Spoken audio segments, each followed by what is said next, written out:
there is a whole value chain expansion potential from low emissions offshore oil to bringing gas into the domestic market and beyond, feeding a much lower carbon future for this country and allowing the country to grow and expand and spread those benefits into society at large, using gas as a low emissions source of energy and potentially other, alternative energies as the economy grows. But, the whole ability to get started and grow significantly and take gas and fundamentally transform the economy in a lower carbon way is right in front of our eyes, and is something that the government of Guyana has been very clear about in their gas development plan. Liam, we'll speak to President Ali a little bit later this morning. I think we catch up with him from that conference in about 45 minutes' time.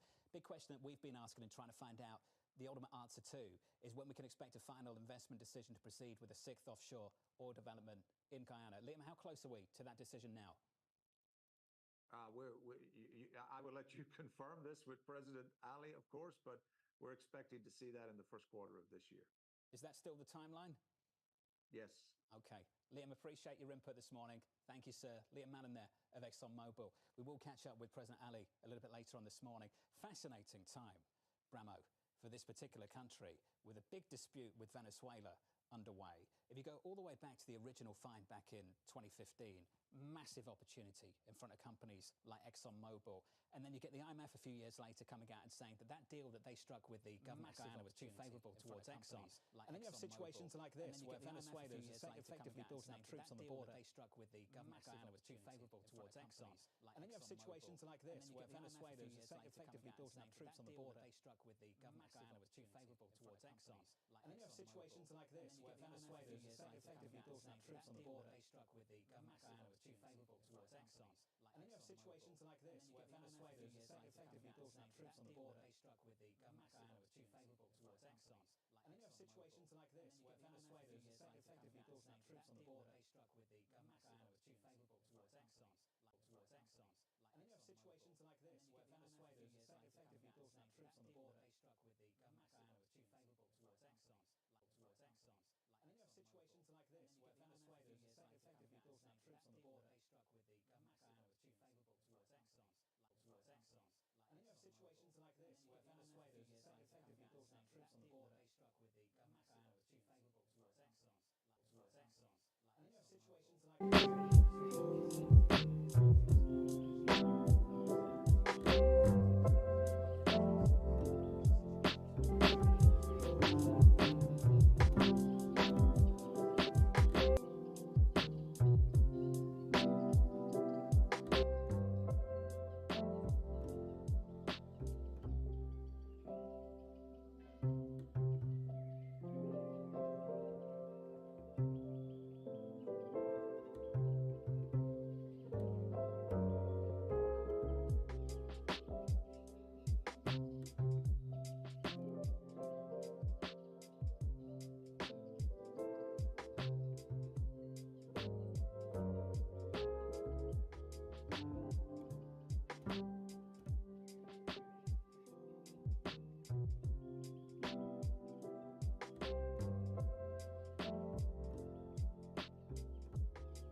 여러분 안녕하세요. 다시 왔습니다. 저는 뉴스 읽어주는 여자입니다. 좀 전에 얘기하듯이 오늘 특별한 게스트 있을 예정이고 아마 앞으로도 당분간 같이 할 사람이 있는데 주한 씨라는 그 원래 구독자 분이었고 지금 이렇게 같이 유튜브 할 사람이고 우리가 같이 뭐 뉴스도 하고 뉴스 읽고 뉴스 설명하고 그리고 매매 같이 할 예정이고 아무튼 이런 방향으로 갈 예정입니다.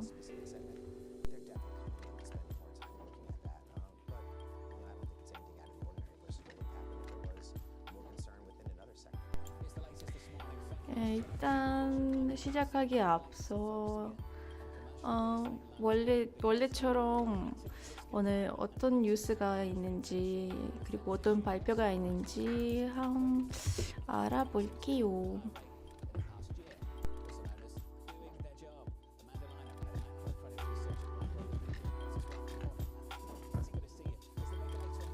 안녕하세요. 아직 인사 한번 드렸던 조원입니다. 같이 인사드리겠습니다. 오늘 나스닥 S&P 500 하지않았다 보니까 아무래도 두 번째 발표됐던 PBR가 대상치를 상회한 게 아닐까라고 짐작하고 있습니다.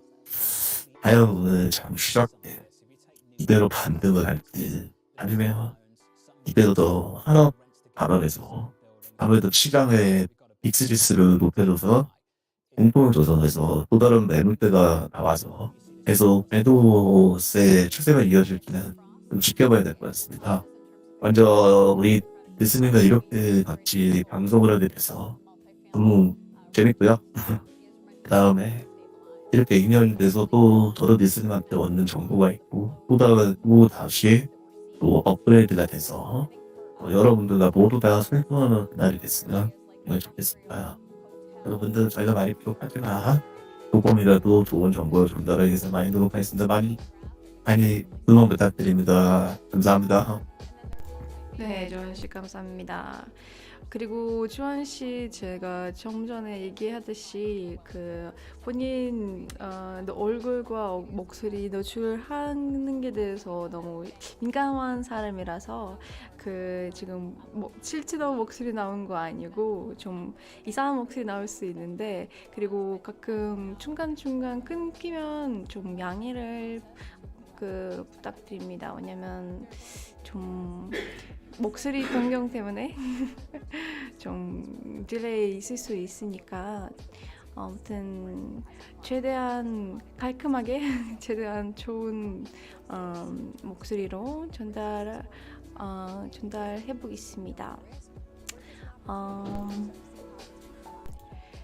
일단은 천천히 오늘 어떤 발표가 있는지 천천히 알아봅시다.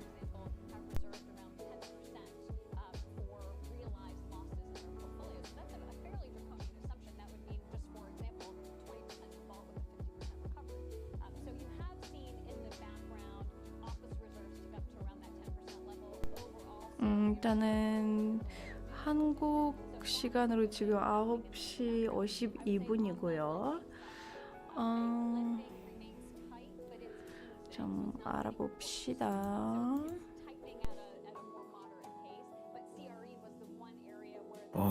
형님 아마 지금 모두 전 세계에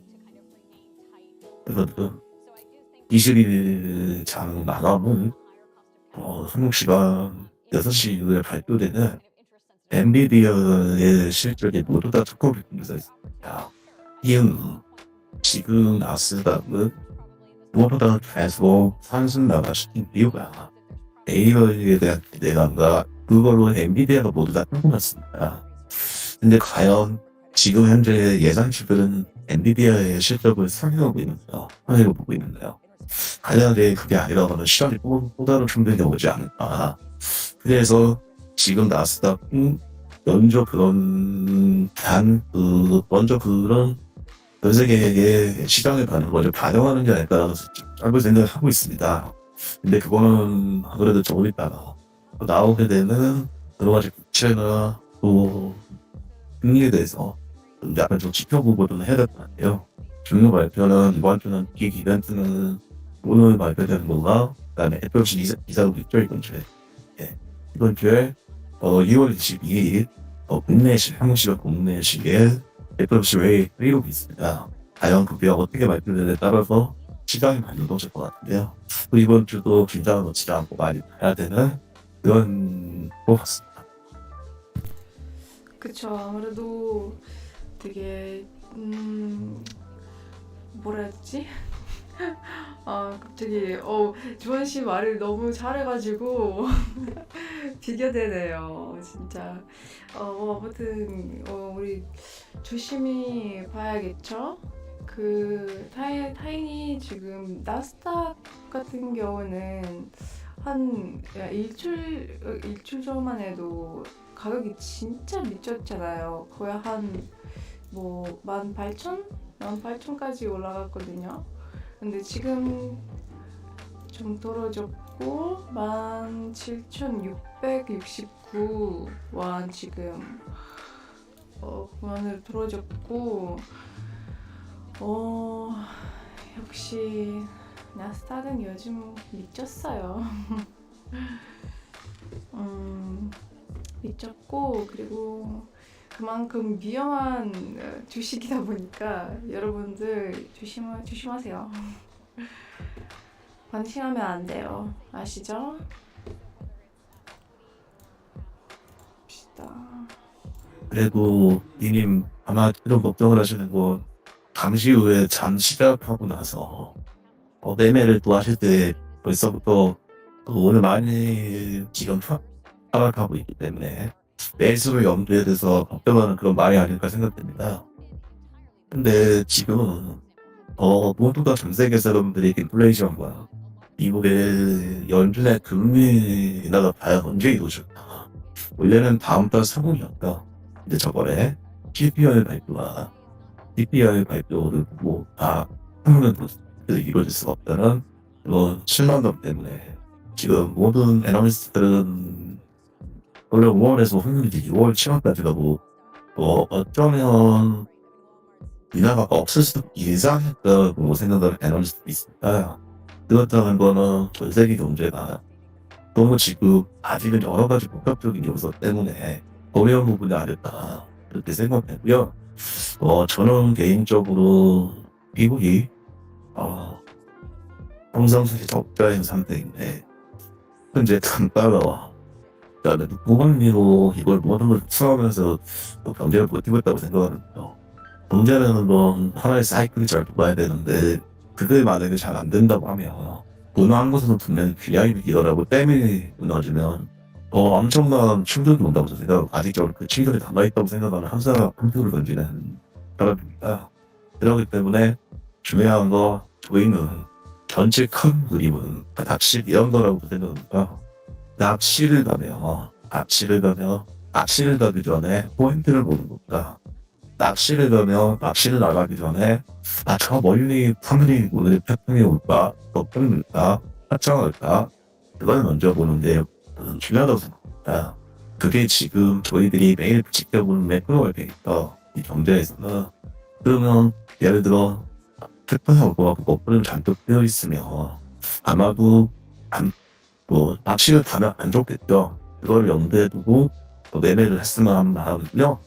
그 다음에 날씨가 좋으면 포인트나 좋은 미끼를 선정한다는 건 별로 종목 선택인데 지금은 너무 미국의 역사적 신고까지 다 돌파한 상황이 나왔기 때문에 모든 유저분들도 그렇고 지금 어마어마하게 지금 많이 혼란스러운 상황이에요. 하지만 저희는 매매가 하루에 어떤 시간을 정해서 그 안에서 보여야 되기 때문에 님과 저는 아무래도 초보자이기 때문에 아무래도 차트 기술적 분석을 해서 우리의 시청자분들한테 말씀드리는 것보다는 그냥 좋은 뉴스와 좋은 정보 그다음에 좋은 시황 같은 거를 좀 만들어서 알아면 더 좋은 정보 전달이 되지 않을까. 그렇게 생각을 생각 같은데.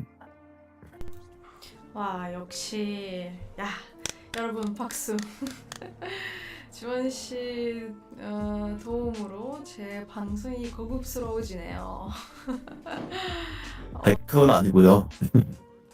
맞아요, 맞아요. 제가 원래 말을 좀 예쁘게 못 떠가지고 주원 씨 덕분에 화이팅합시다, 성공합시다. 네, 화이팅입니다. 모두 다 선수해서 모두 다 노력해서 특별하게 하이 리스크 하이 리턴이지만 조금 더 한눈에서 조금 더 안정된 지점에서 매매를 할 수 있도록 같이 노력해서 하는 방법을 찾고 저희도 많이 연구하고 청취자분들께서도 채팅창에 좋은 말씀이나 이런 거 올려주시면 저희도 참고해서 그런 말씀을 드리고 저희도 그 참고해서 저희도 매매를 하도록 하고 그렇게 하도록 하겠습니다. 네, 감사합니다. 그럼 우리는 일단 뭘 하면 좋을까요? 일단 지금 나스닥 차트 보니까 지금 계속 올라가는 추세를 보이고 있기 때문에 매수로 들어갈 만한 타이밍인데, 근데 지금 들어갈지는 이따가 들어갈지는 조금 더 알아봐야 될 것 같아요. 그리고 보시다시피 제가 지금 좀 돈을 좀 썼거든요. 여기 트레이딩 뷰라는 프로그램을 이렇게 설치했고 좋은 정보를 알려드리기 위해서 이렇게 차트도 추가했기 때문에 이 차트도 보고 참고하시면 됩니다. 물론 저는 대부분 나스닥만 하기 때문에 나스닥 차트 이렇게 바로 여기 있고, 그래도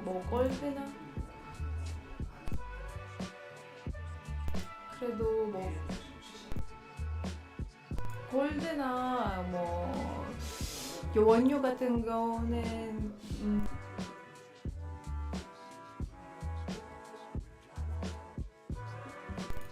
아니면 달러 이렇게 되게 큰 영향을 주기 때문에 이런 정보를 가지고 나스닥에 지금 매매 들어갈지 말지 고민해봐야 될 것 같아요. 아무튼 참고하시기 바랍니다.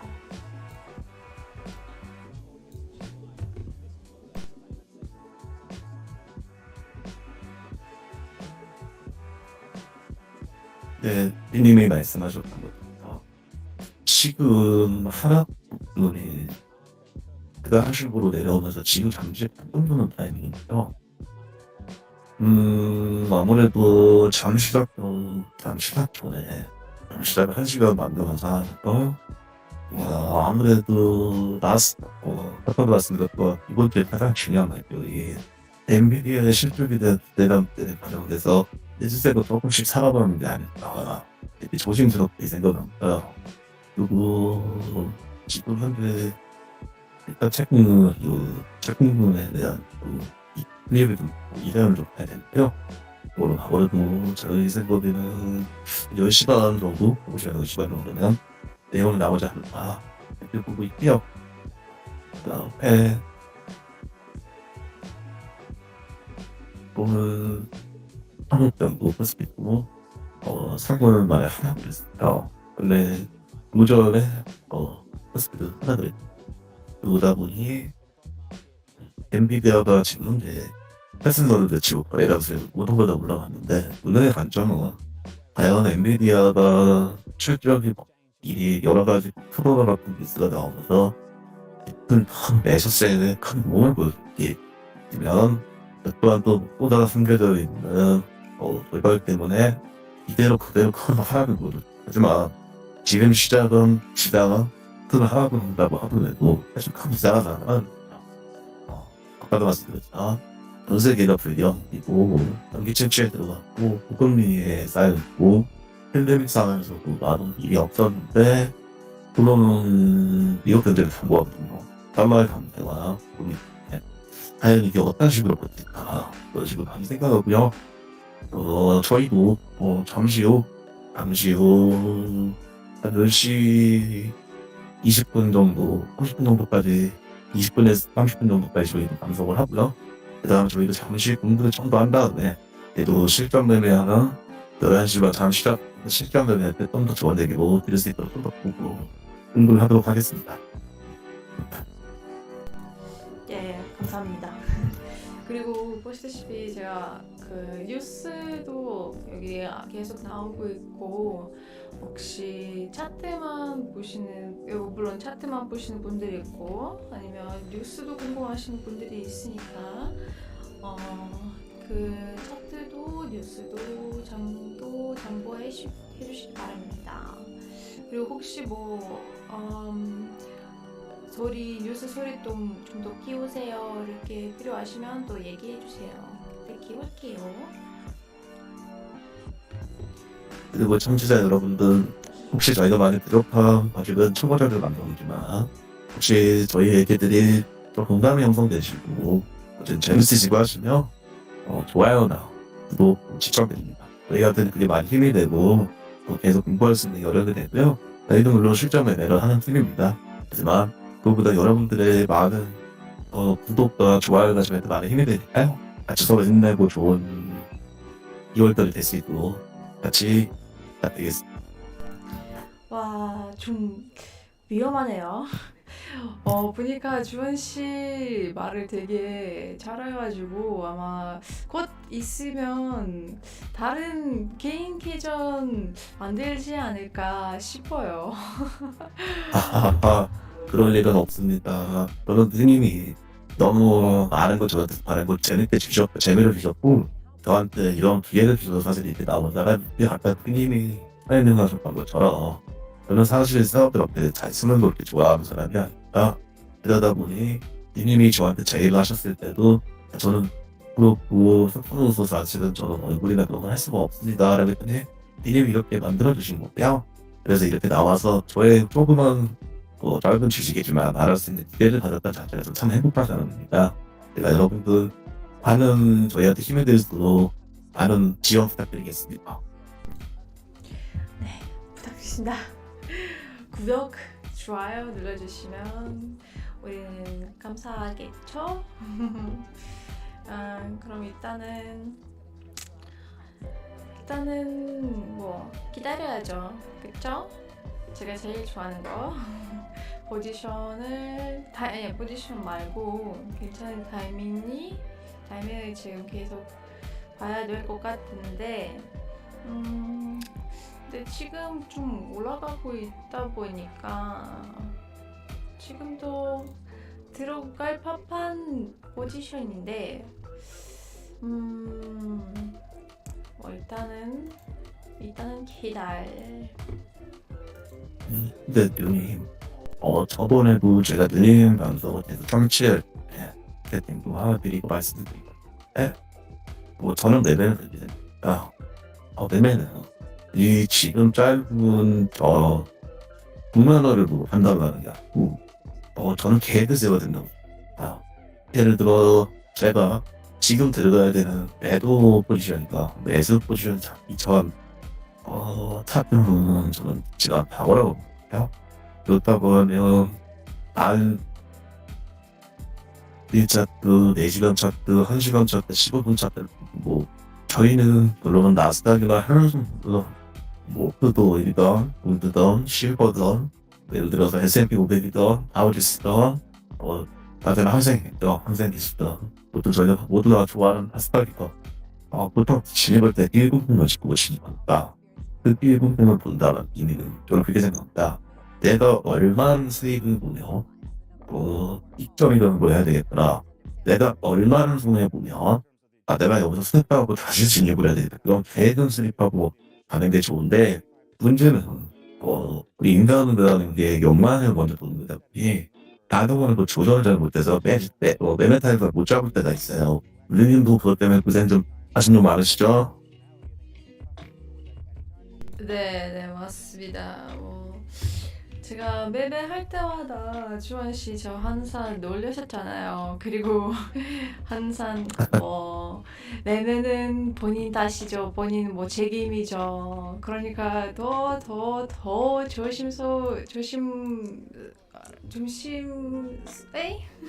조심할 수밖에 없었죠. 왜냐면 제 돈이니까 읽기가 좀 그래가지고 그래도 재미를 위해서 좀 해보면 되죠. 님, 저는 지금도 옆에 있으면서 때리지도 않으실 거죠? 욕도 안 하실 거죠? 딱 그렇다고 한 말씀 드리면, 하자면 본인의 판단, 본인의 책임. 왜냐면 님이 투자하셔가지고 떼입 보신 걸 저한테 주실 거 아니라. 그렇죠? 그래서 지금 또 우스갯소리를 말씀드리는데요. 그때도 그런 거를 좀 자신있게 발을 믿고 해야 되는 게 먼저라고 생각을 해요. 매매는 잘한다라는 말은 없는 것 같습니다. 결론은 내가 얼마나 이 확률을 줄였나의 싸움인 것 같아요. 그리고 내 감정 조절, 그건 것 같고요. 이런 부분에 있어서 제가 니님과 청취하다가 그 당시 그런 말도 하고 제가 채팅도 하고 했었는데요. 지금은 이제 니님 옆에 있으니까 조심해야 되겠죠. 옆에서 텐션 풀릴 것 같으니까. 그러니까 지금은 누님 이제는 저랑 같이 매매를 공동 매매를 한번 하신다. 그런 책임 누님의 책임입니다. 하지만 조금 더 안전하고 좋은 자리를 보고 같이 갈 수 있고 서로 오픈을 되기 위해서 이렇게 합작된 방송이니까요.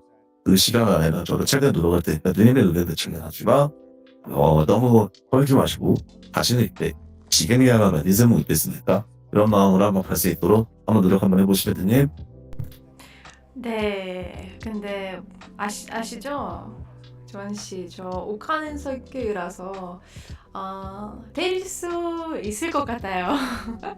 그러니까 주원 씨도 조심하시고 그래도 안전한 매매 부탁드립니다. 조언을 안전한 조언을 주시면 감사하겠습니다. 방송 종료해야 되나요? 무서워서 우리 못 있겠는데요. 니님이 말씀하신 거, 니님이 실제로 만나보니까, 세상이 사실은, 경제랑 많이 맞으시는 분이 아닌 거예요. 니님은 제가 이렇게 잠깐 만나서 말씀 나눠보면은, 굉장히 아트적이고, 예술적이고, 이렇게 문화 신의 선행적으로 그러신 분이세요. 그러신 분은 어떻게 이런 범죄에 이렇게 내용파색에 놓으셨을까? 물론 경제적 자유를 누리고 싶으셔서 하셨겠죠. 그러다 보니까 등인이 이렇게 항상 조심스럽게 위험한 거다 말씀하신다는데요. 저랑 그렇게 생각합니다. 최소한 안 위험한 건 없죠. 하지만 제가 자꾸 이제 잔소리처럼 제가 자신있게 말씀드리니까 본인의 책임이라는 건 누구보다 남들보다 기계처럼 아니고 이 자식을 필요해서 와서 제가 매매를 하고 제가 전업투자처럼 한다는 거가 주식을 매매를 하고 부동산을 매매를 하고 이런 선물거래도 매매를 하고 돈도 사고 비트코인도 있고요. 요즘은 비트코인 많이 올라갔죠. 지금 현재 5만원처럼 돌파해서 성공하고 있는데요. 어마어마한 사죠. 만약에 1년 전에 비트코인이 2만대, 3만대 초반에, 2만, 3만대 초반에 머무를 때, 누구나 지금처럼 이렇게 5만 2천 더블 이상에 오른다고 생각했으면 안 샀을까요? 다 샀겠죠. 하지만, 비트코인은 실체가 없는 거다. 비트코인이 여기서 더 떨어질 거다. 10,000불 이상 아래를 하강할 거다. 도저히 그런 말 때문에 안 샀죠. 그러다가 지금은 올라가니까 또 사람들은 불편함을 일으키죠. 그렇기 때문에 제가 투자는 자신있게, 무슨 투자는 저는 안전한 건 없다고 생각합니다. 안전자산이라는 건 제가 갖고 있는 수밖에 없죠. 하지만 그 안전자산도 이제 제가 갖고 있는 것도 저는 안전자산이라고 생각하지 않습니다. 이유는 저는 좀 사실 나이가 좀 있어요. 저희 어렸을 때는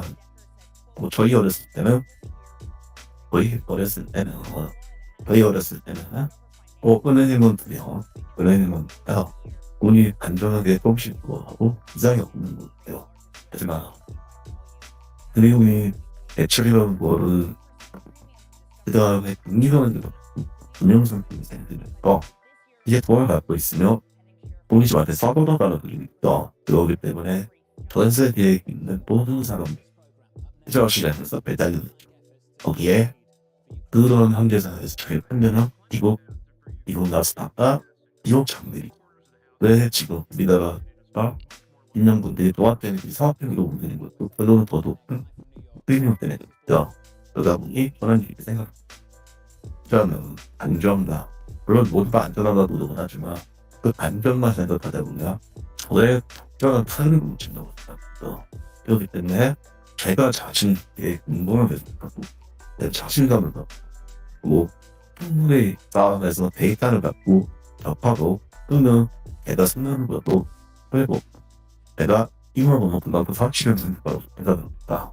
그러니 그런 투자를 하시는 게 어떨까 님도 이렇게 생각하거든요. 때려보지 마십시오. 무섭습니다. 저 방송 안 하면 가는 수가 있습니다. 네, 알겠습니다. 그럼 일단은 자신 있게 성애를 봐더라도 괜찮아요. 나중에 또 딸 수 있으니까 이렇게 생각하면 되죠. 그리고 지금 뉴스 보면 지금 나스닥은 계속 떨어지고 있고 지금 0.82% 떨어지고 있습니다. 근데 역시 차트는 다르죠.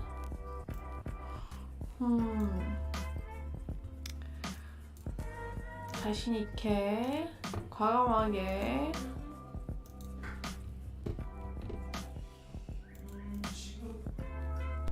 능인 지금 차트가 잠시 매수세가 돋았으려고 약간의 매수세가 붙는 비싸움이 느껴집니다. 약간 거래량도 조금씩 밀고 있는데요. 과연 지금 이 상황에서 반등을 노릴지 상당히 기대하네요. 그리고님 오늘 보니까 12시 미국 피고는 반기 선행지수가 있네요. 예상은 0.3%고요. 이전에는 마이너스 0.1이었는데요. 과연 어떨지. 그다음에 1시 30분에 미국 국채 필요없는 발행 금리가 발표가 되네요. 이전에는 4.57%였던 기고요. 그 다음에 동생 시에 미국 AMD의 블레스 이벤트가 되는 거고요. 그때는 배당 나와줬는데 그걸 안 했던 것 같아요. 그 다음에 블레스 방파에서 독일 정대 침체 가능성 높다고 뉴스가 나왔다. 유럽에서는 1월 차량 판매 안에 11% 증가했던 것 같고요. 그 다음에 핫플레이스가 비용 절감과 대규모 자가주 매입 고충이 부정책에서 중국 인민은행이 5년 만기 LPR 역대 최저치를 인하한다고 발표를 했고요. 그 다음에 에너지가 지금 중도에 아주 크죠. 근데 중동 긴장성에 중국이 키우고를 생각할 수 있는 점도 좀 있고요. 애플이 좀 그렇죠. 그래서 얼마 떨어진 발상이 나오는데요. 유럽에서 5억 정도의 벌금을 증명이 되고 크더랍니다. 나온 발표 내용은 안 해. 그렇게 나온 상황이고 일단 네, 감사합니다.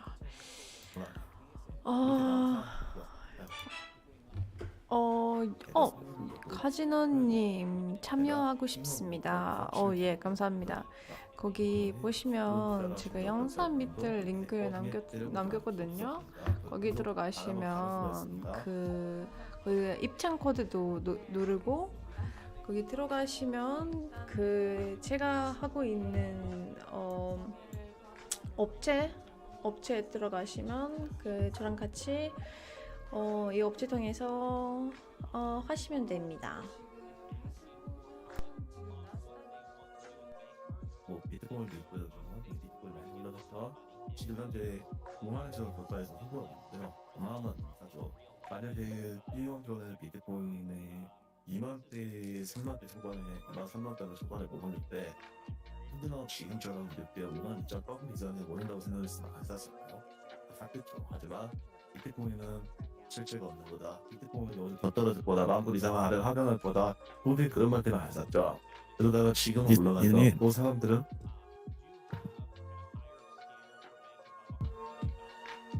님이 지금 달러 인덱스가 많이 떨어지고 있네요. 덱스가 좀 보는데요.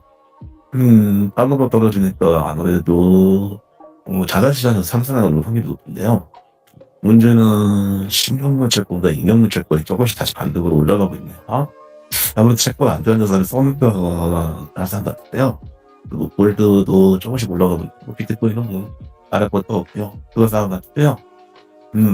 제가 봤을 땐 누님 앞으로 조금 있다가 방송을 잠시 저희 정보하고 좀 더 정보를 비합해서 이따가 단시작 중에서 단시작 후에 청취자분들과 다시 만나는 게 어떨까 이런 생각이 좀 드네요, 누님.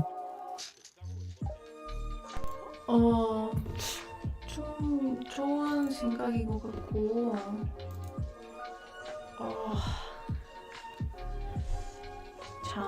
잠시만요.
누님, 저희가 봤을 때 청취자분들이 자꾸 늘어나고 있는데요. 잠시되었던 지금 1시간 10분 전인데, 지금 나스닥은, 지금 현재 기자리에, 에스세어 매더스의 신규력이 나오고 있는데요. 그리고 지금 이제 잠시에 따른 여러 정보들이 취합되고 있으니, 누님 저희 오늘부터 실전면에 들어가야 되잖아요. 그러니 내가 저희도 공부를 좀 취하고 또 정보를 좀 취하고 실전면에 준비를 하면요. 잠시 후 청취자분들과 따스한 전 대장에 한 대장 시간 11시 반부터 첫 직전이나 그 직후의 정보보다 좀 더 좋은 정보를 드리기 위해서 하는 게 어떨까.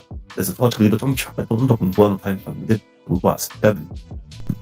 네, 좋은 생각인 것 같고, 일단 어차피 지금 타이밍이 좀 애매하거든요. 그러니까 우리가 조금 있다가 뭐 공부하고 좋은 정보가 있으면 검색해보고 뭐 구독자님들한테 뭐가 전달할 내용이 있을지 알아보고, 그리고 좀 이따가 다시 들어올게요. 일단은 편하게 뉴스 보고 차트 보고 음악 들어주시고, 우리가 조금 이따가 다시 올게요. 네, 감사합니다. 네, 감사합니다. 청취자분들 잠시 후에 뵙겠습니다.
mostly to China, India. That's helping lower global oil prices.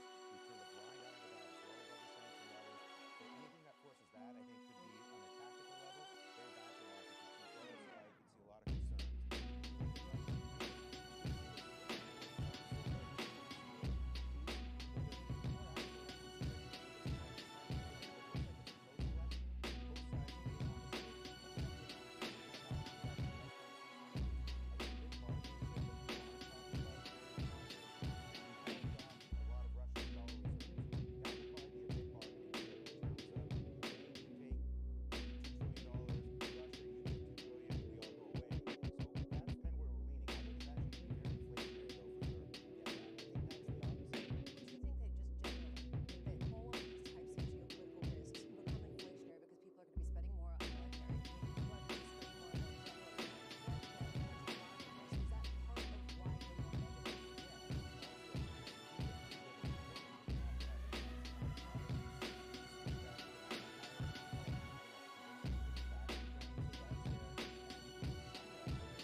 closely with the US, with France, with the UK.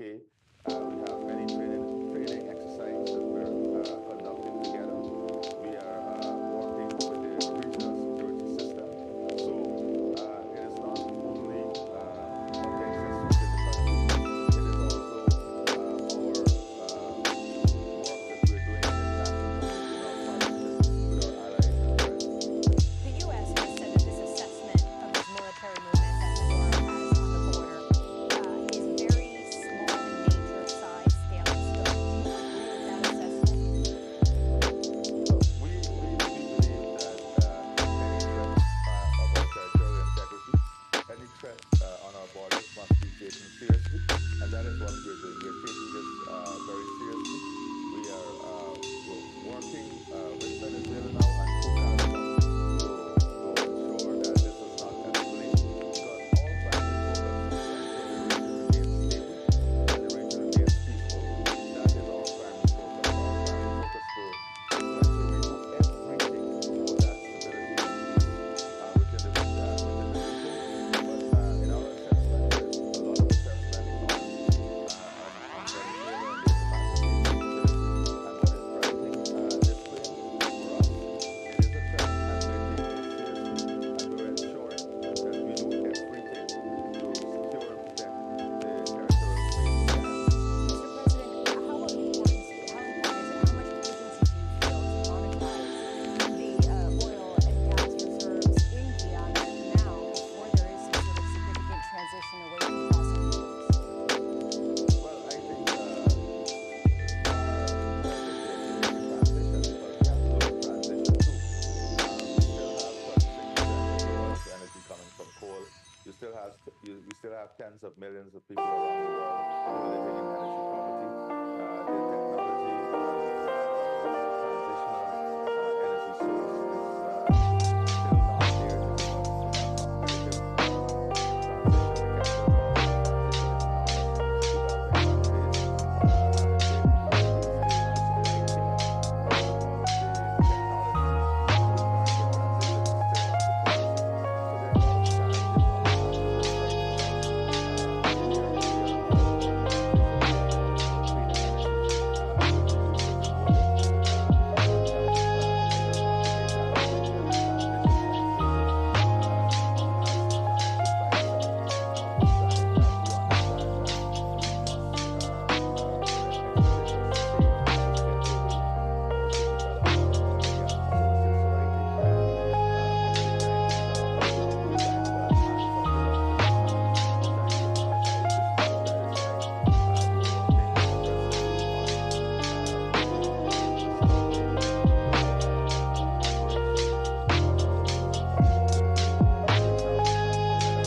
ensuring that You're going to be one of the players kind of like in this sector.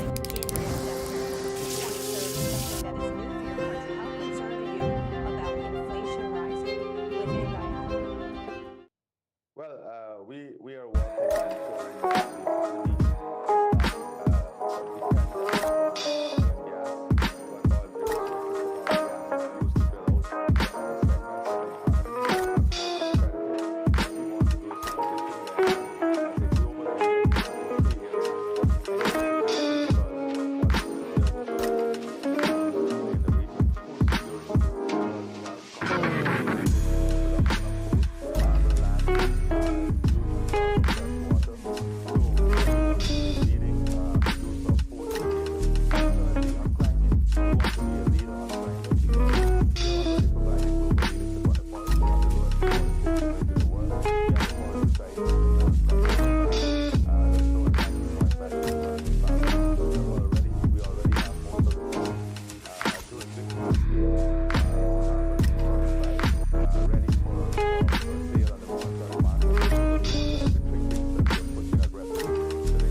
of our country, that we have strong fiscal policies, that the resources coming out of oil revenue goes directly to invest in areas that will grow the country, strengthen our human resource base, and support the socio-economic development of the country, and also save for the future. So these are the things that we're doing. So we're not considering our inflation rate in the last 3 years. You'll see that it has been very stable. Just want to finish, Mr. President, on incentives for foreign companies to develop these natural resources. Quite clearly, this is still considered a high-risk investment for many companies that have the technology that you require, including the likes of Exxon. You'll remember a number of years ago, I believe back in 2018, the IMF criticised the terms of the deal originally signed back in 2016 as being too favourable towards Exxon. The royalties being offered to your country were not high enough. I just wonder, going forward from here, given the situation with Venezuela, how difficult it's going to be to demand higher royalties from some of these companies. So we've already said that the agreement with Exxon at the start of the yes, you've said this, that it was highly slanted to Exxon. We've already changed the PSA. So the PSA, the new PSAs will be far different from the one Exxon will benefited from Stabroek from. We have made this public. So the PSA is striking a balance because as you rightfully said, this is an industry also that has its own difficulties. Raising capital for exploration, the cost of is difficult. The cost of that capital for investment in oil and gas sector is higher. It's not only limited, but the cost of that capital is higher, which is driving up the cost of operation, which is driving up the cost of exploration. So all of these are difficulties that the industry is facing and will continue to face. So we have to ensure that we have a PSA that strikes the balance, that gives the country, give us the best returns, but at the same time does not work in a way that drive away investment. So in the recent auction that we had a PSA that was shared among those who participated in the auction. And that also we are continuously looking at, not on the fiscal side, but more on the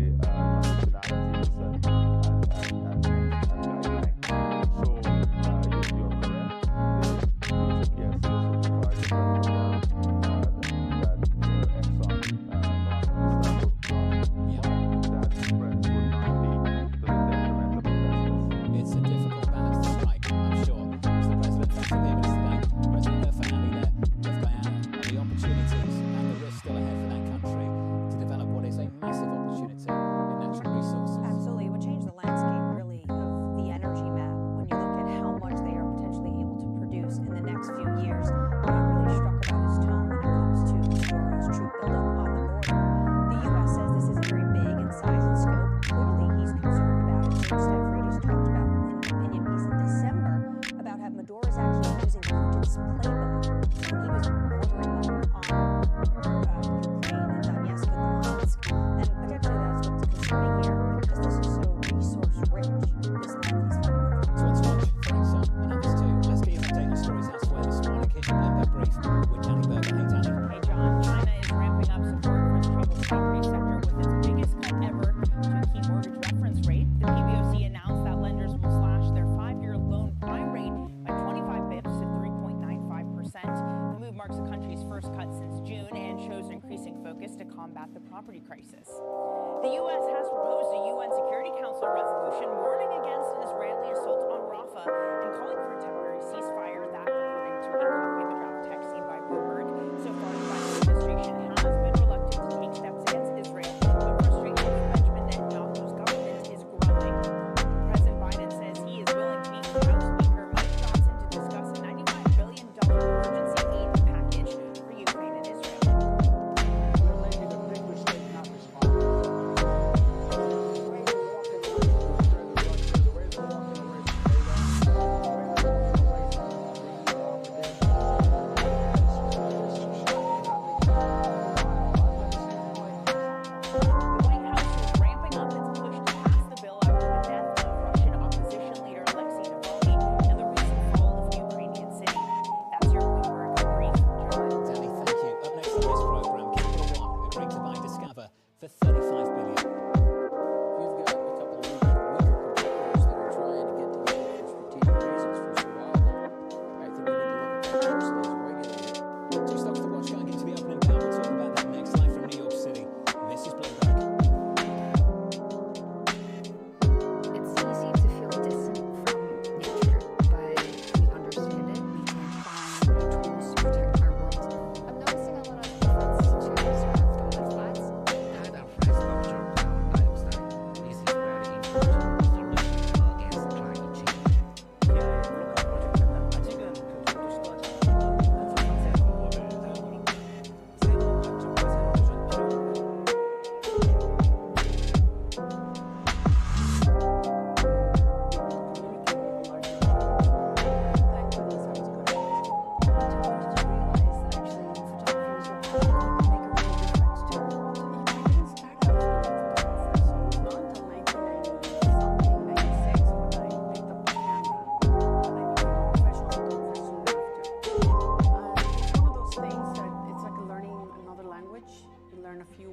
And then you put a few sentences together, and one day you might be able to write poetry.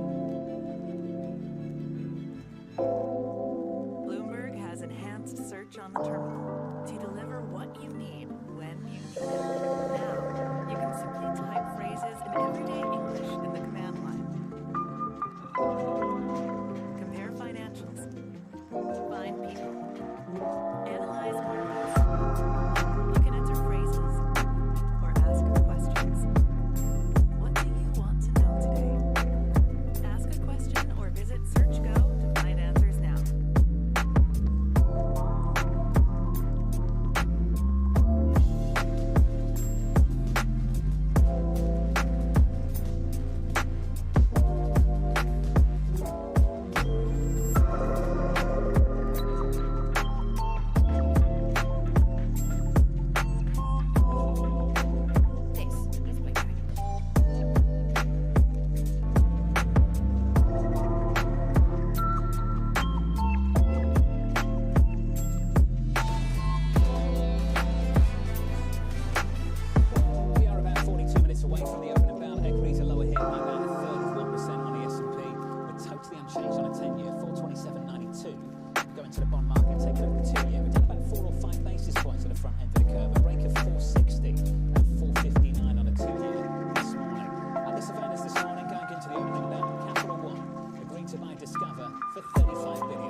the stage for the largest US credit card company by loan volume and is expected to be completed by the end of the year or early 2025, pending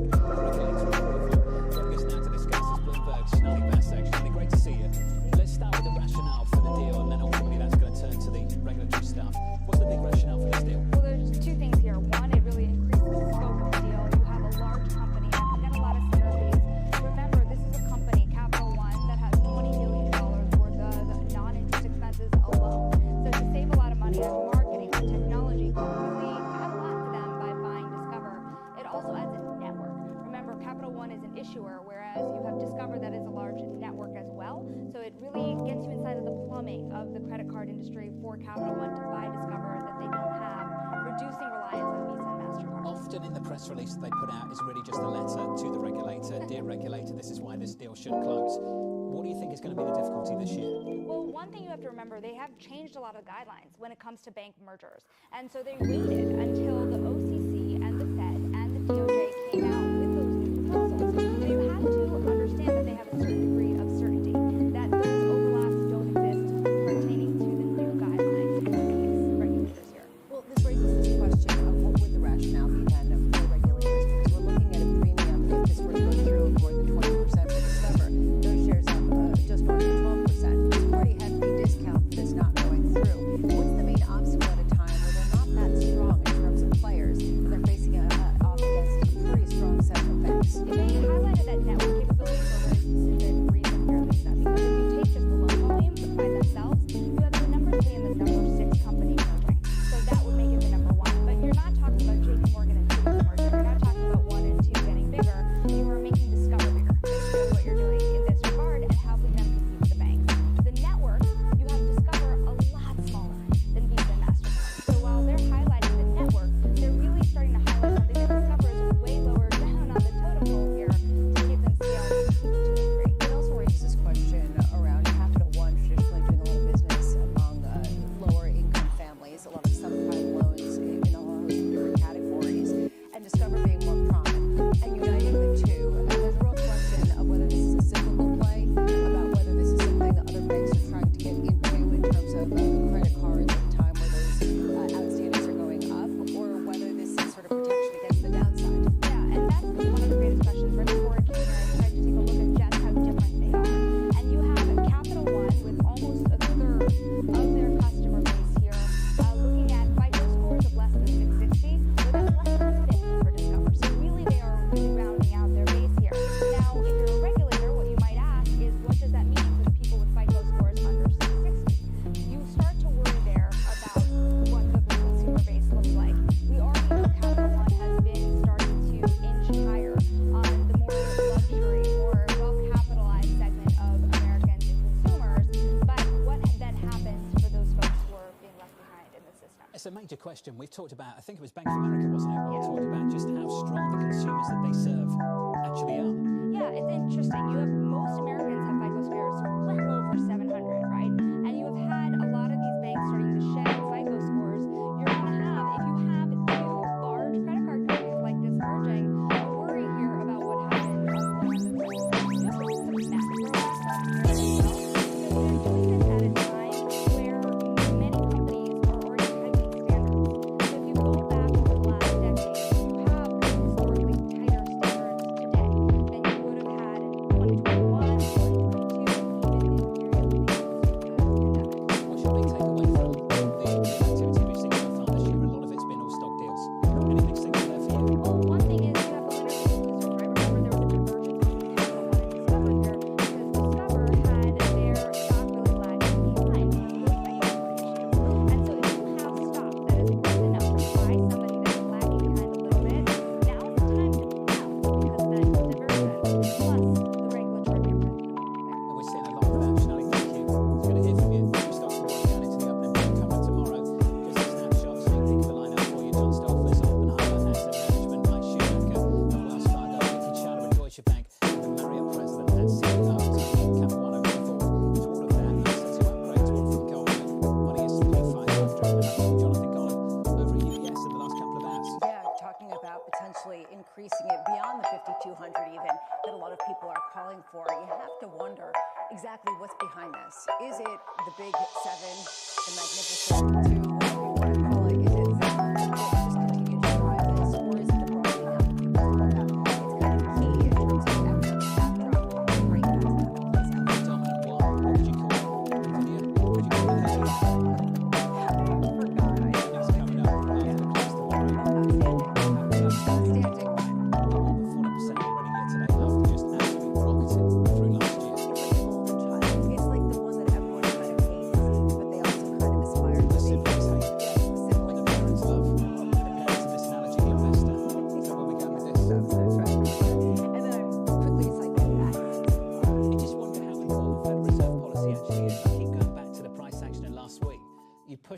rate cut expectations further off the back of hotter CPI, hotter PPI, which is the bad reason to push back rate cuts. And then equities fell by what? 0.4%, 0.5%? That's nothing. The big mystery for me, honestly, is just where we are in terms of neutral. If 4% is the new neutral, that will be a very different reality for people who say that companies can exist at that level.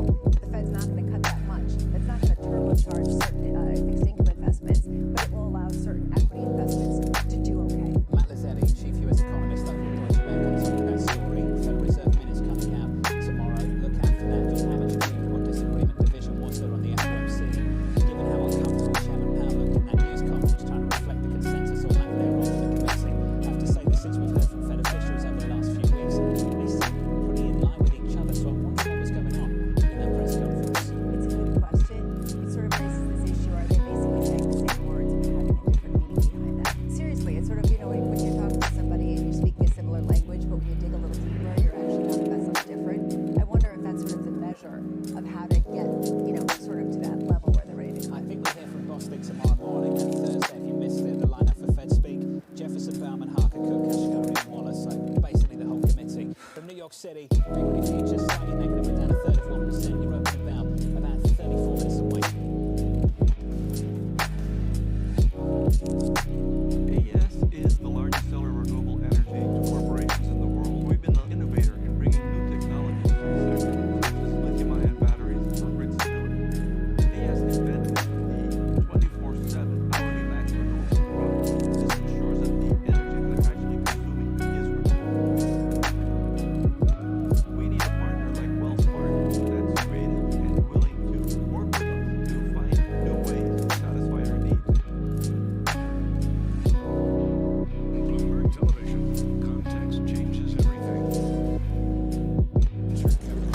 It's been volatile.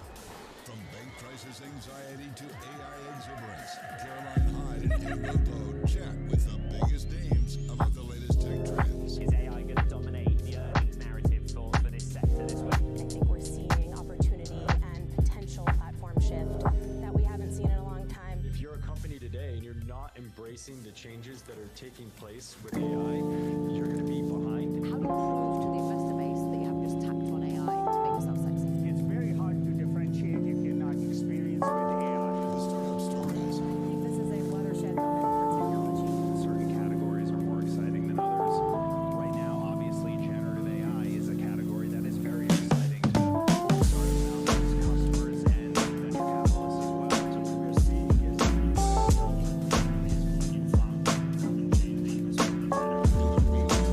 Realistic valuations.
U.S. trading. This is Bloomberg, The Open, with Jonathan Farrell.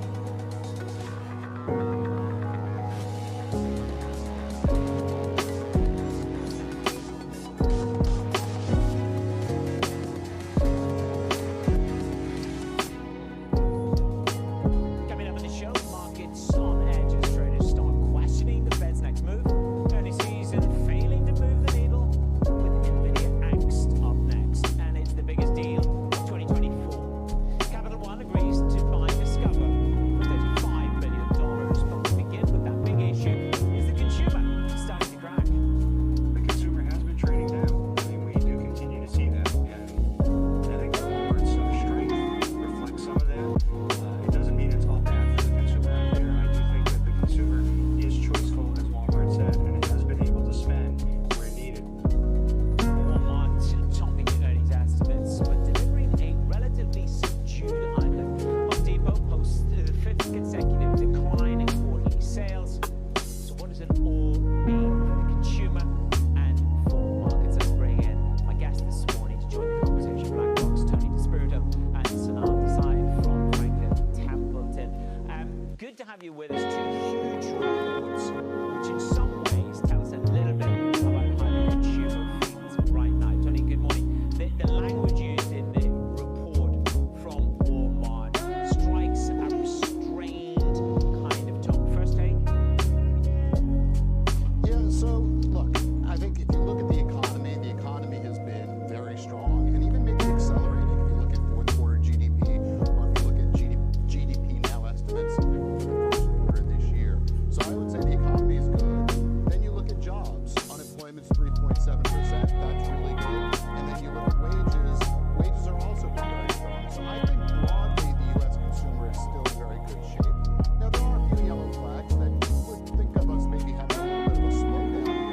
You know, you just look at consumer savings rates. They are low relative to history. The consumer savings rate last report was 3.7%. I would think of something a little bit north of 6 as more normal. So you would expect it to slow down a bit, but I think the consumer is still really strong, and any worries about the U.S. consumer are misplaced. Yeah, UBS's favorite phrase: don't ever bet against the hedonism of the U.S. consumer. Sanal, good morning to you. Good to see you. In terms of the takeaways for the bond fixed income investor from an equity report, it's always hard to discern, but in terms of that cautiousness from the consumer, it could be an indicative to pricing and to that disinflation narrative. So I think that the real thing here to think about is that the disinflation narrative got ahead of itself. We have always said from 9 what was going to be a lot easier than quarter 2, and I think we're kind of stuck where we are. So it's less about the bond market. You know, if you look at 10-year yields, I don't think 10-year yields are ahead of themselves. What was ahead of itself in a sense was the pricing of Fed rate cuts, which I think had gone way too far, and on balance, I would say we were done on the new view. The Fed is going to hike next. I do think that it's in line with the idea that rate cuts get pushed to the second half of the year. On balance, the Fed may choose to go 50 instead of 75. Okay, well, let's dig a little bit deeper into these two reports. We've got Katie Greifeld alongside me. We've got the retail earnings rolling out. Mixed results, Walmart and Home Depot this morning. Katie Greifeld joins me on breaking those numbers down. So, Katie, what is the language here? They are being choiceful at Walmart in the aisles. Choosy when it comes to Walmart. You actually see shares quite higher, even though it did come out with that language. Take a look at Home Depot. It's down in the wake of these results. So let's start with the bad news. Let's start with Home Depot, because that is a fifth quarter of comp sale declines that we learned from Home Depot in this report. Specifically, comp sales fell 3.5% in the fourth quarter, but Home Depot said they also expect a 1% drop in comp sales for the entire year. That's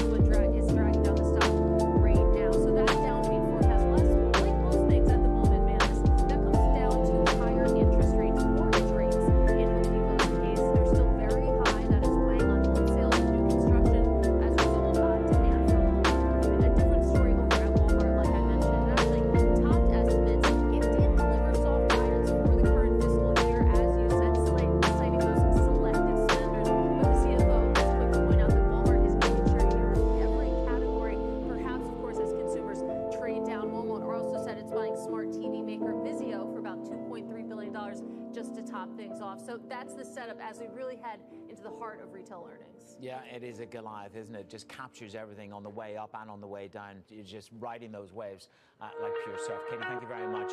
My guests this morning are Tony DeSpirito and Sanal Desai. They join me to discuss where we are. I look at last week, I look at the beginning of this week, and I look at the three incidences that took place. PPI, CPI, or chronologically CPI, PPI, and University of Michigan, which UBS, I had them with me this morning. Michigan consumer sentiment data is entertainment and not substance. We can debate that in a moment. The backup in yields, Sanal, good morning.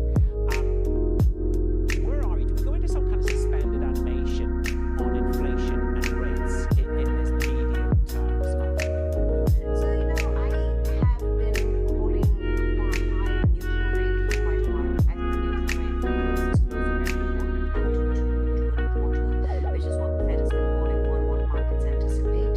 And I would just say, if neutral is at around 4, Fed funds at 5, 5.5, sure, we're restricted, but we're not as restricted as potentially we would be if neutral was at 2. And this matters because it just means that we will get a more drawn-out return to that 2% target. It doesn't mean that the Fed has to jump right back into a hiking cycle. It just means you delay that cutting cycle. And if I look at the real economy is in a good place to maintain this level of rates. Sure, it's not fantastic.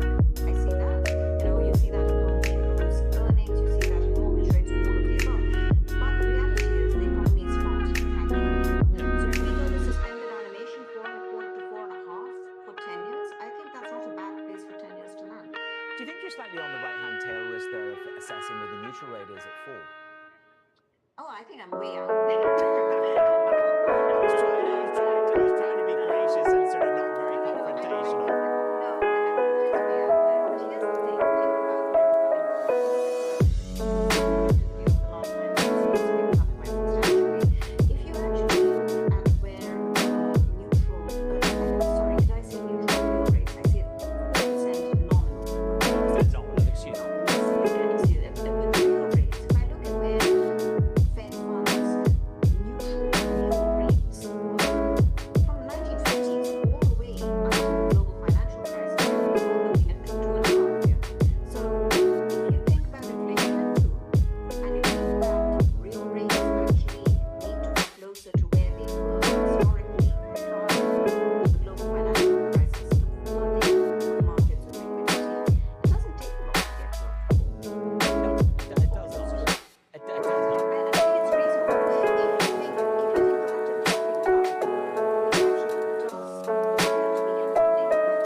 fairly healthy. And then when it comes to discount rates, I accept the 10-year Treasury where it is. And when I look at it on that basis, stocks look pretty decent to me.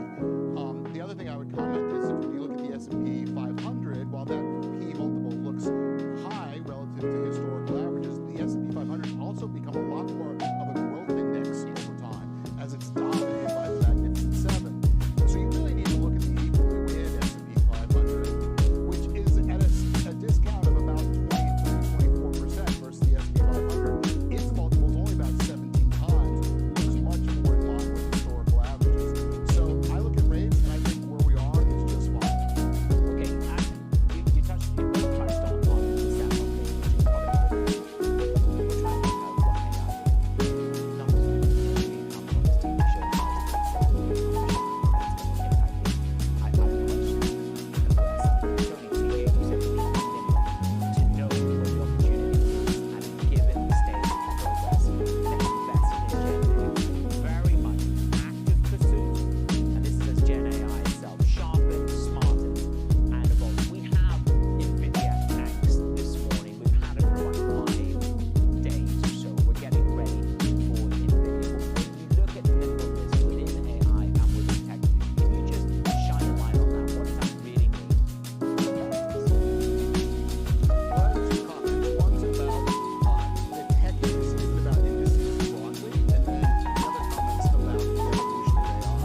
keeping technology active is particularly important.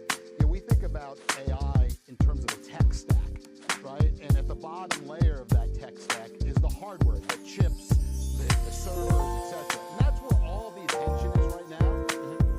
That's largely well known. What's more interesting is as you move up the tech stack to the software layer and ultimately to the data layer, that's where it gets really interesting. I think some of the most interesting investments we in BlackRock and fundamental equities are making today are at that data level. Companies that have their own unique proprietary data sets, where those data sets, they're valuable today, but they become even more valuable with AI. The data becomes more productive, more valuable, these companies can price up for it. So what we're doing is kind of moving up along that tech stack from the hardware layer to the software layer, ultimately to the data layer itself. And that requires real fundamentals. And that's what value evolves over time. Just to get another percent return on equity in this space. Tony, stay with us, and I'll great to have you with me this morning. My guests on the market desk, and of course, Abigail Judith, she's side by side with me, looking ahead of the opening bell. What we got, Abby? We may have the futures lower at this point in management. We do have at least one stock that is soaring, and of course, I'm talking about Discovery Financial up at this point up 12.4% on the news at Capital One has agreed to buy them for $35 billion. The biggest deal of the year that brings together two of the biggest credit card companies to compete with some of the huge money center banks. Walmart up nearly 5%, heading to a record high on the open. Strong quarter, store sales of 4% were better than 3.1%. And then, of course, it was confirmed that they are buying Vizio. And then Home Depot down 2.3%, as Katie was talking about earlier, the fifth straight quarter of sales declining. In this case, down 3.5%. Some analysts claim the guidance is underwhelming, and apparently high mortgage rates impacting DIY demand. Shares down 2.4%, in contrast to the gains that were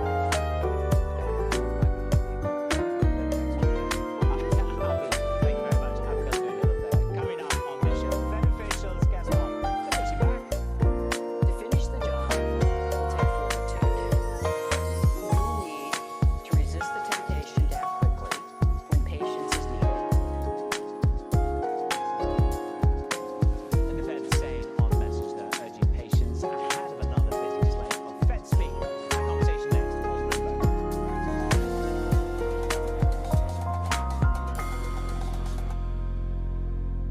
If we understand nature, we can find the tools to protect our world. 저희 블루카본 프로젝트는 생물 다양성 목표고 공기 중에 탄소를 흡수하고 저장하는 효과가 있습니다.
15th, Governor Chris Waller came out and said, we can cut rates this year, but we're going to have to be measured and slow. Since that date, look what's happened to the yield curve. The white line is today. We've gone up across the curve in everything. Now, will the Fed say anything this week to change that? It's a very light week for economic data. Basically, the only thing that's going to matter to the markets is jobless claims on Thursday.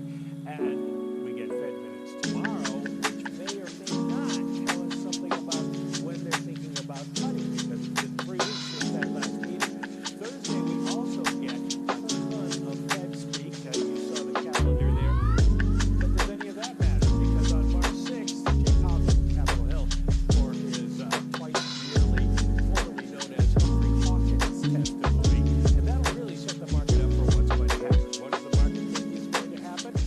Well, as you saw from the change in the yield curve, we've had quite a change in belief about when the Fed might move. Right now, we're looking at, if you look over the whole year, at about 23% chance of a 50 basis point move and 23% chance of a 75 basis point move. And look at what's all the way over on the 6% chance that is now being priced in the markets of a rate hike, probably because of Larry Summers. And maybe this is something that Larry did to distract people from the beard that he has grown. Bill Dudley, the former New York Fed president, has a more natural explanation for what the Fed might be looking at out there. And he thinks that the neutral rate has gotten higher because the economy has gotten stronger, and that means the Fed will cut less. If you look at what the projection, one projection for the neutral rate is, and where the Fed is, you can see that right now 125 basis points is the most that would project for a cut. So everybody be looking for clues this week to where we are on that whole yield curve forward looking. What are we going to do next? Okay, Mike, thank you very much. We're going to cut the key there. Tony DeSpirito, Sanal Desai are my guests this morning. Sanal, would you be a buyer of the tail risk of the 6% probability, possibility of a hike? Would you be a buyer at all of another hike? I know, but I'm just throwing it out there. Go on. Tail risk, sure. I'd say it's a tail risk, but honestly, there are many things that are tail risks. There's a tail risk that you get 200 basis points of cuts, right? And I think both are not very likely to happen. Okay, you would also say, look, it's hardly surprising disinflation has stalled, the supply side has improved. Take out the Red Sea for the moment, that could be the spoiler alert. You're focused on the demand side, and it is that robust demand side that you're flying the flag for, isn't it? It is because, we periodically in the market go back to talking about fiscal policy that we started in fiscal policy. The reality is fiscal policy is alive and continues to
parties ending up to 10-15%. If they don't fill on the nail with the numbers, it could drag these markets lower. We're lower on tech, but there are outstanders. We'll bring that to you. There is the opening bell.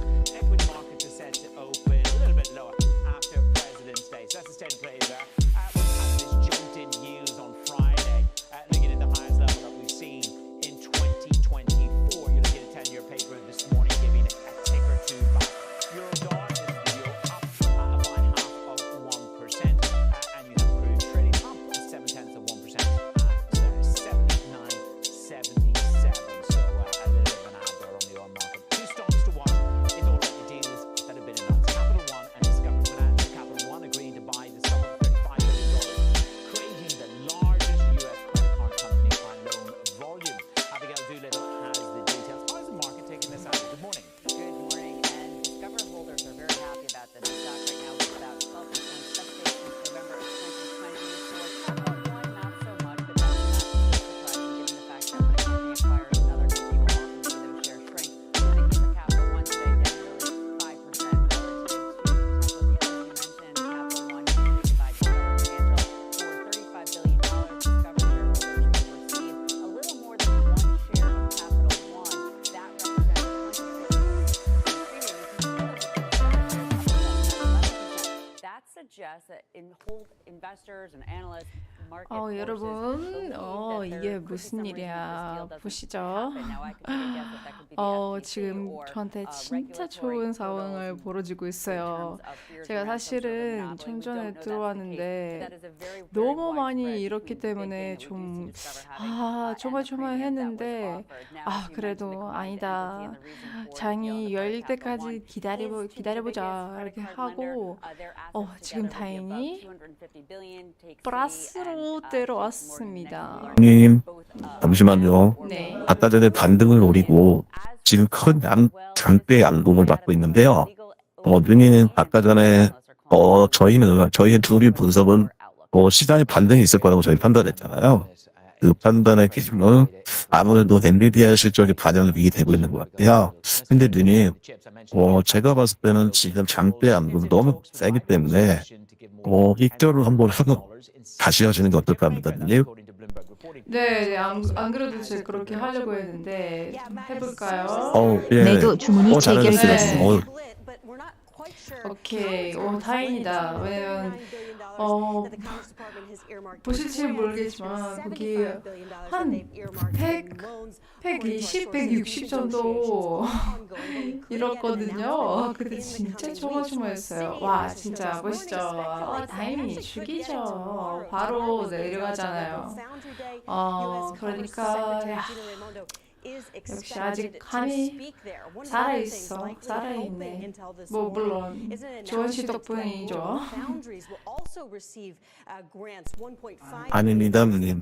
누님께서 생각했던 누님이 그전에도 방송 때 항상 그러셨던 매수에 대한 운동문이시잖아요. 물론 귀가 좋으신 분이시잖아요. 그렇기 때문에 잘 된 것 같고요. 그리고 아까도 제가 말씀드렸다시피 이 장을 시작할 때는 물론 이게 나스닥의 매력이죠. 하지만 지금 장대 양봉이 나오면 항상 조심을 해야 된다고 생각합니다. 그 결론은 지금은 장대 양봉을 보이는 걸 바로 지금 매도세가 가죠.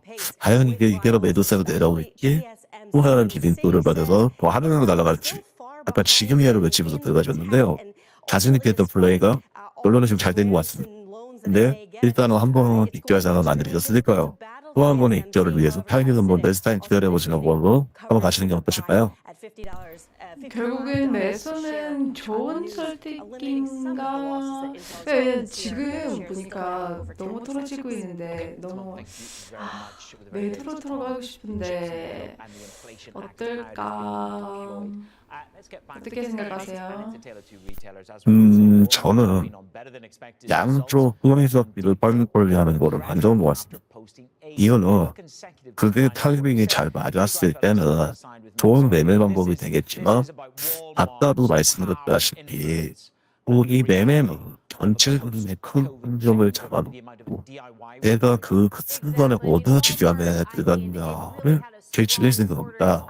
근데 결론은 이런 방식들이 많아서 모두 다 타임북에서 나와서 머리끝에서 하려고 하지 말고 무역 지점에서 잡아서 계속 발에서 팔아라 욕심을 부리자고요. 근데 지금 누님이 그걸 하시는 것 같아요. 지금은 제가 봤을 때는 다른 교회는 잘 많이 혼란스럽습니다. 혼란스러워서 조금 더 있다가 좋은 매수 타임이나 매도 타임이죠. 다시 안정화된 데면 들어가는 게 어떨까라는 그런 의견을 드립니다. 역시 저는 초보자라서 저는 여기서 바로 매도로 들어갔었을걸? 사실 그래도 주한 씨 좀 그러면 큰일 났습니다, 누님. 지금 바로 좀 전에 매도로 하셨으면 다시 또 날아 올리는 상황이죠. 그랬으면 어떻게 하시려고 하셨나요? 항상 정신 바짝 차려드립니다. 내용판 세계입니다. 네, 알겠습니다. 예. 역시 경험이 많으시니까 어쩔 수 없죠. Okay, I'm off to Home Depot for the hard hat and the tool belt. Katie, thank you very much. Joining us 그래도 tonight to talk about the consumers, Joanne Feeney, 너무 partner, 맛있게 portfolio 떨어지고 manager over at 있어서 Apologies Capital Management. Joanne, good to have you with me. Very different stories, aren't they? Walmart, to Home Depot, Walmart size and breadth. Just 여기 it's 매도로 so 들어갔었으면 significant. But they talk 지금 about a 너무 notion in the 잘 consumer. 떨어지고 You don't 있는데 want to 그래도 overemphasize that, but you 주한 take 씨 anything away 말을 from 좀 that notion? It's all 들어야죠. about how the Walmart 왜냐면 consumer is behaving. 경험이 좀 있는 사람이라서 경험 있는 사람들은 경험이 많은 사람이라서 그래 들어야죠. 너무 맛있게 떨어지고 있어요 지금. 그래.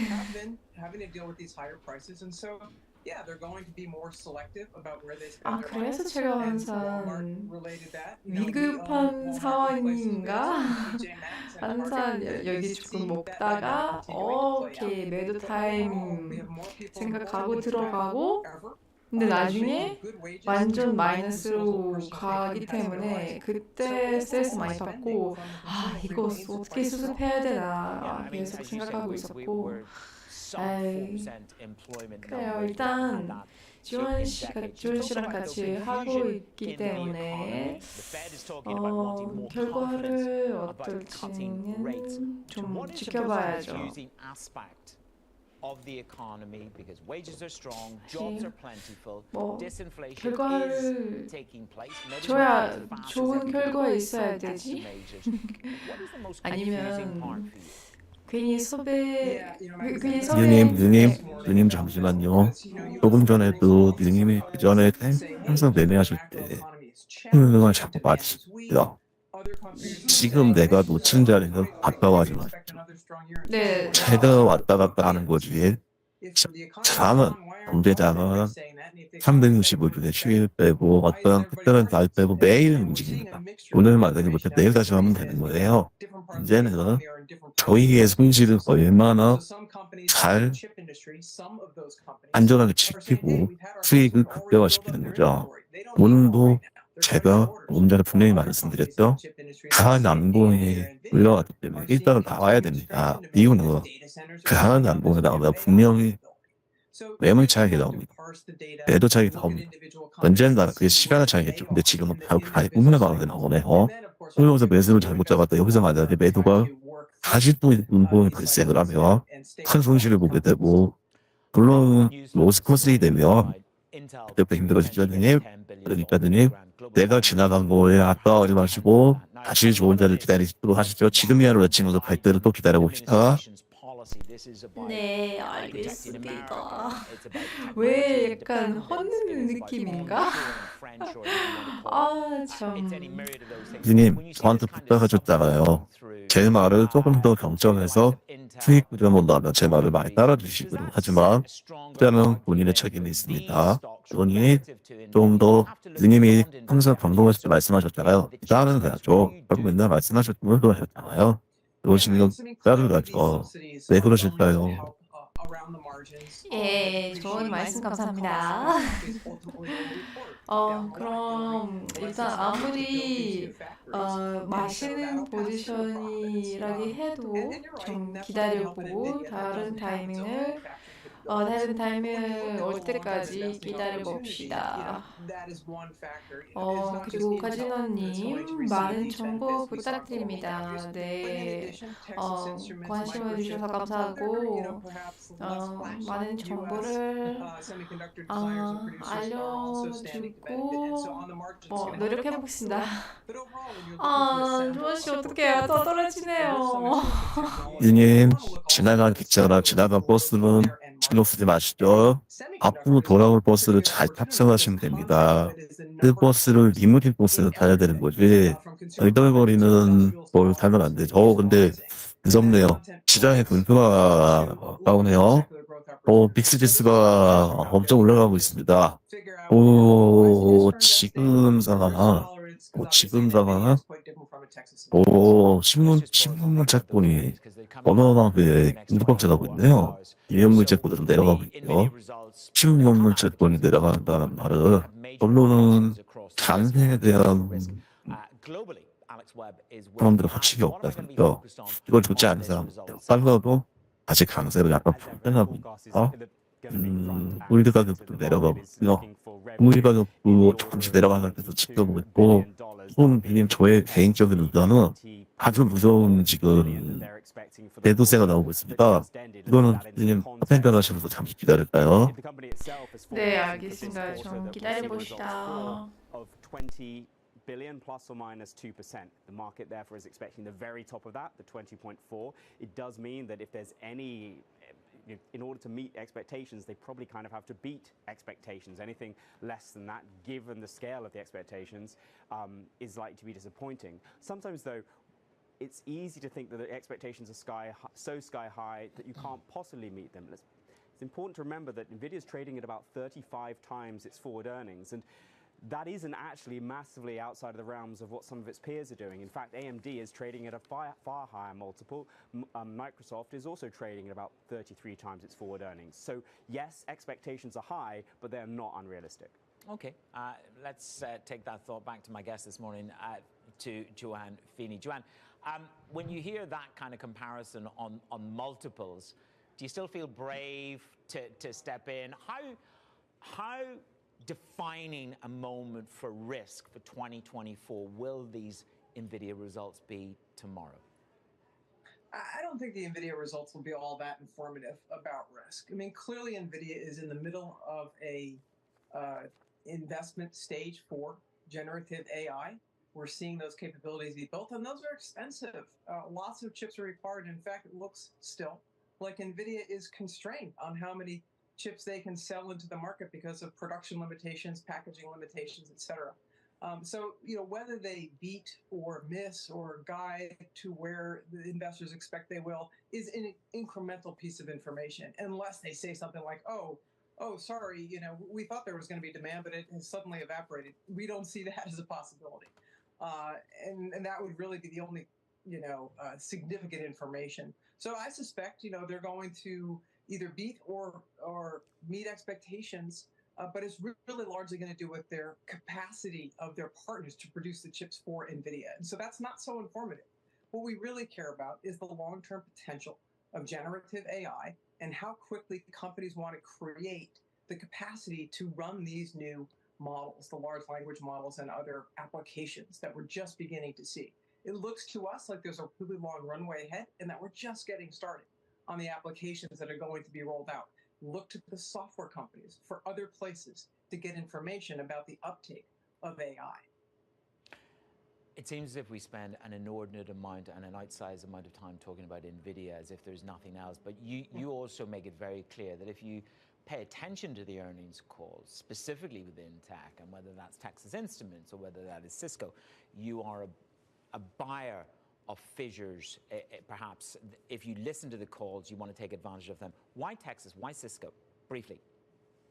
Yeah, both of those recently had what some would call weak earnings reports, weak guidance, and they're in a cyclical inventory correction among their customers, and so their guidance wasn't particularly strong. They're citing a slowdown in demand from their industrial customers, from some of their enterprise customers, and that's often a good time to buy these companies because overall, the long term is very, very encouraging. More semiconductor content, more communications network infrastructure is going to be required over the next 5 to 10 years. And these are two very well companies, pay a dividend, a good place to be for the longer term. Okay, Joanne, thank you so much for being with us there. Joanne Feeney, my guest on all things tech and market risk. Coming up on the show, it is the biggest deal of 2024. Companies are looking for opportunities to expand, to acquire innovation and new technologies, developments. That's a fairly normal thing given the structural cycle that we are in. Capital One agrees to buy Discover for $35 billion. The deal in conversation, that's ahead on Bloomberg.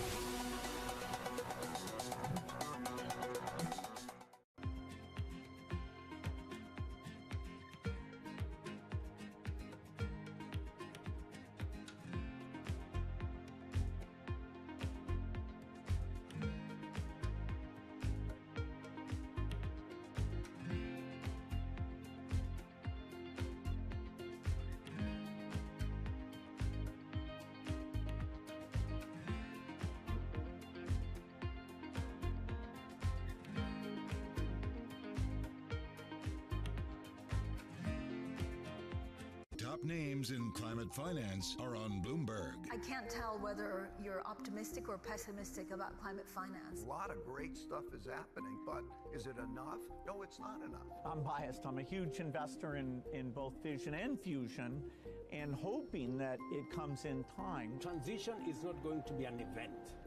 It's a process. But at the end of the day, it's the right thing for the planet, it's the right thing for the industry, and there is business opportunity.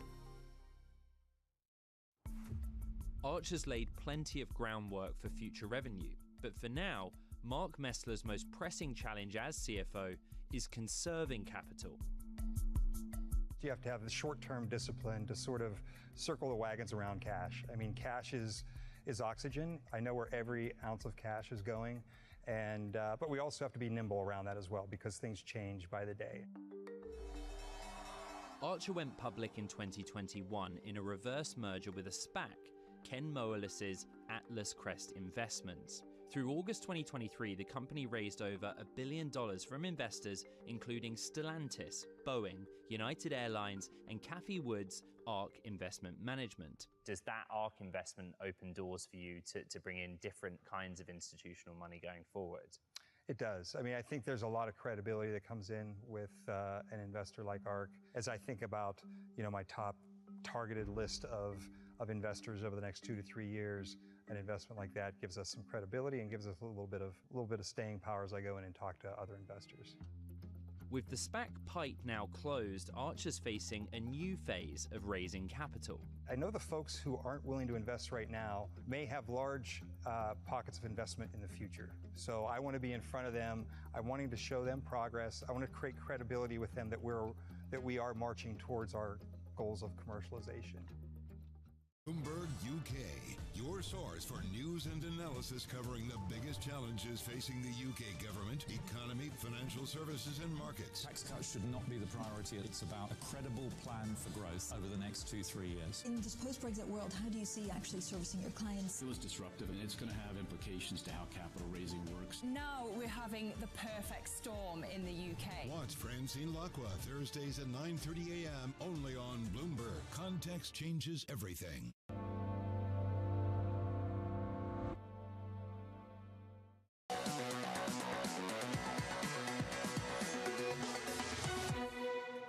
Companies are looking for opportunities to expand, to acquire innovation and new technologies, developments. That's a fairly normal thing given the structural cycle that we are in.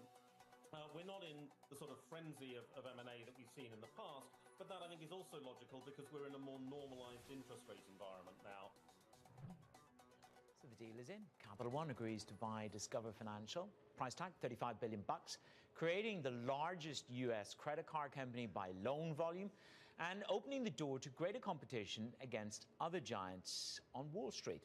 The transaction is expected to close later this year or early next, pending regulatory and shareholder approvals. Shonali Bassick is with me now. Shonali, I'm looking at Capital One. There's dissent in the ranks. Have they overpaid? Have they overreached? What have you got?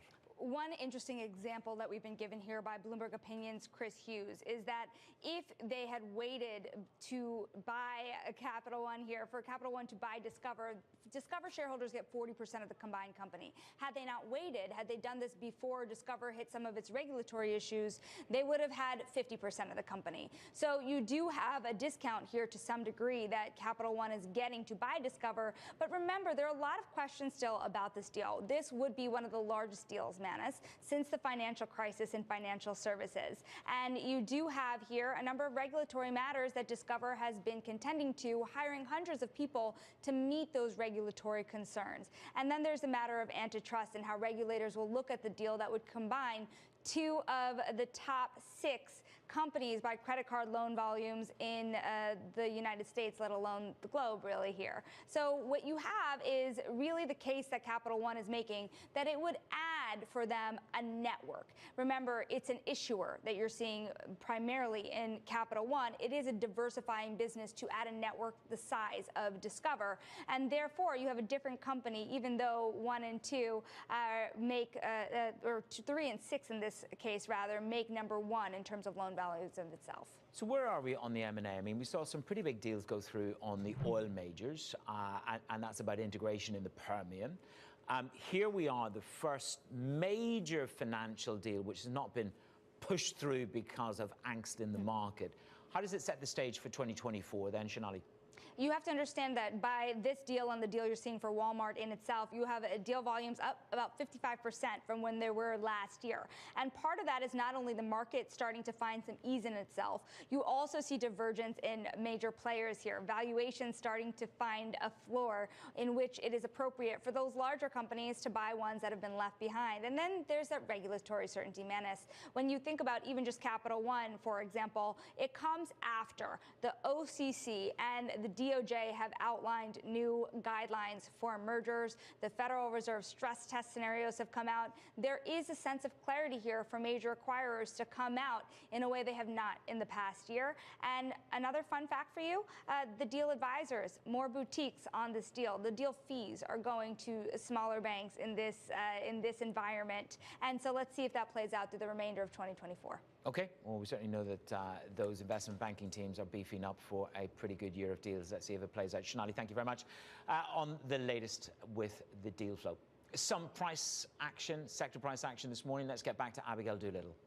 We're looking at some weak action, not just for sectors, but overall. The Nasdaq 100 down more than 1%. The S&P 500 right now down more than 1%. From a composition standpoint, yes, weakness there too, because we have more sectors that are down than not. Starting off with tech and consumer discretionary. We also have communication services. Speaking of the financials, among the worst, but it's really discretionary and technology, both down more than 1%. We'll be taking a look at a piece of that.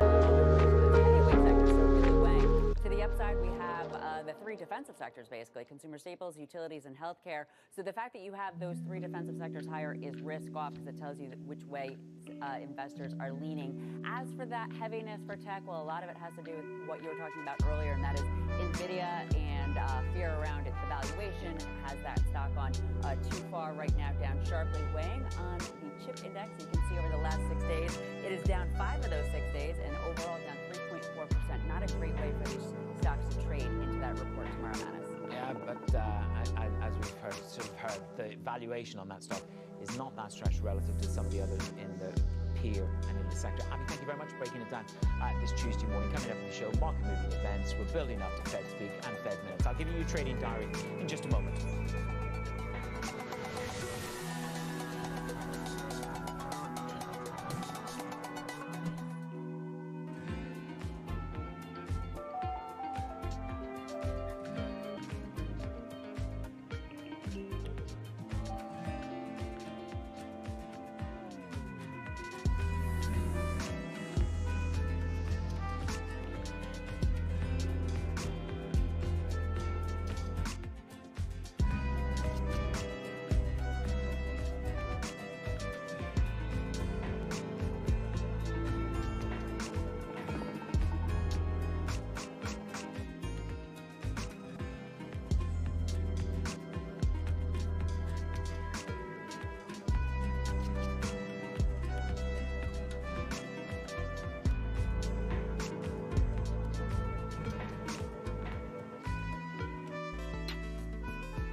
sports networks. There's a lot of, it's a business that seems to be collapsing.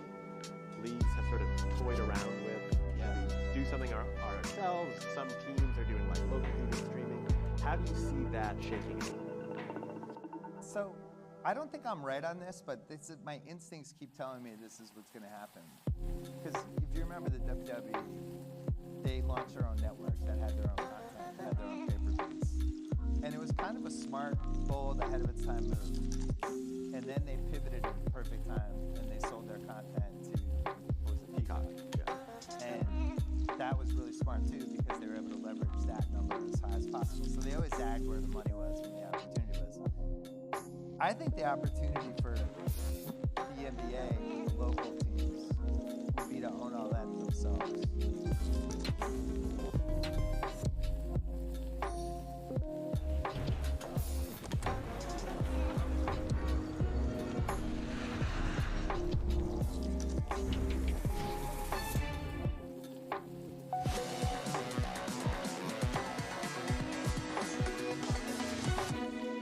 Punchy drop on stocks this morning. They're nervous on Nvidia. That's what's dragging the Nasdaq lower.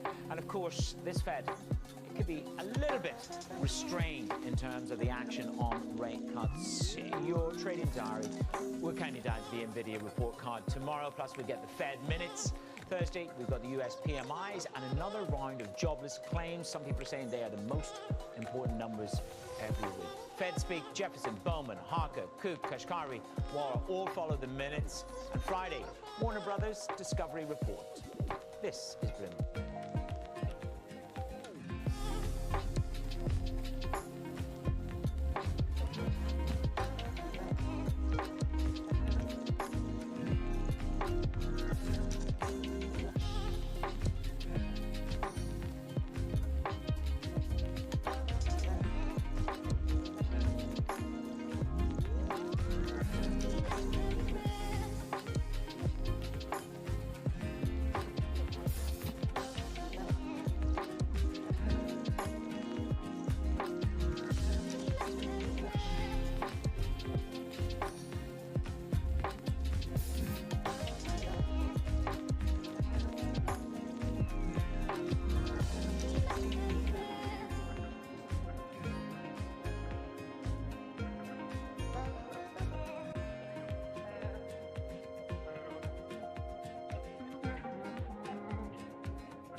The reception, the acceptance of Purosangho has been extraordinarily high.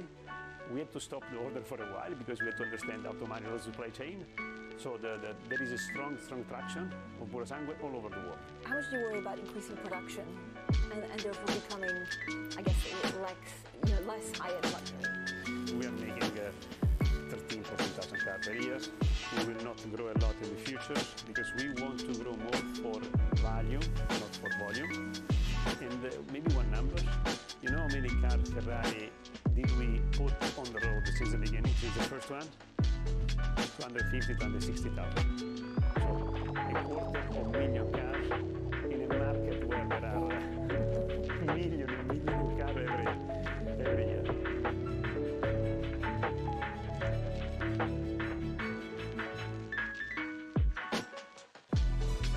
This is Bloomberg News Now.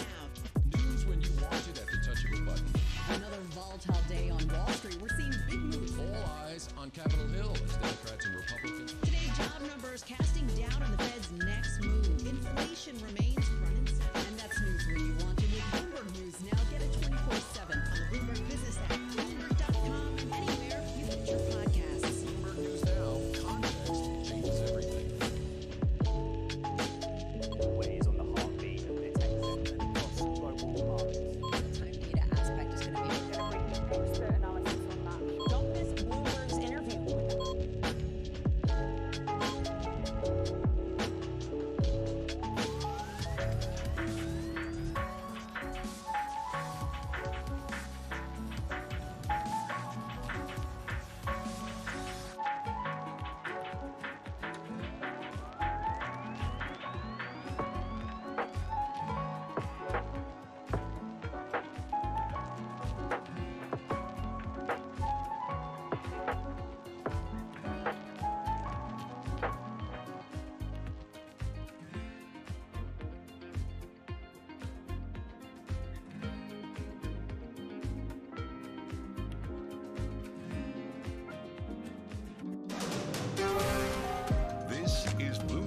Intelligence with Alex Steele and Paul Sweeney. The real outperformance has been in U.S. corporate high yield. Are the companies lean enough? Have they trimmed all the fat? The semiconductor business is a really cyclical business. Breaking market headlines and corporate news from across the globe. Do investors like the M&A that we've seen? These are two big-time blue-chip companies. Window between the peak and cut changing super fast. Bloomberg Intelligence with Alex Steele and Paul Sweeney on Bloomberg Radio.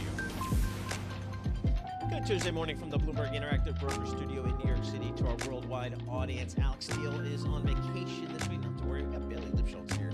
He's from Bloomberg News, covers all the markets. He knows what's happening, so he'll be with us for the next couple of hours. Looking at the market here, a little bit of red on the screen here. The S&P off about 0.6%. The NASDAQ off about 1.1%. Coming up, we're going to check in with Dana Peterson, chief economist at the Conference Board. We had some economic data coming out from them, the U.S. leading economic index, so we'll break that down. We'll take a look at this big M&A trade, Capital One and Discover.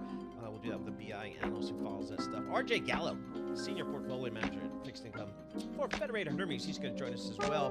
Give us his thoughts on these markets. The Fed's going to cut rates, right? So we'll check in with him. First, let's kick things off with a good friend. You got it, Wall Street getting back to business after the long holiday weekend. But not so much good news. We have the NASDAQ, it's down about 1% right now. S&P 500 down about more than 0.5%. The Dow is little changed right now. The 2-year yield is lower at 4.58%. The 10-year yield lower as well at 4.25%. And the 30-year at 4.43%. Let's talk currencies. We have the dollar down. The dollar is lower. The Japanese yen, euro, British pound is stronger. Bitcoin at 52,031. And on the commodities front, we have NYMEX crude, $79 a barrel. Brent crude, $83 a barrel. This week, investors focusing tomorrow's release of minutes from the Fed's January meeting. This week, we'll also see mortgage applications. 이게 제가 말씀드렸다시피 물론 아까 전에 태도로 경향성 최대중으로 했다면 큰 찬스였는데요. 근데 저의 개인적인 견해는 이 정도의 파악이 나면 잠시 피하는 게 좋습니다. 왜냐하면 무엇보다 여기서 반등을 했습니다. 하지만 이 최대 지금 나스닥이 아까 전에도 말씀드린 최대중화가 나스닥이 역사적 신고가는 너무 많이 올라가는 상태이기 때문에 너무 많이 떨어져도 그렇지 않다는 자리가 지금이야라는 여러 가지 이유가 피하는 것보다 이거는 물론 이미 저의 생각은 안전하게 생각하고 내일 다시 돌리는 게 어떨까요? 지금 나스닥이 저도 그렇게 생각하고 나스닥이 역사적 신고가는 너무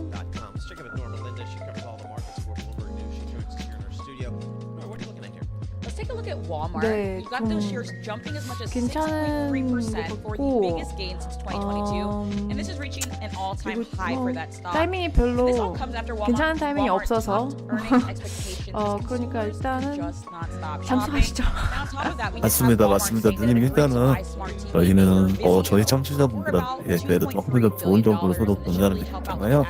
누님 오늘은 조금 참고 저희끼리 천천히 다시 매매를 하는 걸로 이렇게 가시는 게 좋을 것 같습니다. 그리고 오늘 만약에 이게 하락이 오는다 이런 데도 밝혀지면 내일 낙방성에 말씀드리고 내일에 또 시장 상황은 이게 약간 말씀드리는 게 더 좋으신데 지금은 나스닥이 하락폭이 너무 강하고요.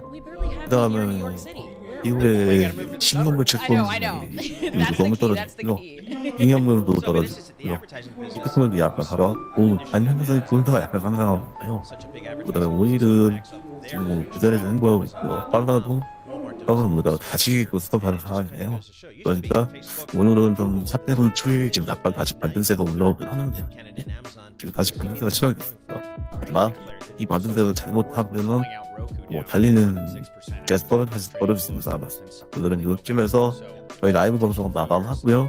아직 또 매매 준비하는 걸로 저희끼리 대피하시는 걸로 하시죠, 네.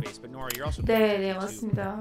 그리고 일단은 우리가 여기까지 하고 내일은 또 이번 시장 같이 할 예정이고 그리고 궁금하네요. 내일은 더 어떤 목표들이 나올지는 기대해 보시고 우리는 여기까지 합니다. 감사합니다. 그리고 계속 뉴스 보시고 자극 주시고 그리고 아시죠? 구독, 좋아요, MasterCard 그 to issue its credit cards, but 유튜버들이 this deal 하는 will 것처럼 quite literally cut out the 해야죠. And so we have 네, Discover has its own network, 여러분들의 so we'll be 의원이 actually having 필요합니다. its credit card will now go through that through this merger and everything. It'll kind of cut out those middlemen that we were talking about. And so we're seeing shares of Capital One preparing a bit of their decline. They were earlier down as much as 5.5%, but are still 네, lower by 여러분들 about 안녕. 내일 뵙겠습니다. 감사합니다. Okay. 네. I just got an American Express cash back for 6% back on groceries. That's where I spend all my money these days. Right. So very good. Right. We're talking credit cards here. Everybody's got a strategy. They do. Are you a big points guy? Do you have like you bundle? No. My daughter, she's all yeah. So I think that's smart. That's the way to do it. Man, especially if you're able to kind of balance everything. You get points cash back. You get the boosted miles. Get the Amex I'm still Platinum working and on hang it. out in nice airport lounges. All the perks here. Home Depot. What's happening there? People Yes. still shopping there? Let's wrap things up with Home Depot. Now, this stock is in the red here, slumping as much as more than 2%. It reported a decline in comparable sales for the 5th quarter in a row. Now, we all know that this is all in the midst of high mortgage rates and a slowdown in construction, but as we did see comparable sales fall 3.5%, this was better than the 3.6% decline that analysts were expecting. But I mean, it's not good news to hear this for the 5th quarter consecutively. And many expect that the housing market will pick up ever so slightly this year, but the story is very much so macro driven as it pertains to Home Depot right now. So until rates do come down and we do see consumers more comfortable with doing those home makeovers and moving, it seems as though Home Depot is having a bit of a struggle here. I'm not one of those people. John Tucker's like a home remodeler. I know. Handyman, he swings a hammer every once in a while. Not me so much. But you're no homeowner. I'm a I was homeowner, gonna so now ask. I go to Home Depot far too often. It's closer than Lowe's, so I was kind of torn between the two. But Lowe's is for me so far out of the way that it's gotta go with it. Isn't one for the more the contractor? The pros versus the contractors. Yeah, which one? I don't know. Beats me. I'm neither. I thought Lowe's was the one that made a lot of money off of like the Lowe's Pro members or the people who go there and buy pallets of everything. I believe it. I get I have people for that. So talk to me, Bailey. Are we gonna have any IPOs this year? How's it looking so far? We're firming up. I mean, today, notwithstanding, markets well off the October bottom. A lot of optimism. Really, the expectation when I talk to bankers, investors, even these private companies, something's got to give. A lot of these companies need cash. It's kind of a balance between if you can raise money in the private markets, if you're an AI company, there's no real need to go public. But if you're a Reddit of the world, Stripe, Turo, those are the companies that people are expecting to want to go public right now. All right, very good. Nora, thank you so much for joining us. Norma Linda, she covers all the markets for us, giving us an update here. Again, a little bit of red on the screen here. We thank Nora for her comments here. Let's break it down. We got some economic data coming out. It's a little light today. We got more coming up later this week, but the leading index came out negative 0.4%. The consensus was negative 0.3%, so a little bit weaker there. Let's break it down. We had a negative revision as well to last month. Dana Peterson, chief economist at the Conference Board. So Dana, talk to us about this leading index data point that came out today. What is it, and what does it tell you? Sure, absolutely. Well, it was down again. It's been negative for more months than I can count over the last 2 years. But the good news is that when we look at the 6-month average growth rate, it's no longer signaling recession, but it's still quite negative. And how does this play into kind of the feeling around the economy and what this can mean for market watchers, for people kind of trying to guess what the Fed will or won't do, just given kind of some of the economic data we continue to be seeing? Well, the thing is that it does signal that the U.S. economy probably is going to slow, probably over the second and third quarter, maybe even starting now in the first quarter. We did get that pretty weak retail sales data. But the thing is that the labor market is still pumping out jobs, wages are rising, so that could continue to support the consumer for some time. But I think that, we are going to see slower economy, but that also means slower inflation. So I think all these pieces give the Fed cause to start looking at interest rate cuts probably around the middle of the year. So, I mean, again, I'm looking at just this over time, and the leading index has kind of been, negative here since kind of March of 2022. I mean, how predictive is this index for the overall economy? Usually the leading index does a really great job in terms of portending recessions, and that's because it captures a number of factors, certainly manufacturing activity, hours worked, which is often linked to manufacturing activity, financial market indicators and credit conditions, and certainly expectations among businesses and consumers. And so all those things, it's done a very good job of portending recession. This time around, I think it was a little challenge because we had a surge in services activity, and also labor shortages meant that a lot of companies didn't let people go. And those are things that aren't really captured in the leading economic index. So maybe that's why it's been signaling for recession for a long time, but we haven't actually had one. All right, Dana, thanks so much for joining us. Appreciate you hopping on, breaking down this data point. Dana Peterson, Chief Economist for the Conference Board. Again, the leading economic indicator came in a little bit weaker than expected this morning. It's kind of been, again, negative really since for many quarters now. So the question is, what does that mean for the economy? Looking at Bailey, today was a pretty interesting day in the we got a nice big M&A trade. Capital One buying Discover for $35 billion.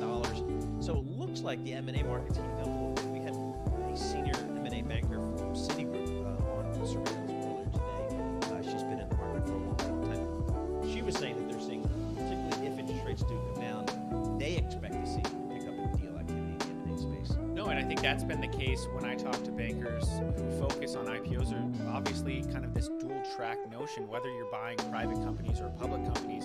The thing is trying to be, at least in the conversations I've had, trying to be kind of nimble with deals. So when you look at how Discover's been trading, you look at their issues on kind of a longer term basis. Right now it's trading at $123, which is notably higher than it was at the market's bottom. It's still below the peak from back in August of 2021. So you're trying to see kind of all these companies, a lot of these companies have dry powder capital and the ability to make some of these acquisitions. So it does seem like we're seeing more. And one thing that I can pay attention to a lot is healthcare, biotech. We're seeing a lot of these companies trying to diversify their platforms. So just, again, in addition to the Capital One $35 billion offer for Discovery, Truist Financial, which is a regional bank selling its insurance brokerage business in a deal valuing the asset of $15.5 billion. And Walmart agreeing to acquire smart TV maker Vizio Holdings for about $2.3 billion.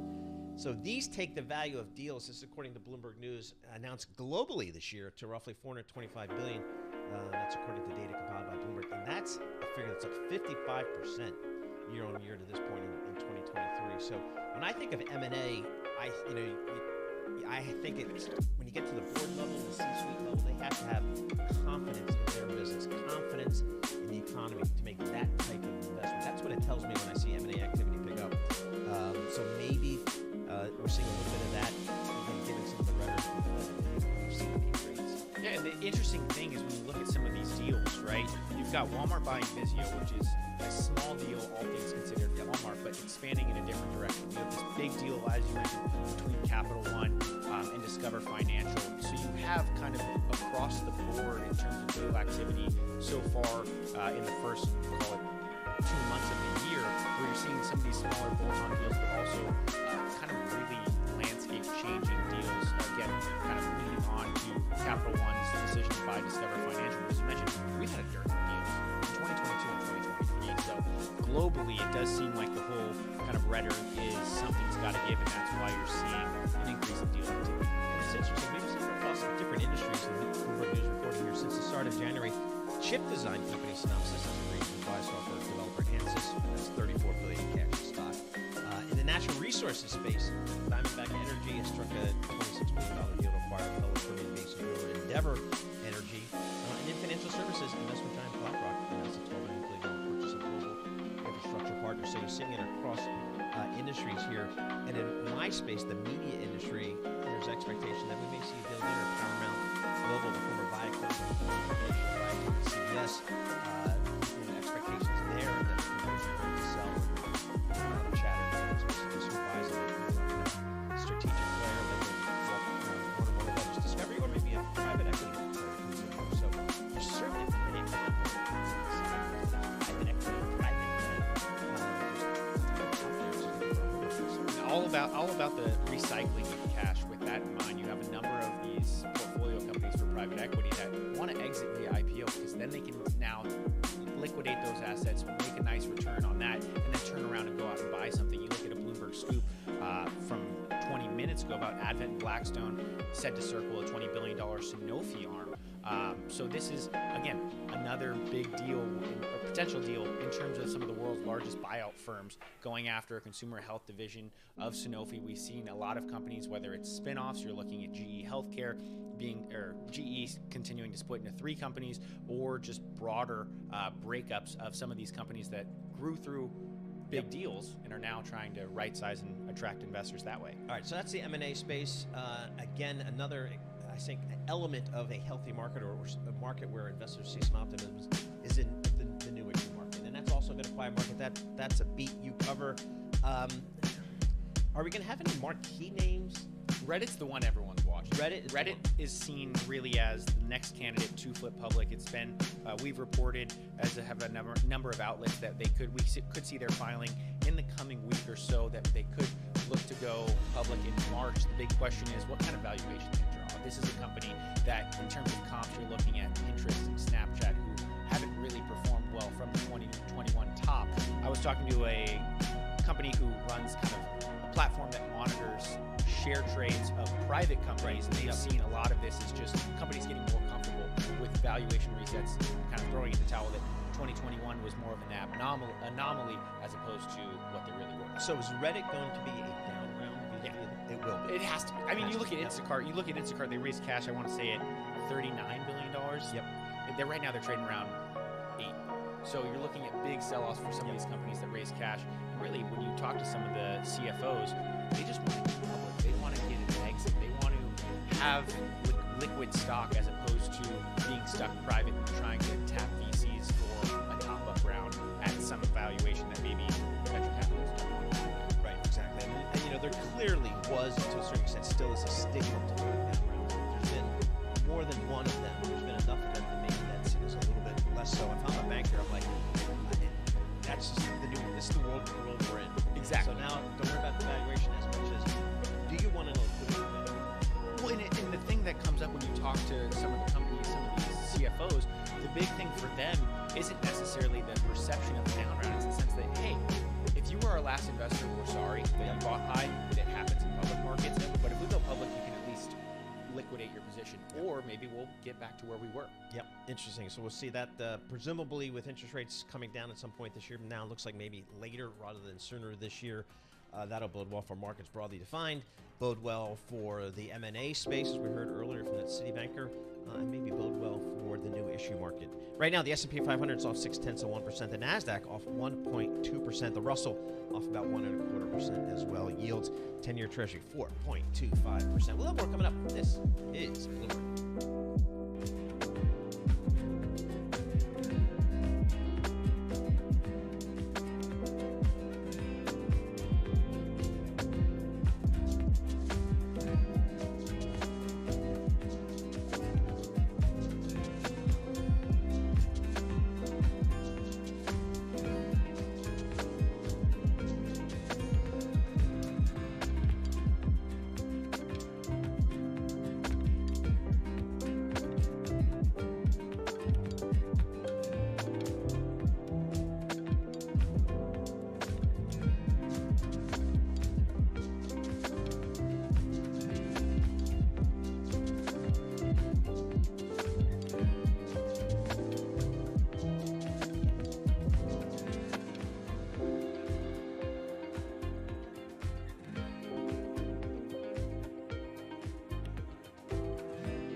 today at Bloomberg.com, on Bloomberg Television, and the Bloomberg Business app. This is a Bloomberg Business Flash.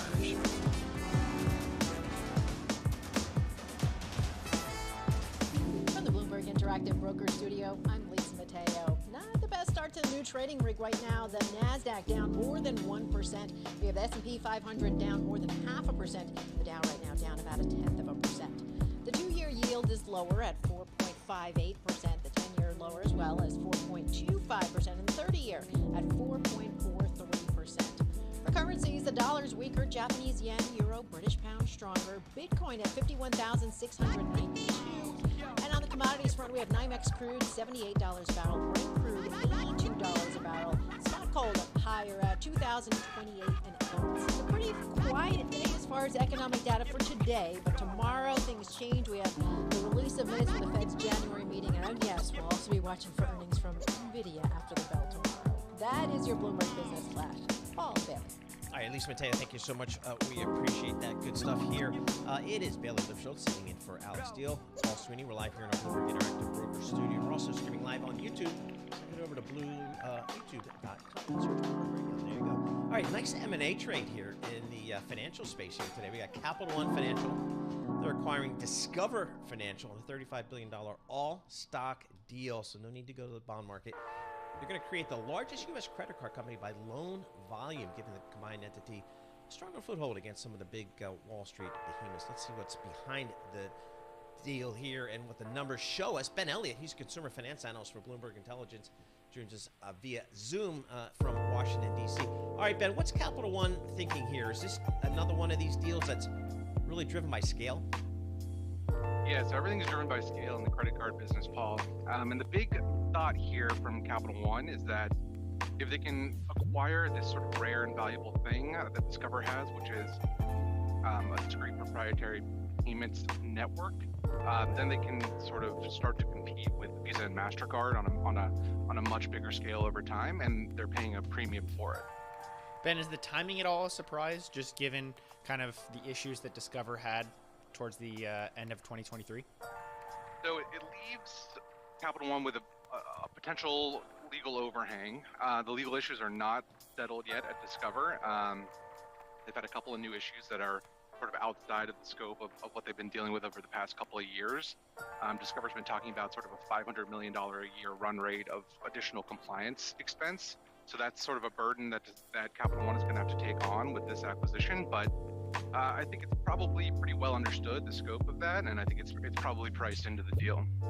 All right, so give us a sense of the size of Visa, I guess the Visa network, the MasterCard network, and now this new combined network. Is it competitive to Visa and MasterCard, and I guess even Amex? So historically, it's completely non-competitive. Visa and MasterCard together are about $10 trillion in domestic U.S. credit and debit card volume, and Discover is about $550 billion. So it's always been this sort of the tiny, redheaded stepchild of the large payment networks. But if you add to that Capital One's hundreds of billions of dollars of credit card loans, and you sort of extrapolate future growth there, it has the potential to sort of compete more like an American Express, which is closer to $1.5 trillion. Ben, I feel like we can't talk about deals without the threat of regulatory scrutiny. What does this bring, and what could the FTC raise any red flags about? Yeah, so I'm obviously not a regulatory expert. Paul knows well that we have a great M&A analyst at Bloomberg Intelligence, Jen Rhee. I'm sure you guys will ask her later. But overall, this deal, I think, will be relatively sort of non-offensive to regulators. Discover is historically not been very competitive with the large networks, so actually bringing sort of the power of Capital One to bear will make it more competitive with the large networks, which has the potential to give customers a real sort of fourth alternative. Whereas in the past, you really only had one option, right? You get a Discover card. It only has one sort of set of rewards. It's got a relatively low credit line versus some of the other offerings. It doesn't have sort of high-end travel rewards offerings.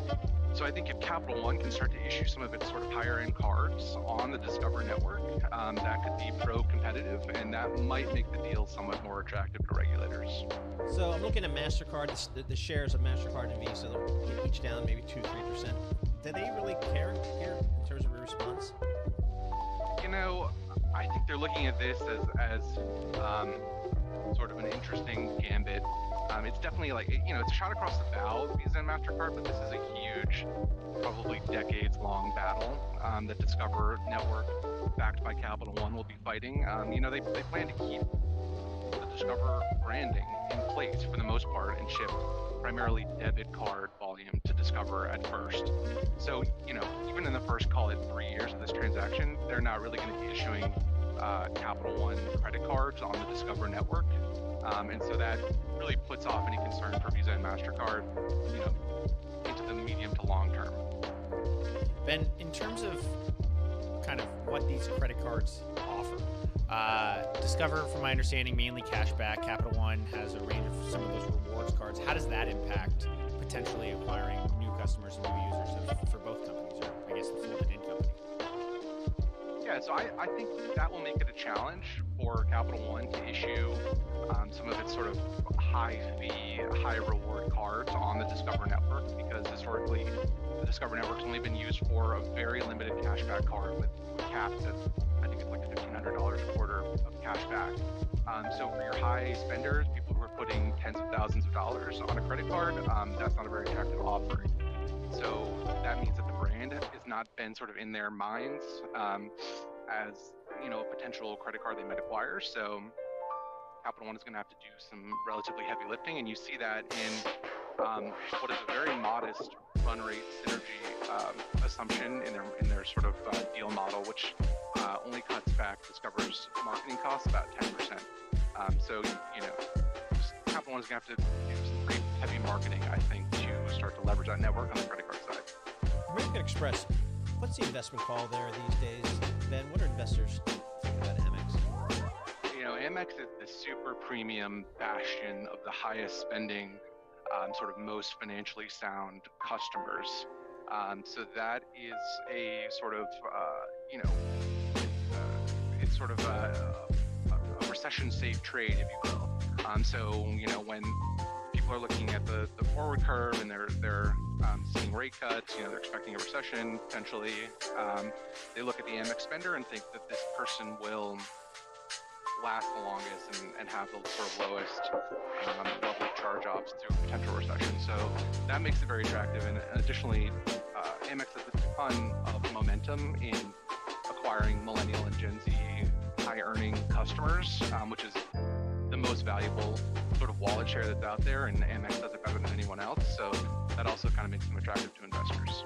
Hey Ben, here at Bloomberg LP, we recently switched our corporate credit card from one vendor to another. Why did that happen? Was that simply price? Somebody came along and said, hey, we'll do it cheaper? Is that how that business goes? Well, obviously I have no insight into that particular deal, but you know, that can be a number of things. That can be the sort of reward structure, that can be the cost structure, that could even just be, you know, simple sort of customer service and applicability of sort of technology on the corporate fulfillment side. So, you know, I don't really have any insight into what that particular move was. It all works for me. It all goes to Redo, keeper of the whatever the card is.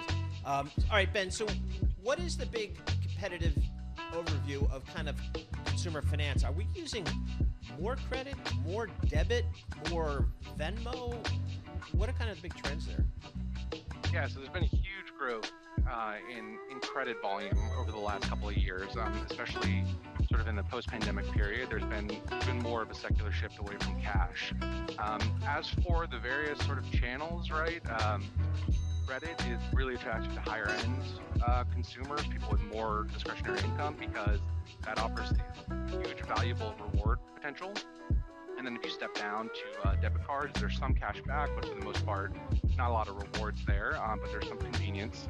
And then sort of the lower tier kind of fintech payment systems, you know, they're sort of targeted at sort of younger, sort of Gen Z, lower spenders, and they are the people who are exploring things like buy now, pay later, which is sort of a way to give credit to people who don't really have a lot of like credit history or substantial earnings history. All right, Ben, thanks so much for that. Appreciate it. Ben Elliott, consumer finance analyst for Bloomberg Intelligence, is joining us via Zoom from Washington, D.C. And then there are those of us who walk around with a wad of cash, because that's how you play. Who do you pay cash? Very few people. Very few people now, and it used to be. You walk into a bar in the Jersey Shore, you got to put a 50 down on the bar to make sure. Let them know you have business. Let them know you're serious. Okay. I'm not going to give them like tap my phone. They throw me out. But no, you're right. You just don't use cash. I only use cash at halal carts in New York City and my dive bars that I can't say their names because otherwise people go to it, so I got to keep it secretive. But those are the only places I use cash. I know, it's crazy. So, now it's just, I'm thinking, one of the greatest companies in technology in that space was Square. They're the ones that revolutionized it. I think for the local retailer, because all you have to do is stick that thing on your phone, and then a local retailer immediately has the ability to kind of migrate to more of electronic payment. That completely changed, especially here in New York City, where if you would go to a farmer's market before, you'd have to worry about, do I have enough cash? What if I want to buy more things?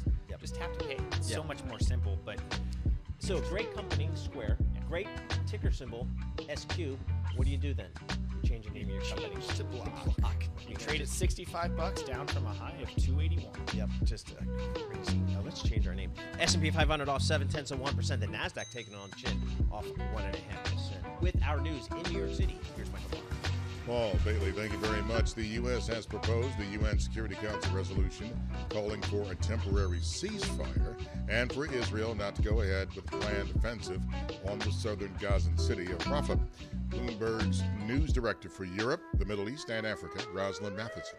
According to the draft that we've seen, the US actually uses the word ceasefire, which is a word they've been highly reluctant to use for months during this conflict. They've preferred to call for a pause in the fighting, and they've blocked some resolutions that have called for an immediate humanitarian ceasefire in Gaza. So it's certainly a shift in tone from the US, but it does reflect what we've been seeing from the US in the recent weeks, including from the US President Joe Biden himself, a real sense of frustration, exasperation with Israeli Prime Minister Benjamin Netanyahu. They've been talking on the phone quite regularly.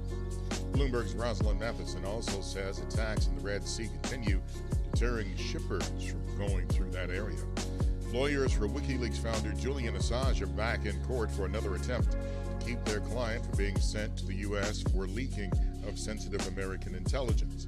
Outside the High Court of London, protesters have gathered calling for Assange's release, including his wife Stella.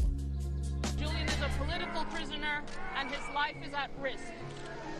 What happened to Navalny can happen to Julian. Assange continues to be held in a UK prison where he has been since 2019. A Russian court upheld the detention of Wall Street Journal reporter Evan Gershkovich. The U.S. government deems Gershkovich to be wrongfully detained following recent remarks by President Vladimir Putin that he is open to a prisoner exchange for the journalist's release. Global news 24 hours a day and whenever you want it with Bloomberg News Now. I'm Michael Barr, and this is Bloomberg.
Facts, headlines, and breaking news 24 hours a day at Bloomberg.com, on Bloomberg Television, and the Bloomberg Business app. This is a Bloomberg Business Flash.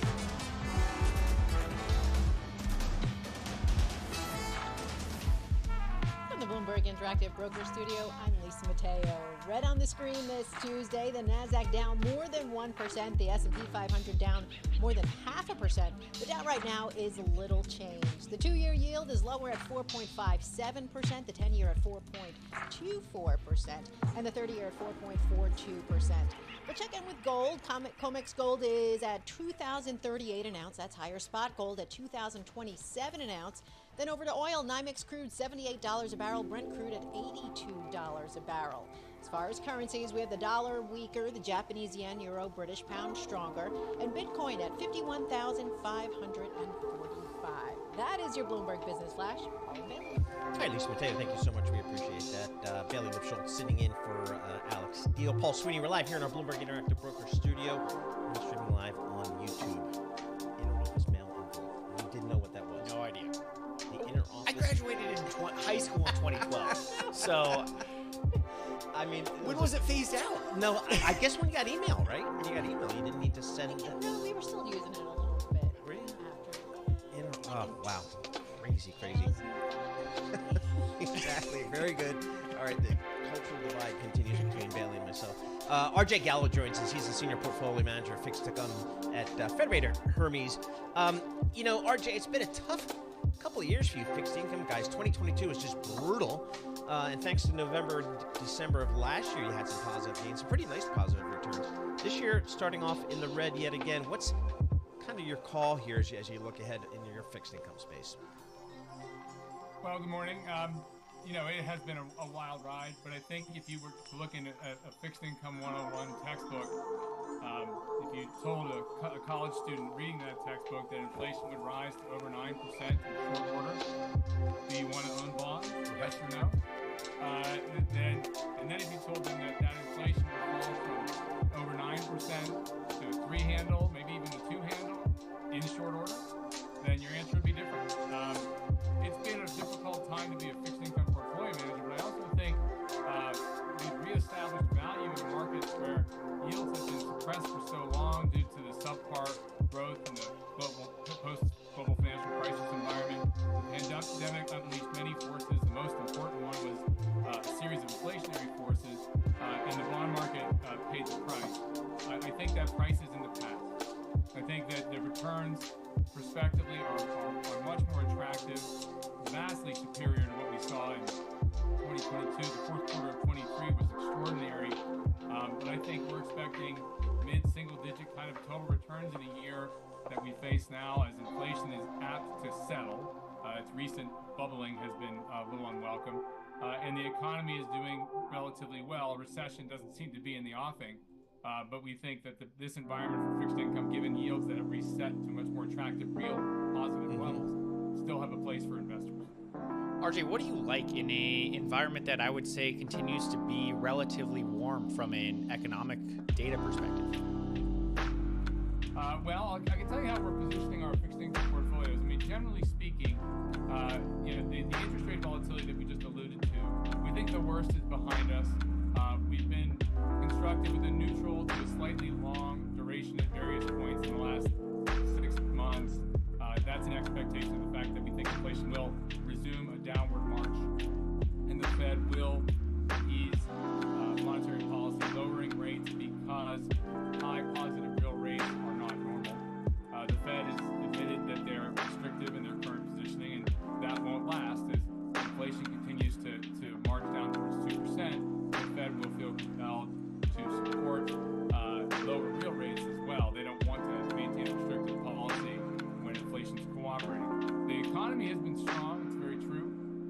In the fixed income space, I think a lot of money has been put to work chasing credit. Why? Because the strong economy should support profits.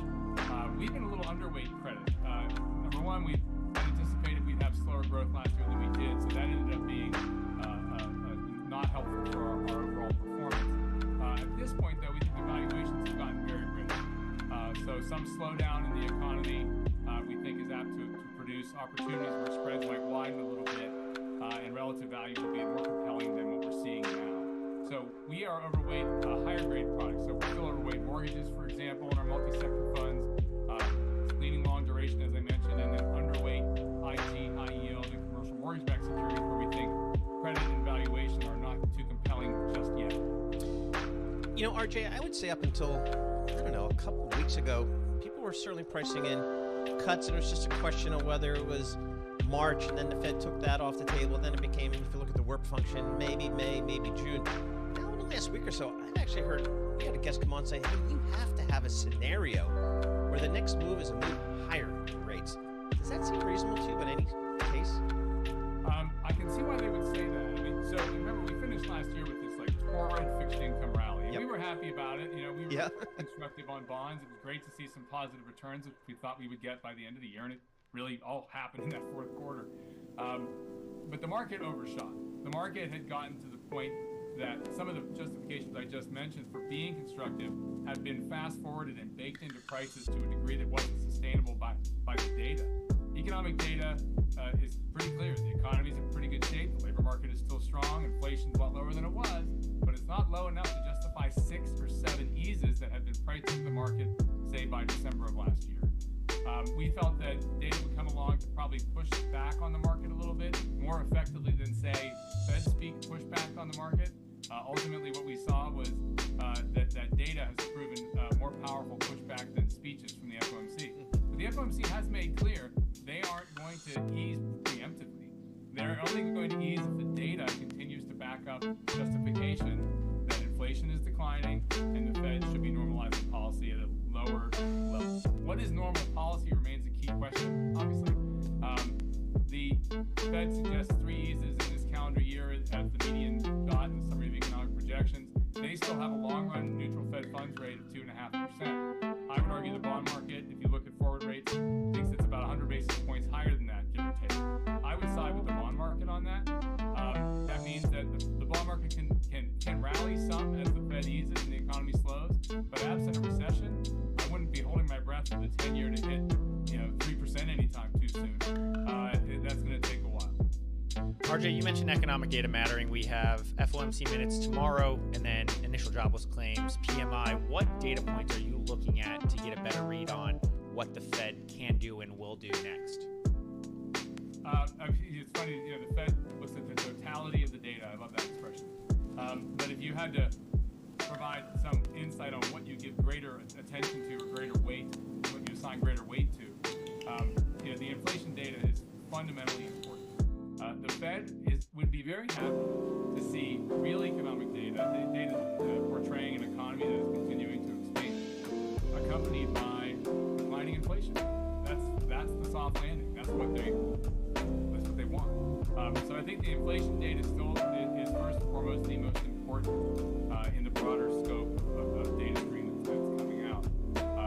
That said, if the economy looks to be re-accelerating, then the reason that becomes a concern, I think, for the bond market is that you would be more cautious about your expectations on inflation. Will inflation continue to decline if the economy, in fact, re-accelerates? That would be a real challenge for the market. That's the kind of data set that might feed expectations that maybe the Fed will tighten again. I actually think that's highly unlikely. I think a Fed funds rate of 5.25 to 5.50 is already clearly restrictive. You don't need to tighten again as much as keep it there longer. So keeping it there longer, Paul, you mentioned the work function before. That would translate into the work function having to move. You'd have to keep pushing out further and further into the future.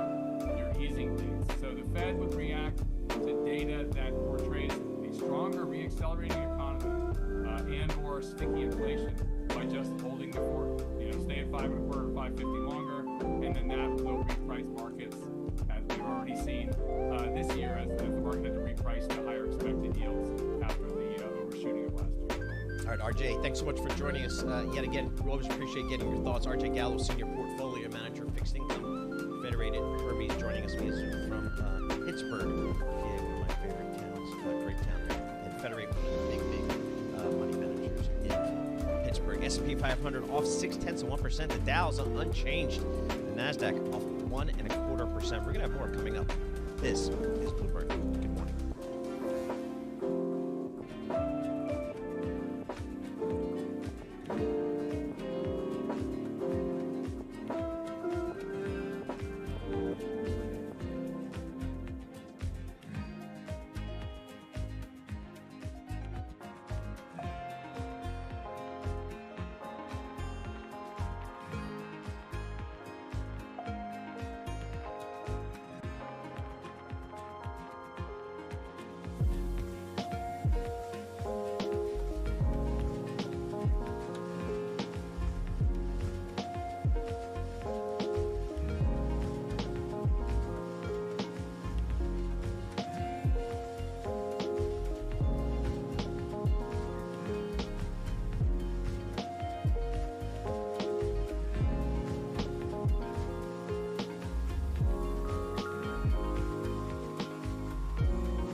your company news headlines on Bloomberg Radio.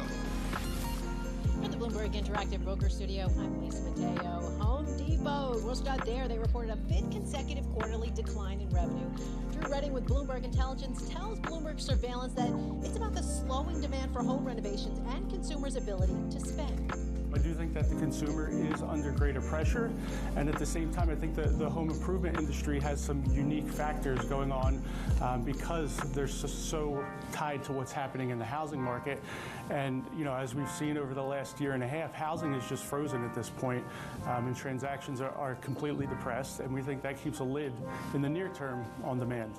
Now, Home Depot shares are up about 0.3%.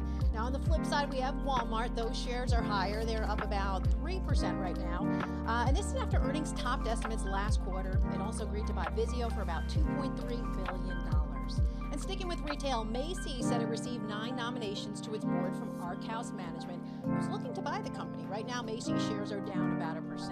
And over to the financial sector, Barclays looking to return at least $12 billion to shareholders in the coming years. It plans to do that by cutting costs of the $2.5 billion by 2026. Bloomberg's Tom Metcalf says the UK lender also plans to boost its return on equity in a big way. They're looking to get that return on equity up from 9% up to 12% by 2026. So, the interesting thing for me is, Barclays as we know it, big investment bank, UK retail bank, and also some card payments business, is the executives trying to do this without, massively changing that mix. Really what they're going to do to get to this point is effectively shrink in relative terms the importance of the investment bank to the group. And, big question is how on earth can you go about boosting returns of the business? You're actually going to be shrinking your capital allocation. The shares are up about 9% in London. That's your company news at this hour. I'm Lisa Mateo. This is Bloomberg Intelligence with Alex Steele and Paul Sweeney on Bloomberg Radio. All right, quick check of these markets. S&P's off 0.5%. The Nasdaq's off 1.1%. Yields come in just slightly. Got the 10-year 4.25%. And I'm looking at Bitcoin here. It's off about 0.5%, 51,650 for the cryptocurrency on a fairly quiet trading day. Right now, with our news in New York City. Paul, Bailey, Lisa, President Biden now says he'd be willing to talk with House Speaker Mike Johnson about stalled aid for Ukraine and Israel. More from Bloomberg's Jody Snyder in Washington. The Senate did pass emergency funding after the Senate had tried to pass a border security bill with this funding. The House did not take up that border security bill and sort of said it was dead on arrival. And then the House didn't take up this recent funding bill before going on a 2-week vacation, before which they had voted to impeach the Homeland Security Secretary. So the White House was very frustrated with this. Bloomberg's Jody Snyder in Washington. Supporters of the $95 billion package are saying the fall of the Ukrainian city of Avdiivka and opposition leader Alexei Navalny's death in a Russian prison are adding to the urgency. A woman with dual U.S. and Russian nationality has been detained in Russia and accused of treason for providing support to Ukraine's military. According to state media, the unnamed 33-year-old woman is from Los Angeles. A historic ruling overnight from the Alabama Supreme Court could impact the future of in vitro fertilization in the state. The court ruled frozen embryos qualify as people under its state law, and anyone who destroys them is left facing possible wrongful death lawsuits. Patients and doctors like Dr. Mamie McLean from Alabama Fertility, the ruling is incomplete and confusing. We're concerned that this ruling has far-reaching consequences for what we feel is safe to freeze and safe to discard. Dr. McLean says the ruling could block women from accessing IVF and making the process more expensive, force some clinics to close altogether because of legal risks. WikiLeaks founder Julian Assange was a no-show for health reasons at his final appeal against extradition to the U.S. for publishing secret military and diplomatic files. Global news 24 hours a day and whenever you want it with Bloomberg News Now. I'm Michael Barr. This is Bloomberg. Paul, Bailey, listen. All right, Michael Barr, thank you so much. We appreciate it. Bailey, this is really a story from Matt Miller. It goes to Rivian. the electric truck maker. It's lost its claim to be Tesla's most credible competitor long ago. Now, its ability to navigate an EV demand slowdown poses its biggest test yet, with even auto industry stalwarts such as Ford Motor Company dialing back their expansion plans. A tough question for investors will be how an unprofitable, cash-burning startup can weather the storm. Markets will be seeking clarity when the Amazon.com-backed firm reports fourth quarter results on Wednesday. The day is past when you can read a story in the stock market where, hey, we're growing the top line, just focus on the top line.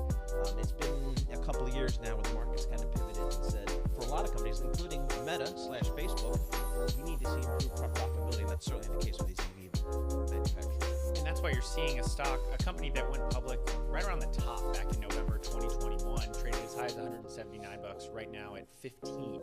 But one thing, Paul, you gotta keep in mind is this kind of fallout does come as Tesla struggles. So you have the Magnificent Seven rallying. Well, Tesla's down more than 20% year to date. When you go back to when Rivian went public, it's down some 40%, losing more than $410 billion in market value. So it's an issue for these startups, but it does continue to be an issue that's bubbling up for these big automakers, just given kind of the costs you have to cut and the ability to actually make money on these EVs. That's right, and so it kind of comes down to the big question. It's always been out there, but I think it's getting much larger in the last 6 months, which is overall demand for EVs. As Matt Miller was fond to point out, you got the early adapters, you got the people who wanted to look like they were going green and all that kind of stuff. You've exhausted those buyers.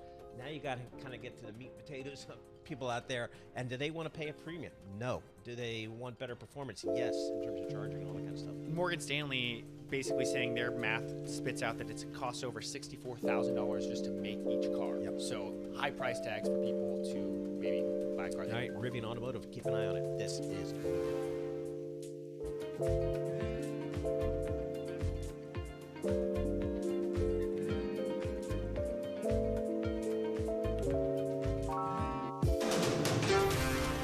This is Bloomberg Intelligence with Alex Steele and Paul Sweeney. The real outperformance has been in U.S. corporate high yield. Are the companies lean enough? Have they trimmed all the fat? The semiconductor business is a really cyclical business. Breaking market headlines and corporate news from across the globe. Do investors like the M&A that we've seen? These are two big-time blue-chip companies. The window between the peak and cut changing super fast. Bloomberg Intelligence with Alex Steele and Paul Sweeney on Bloomberg Radio.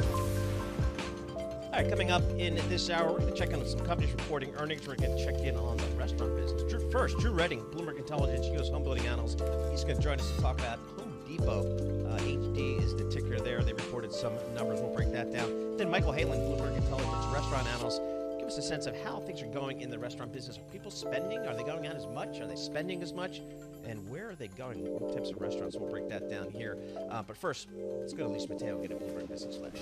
You got it. Right now we have the NASDAQ down nearly 1%, so not the best start to the Tuesday after the long holiday break. S&P 500 down about 0.5%. Down right now is little changed. Yields are lower. The 2-year yield at 4.57%, the 10-year yield at 4.25%, and the 30-year at 4.43%. As far as commodities, let's check in with NYMEX crude. It's about $78 a barrel. Brent crude is at about $82 a barrel. Spot gold at $2,027 an ounce. COMEX gold at $2,038 an ounce. Now this week, investors are going to be focusing on tomorrow's release from the Fed's January meeting. Today, it's kind of quiet. This week, we'll also see mortgage applications, initial jobless claims for last week, and also read on home sales for January. That is your Bloomberg Business Flash. Paul and Bailey. All right, Lisa Mateo, thank you so much. We appreciate it. Bailey Lipschultz sitting in for Alex Steele. I'm Paul Sweeney. We're live here in our Bloomberg Interactive Broker Studio. We're also streaming live on YouTube. We're also in your dashboard. Got that Apple CarPlay, Apple CarPlay, Android Auto. So we're all over the place. Tom Keen's definitely into playing around with those apps there. So we appreciate all those good partners here as we do new distribution platforms for Bloomberg Radio. Let's go to Norma Linda. She covers all the markets for us. She checks in here, gives Give us a sense of what's happening out there in those markets. What names are you looking at? Yeah, let's take a look back at Walmart. Those shares are jumping as much as 6.5% for the biggest gain since 2022 and reaching an all-time high in this intraday trading. The company beat expectations with shoppers swiping their credit cards like crazy. It saw same-store sales, which is a key metric for retailers, rising 4%, and the street was actually expecting a gain of 3.1%, so we are seeing expectations being beat there. And of course, we do know that they had better than expected holiday sales, but the company is still relatively cautious when it comes to consumer spending, so they have been kind of pulling back and reducing their inventory, but ultimately we are seeing consumers really running towards some of these value names and buying cheaper products, and obviously Walmart is seeing the benefit of it. Yeah, it does seem like big results. Stocks up more than 20% in the last 12 months. I mean, Walmart, you mentioned all-time high. Holy cow. I mean, I looked at that chart. It's just amazing. I mean, it just keeps going. I like, you think about, can they put any more stores out there? I mean, I'd like one here in New York City. so there's nothing here, right? I mean, don't we have something in Queens? Or, I don't know. All right, anyway, I gotta go to the suburbs. All right, so I go to Rich Go just to see how our friends of the Walton family are doing. 17, 18, and 19. Jim Walton, Rob Walton, Alice Walton, all with about $75 billion in assets. So good for them. Good for them. Yeah. They also seemingly own like 15 professional sports teams, I feel like. Yeah, and the big one was the Denver Broncos. The Yeah, one, Broncos, and then even if you go adjacent to the Stan Kroenke owns the Colorado Avalanche, the Los Angeles Rams. Oh, the Kroenkes? Is that relative? Kroenke is married to one of them. Is that right? Okay. All right, very good. All right, what else you got for us, Nora? Looking at Discover Financial Services, of course, this has been the talk of the day. Those shares are soaring as much as 14%. Now, that's the biggest advance since 2020 and its highest intraday level since 2022. Now, this is all kind of coming after that deal news. We had Discover and Capital One making the biggest merger deal globally for this year, and that will now create the largest U.S. credit card company by loan volume, and that's beating both Chase and Citigroup. And this is a $35 billion all-stock deal. Yep. I know we spoke a little bit about, we have Amex over here, we have a couple different card holders in terms of this roundtable here, but we are seeing its peers, MasterCard and Visa, slipping, and we do know that in the past, Capital One has really had to rely on Visa and MasterCard specifically to issue its credit cards, but now it kind of gets that through Discover. I just want to confirm also Stan Kroenke's wife, Ann Walton Kroenke, is the daughter of Bud Walton. There you go. Okay, so it is a all lot of family. Yes. I did not know that. Yeah. That's a fun fact. Yes, fun fact for this Tuesday. Yeah, exactly. So, going along, you never lose money in the sports teams. Yeah. I never see a write-down on the sports team here in the U.S. at least. And also, it seems like I remember taking the tour at AT&T Stadium in Dallas, Jerry World. He owns everything, and you can write so much off. So it's kind of an easy way to cover up money. It's a good Right. business, good business stuff. It's not necessarily a great cash flow investment from time to time, but just in terms of asset value long-term, good stuff. HD, we're going to have Drew Redding, Bloomberg Intelligence Analyst, coming up with a breakdown of the analysis of the Home Depot numbers. What's the story here? They reported? Yeah, I mean, so we were looking at Home Depot a bit earlier, and they did report. We do know that in the midst of it really being a high mortgage or interest rate environment, we are not seeing as many people remodeling, and so this company is seeing a fifth straight decline as it compares or in terms of comparable sales. So we have really been looking at that company. Of course, you all know that I cover home builders, love Drew Reading, so I'm excited to hear from him. But it's just a really interesting space right now when you think about competitors Lowe's. And after I looked, following our conversation earlier, actually apparently Lowe's is the one that. What I said. Yes, you did say Game that. of Pros? So I wanted to come here and confirm that for you. So Lowe's Pros. Okay. Lowe's Pros, Walton Kroenke. Yeah. Hope I'm not leading us astray. But I did want to quickly look at Supermicro Computer. That is a computer hardware and storage company. It's based in San Jose, California. And we really did see it rally last week, but it did see a halt after 9 days of gains. We are seeing the stock falling as short sellers are notching $1.2 billion in gains. I have my colleague Carmen Reinecke writing that story up. Really interesting here, and this is all in the mist. Surprisingly, after its price target was hiked to $1,300 from $700 at Rosenblatt. So is this a meme stock or is this real? I mean, that's Bailey's territory. Let's see. It's caught up in the excitement. I mean, you have Supermicro Computer, which is a name that'll get the kind of chat rooms going, and then you do have the exposure to AI. I will say one thing that you got to keep in mind with some of these short seller stories. That's really if you shorted at the top. So you're still down according to Carbon Story. Prior to today's sell-off, down more than $4.8 billion. If you short the stock, it's up 705% over the last 12 months. I'm looking at the income statement they had revenue in, 2023 of $7 billion. 2024, looking to double that to like $14.5 billion, and then $20 billion next year. So let me see, are they profitable? Yeah, they're profitable. So I mean, the free cash flow negative this year, but turning free cash flow positive next year. You look at some of the projected growth. I mean, NVIDIA we'll get tomorrow, but anything around these AI names, it's astonishing. I wasn't obviously around on Wall Street or covering the markets back in the dot-com bubble, but I was similar. This is so much different because, like I said, these guys have real company, they have real profits. I was taking concepts public at a $20 billion valuation. Yeah, we're going to do pets. We're going to do it all on .com, and that's all we needed. So, yeah, much different today. But still, those meme stocks were a crazy pandemic kind of thing, and I guess it still lives to a certain degree. All right, Nora, thanks so much for joining us. Nora Melinda, she covers all the equity markets for Bloomberg News. We appreciate getting some of her time here. We're talking about Home Depot. The company reported some numbers here. Let's bring in Drew Redding. Drew covers all the home building stocks, which have just been ripping really for the last couple of years, because that's the only way to get a home is you got to build a new one. And he also covers all the companies that are around the home building industry, including HD. It's up about 0.6% here today. Drew, thanks so much for joining us here. Break down what you saw and heard from our good friends at Home Depot. Sure. So the 3.5% decline in same-store sales was pretty much right in line with what was expected. You have to keep in mind, though, coming into the quarter, the bar was pretty low for Home Depot. They continue to face consumers who are pulling back in big-ticket discretionary categories. So think things like flooring, cabinets, countertops. Conversely, they're seeing relative strength in some of the smaller-scale projects. So those big-ticket projects are being deferred. We do think eventually they get completed, but that may be more of a 2025 story. But coming into this quarter, the real debate was around how 2024 was going to shape up. So they offered guidance suggesting that same-store sales would fall about 1%. And given what we heard from a handful of their suppliers over the last couple of weeks, which were calling for a flat market, I think it caught people a little bit off guard, ourselves included. We do think that the first half is going to be comparatively weaker than the second half as rates start to pull back, and we think we could maybe get a little bit of a boost from the housing market. Drew, this may be a dumb question, but when I look at some of the consumer data that we've been seeing, we are seeing rising 90-day credit card delinquencies. How do things like that, what does the normal spender at Home Depot look like? You mentioned kind of a pullback on some of those bigger projects. What kind of demographic does Home Depot really see in terms of driving sales and kind of putting those numbers together? Yeah, so about 80% of Home Depot's customers are current homeowners.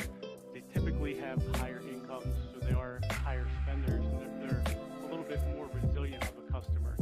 I think where we're seeing the relative weakness is in some of the low-end spending, which is kind of going away on the DIY side. But, you know, if we look at the picture, what's happening in the home improvement market is we're seeing a reversion to more typical spending patterns. So if you think back to the pandemic, we had the share of PCE that went towards household durables was at an all-time record, and we've seen that moderate since really the first half of 2023. So we think that there's a bit more of a reversion that needs to take place through the remainder of this year, which is going to keep the total industry sales muted. You know, but you talked about the consumer. You also have the consumer out there who's battling with the cumulative impact of massive inflation over the last couple of years. So, you know, while we look at the headline number, and we see that it's moderating, it's really the cumulative impact that's kind of pressuring spending in the category. Hey, Drew, what do you think is a normalized top-line growth rate for like a Home Depot? I'm looking, you know, pre-pandemic it was kind of a mid-single-digit grower, then of course exploded, you know, during the pandemic with some, you know, big double-digit gains. What do you think? What do you kind of model out here for top-line growth? Yeah, I think in a normalized environment, which we think we get back to in 2025, is probably in the 3 to 4% range as a baseline. You know, there's a couple of industry factors that we think will support that. Like I mentioned, we think as rates start to moderate, perhaps as we get through this year, we think that you could start to see a boost from existing home sales. Remember, existing home sales are at the lowest level in more than 25 years, and we know that people who move spend about twice as much on remodeling as those who don't. So while we don't see total housing turnover returning to, you know, kind of that 5.5 level anytime soon, we do think the fact that things have been so depressed does serve as a tailwind as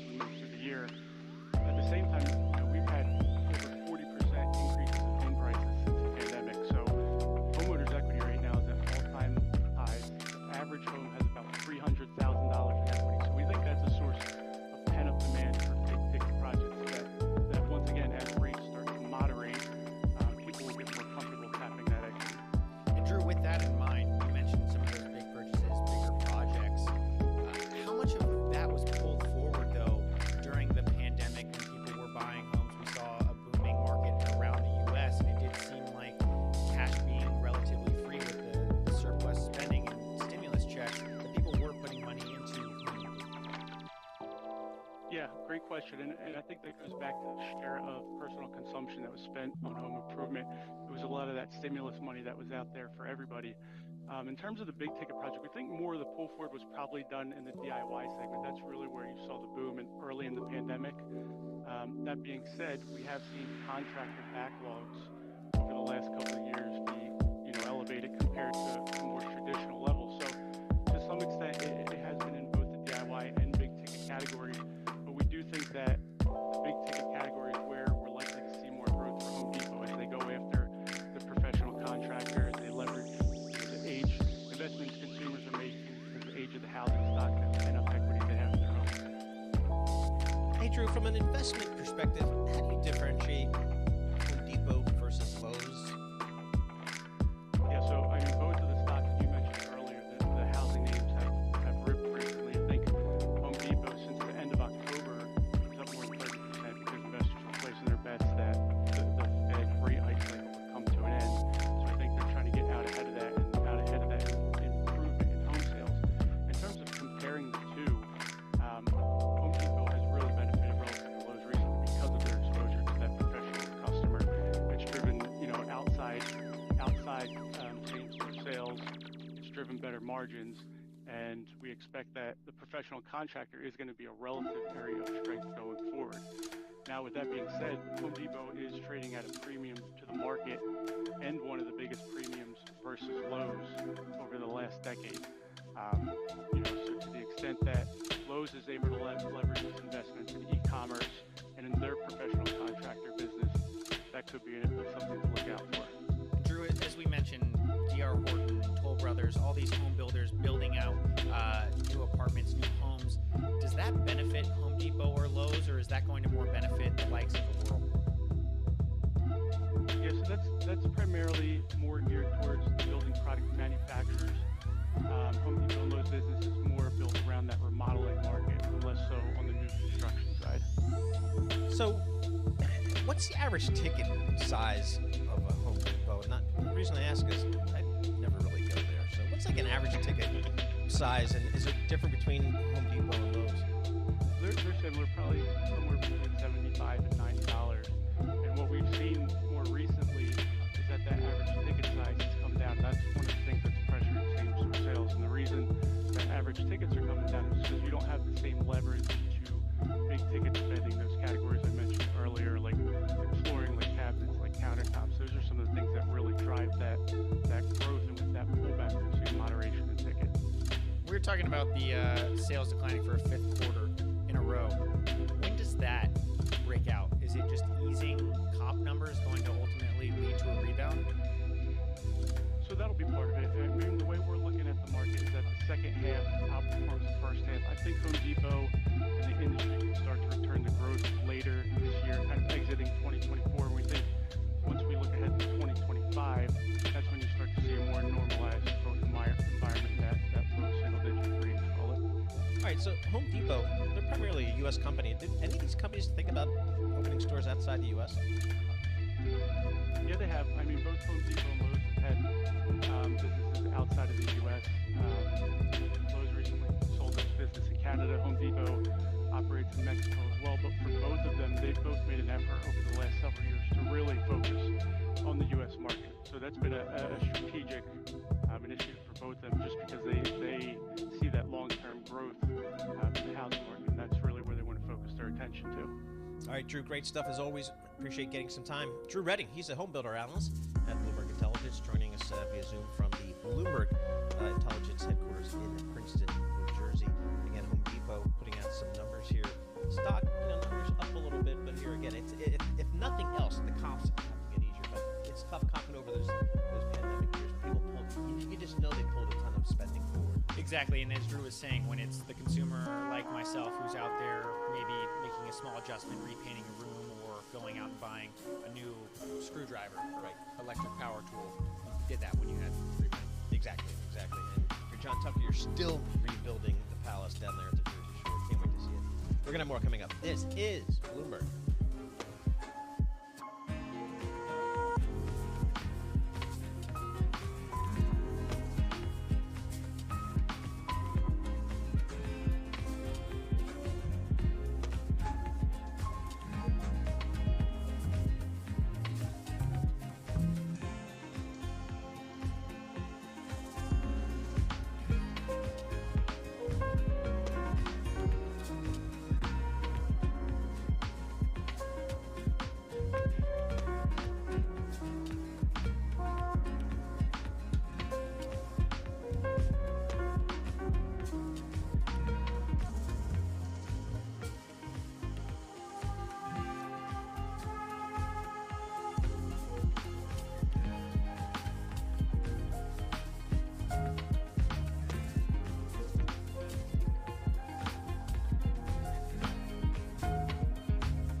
headlines and breaking news 24 hours a day at Bloomberg.com, on Bloomberg Television, and the Bloomberg Business app. This is a Bloomberg Business Flash.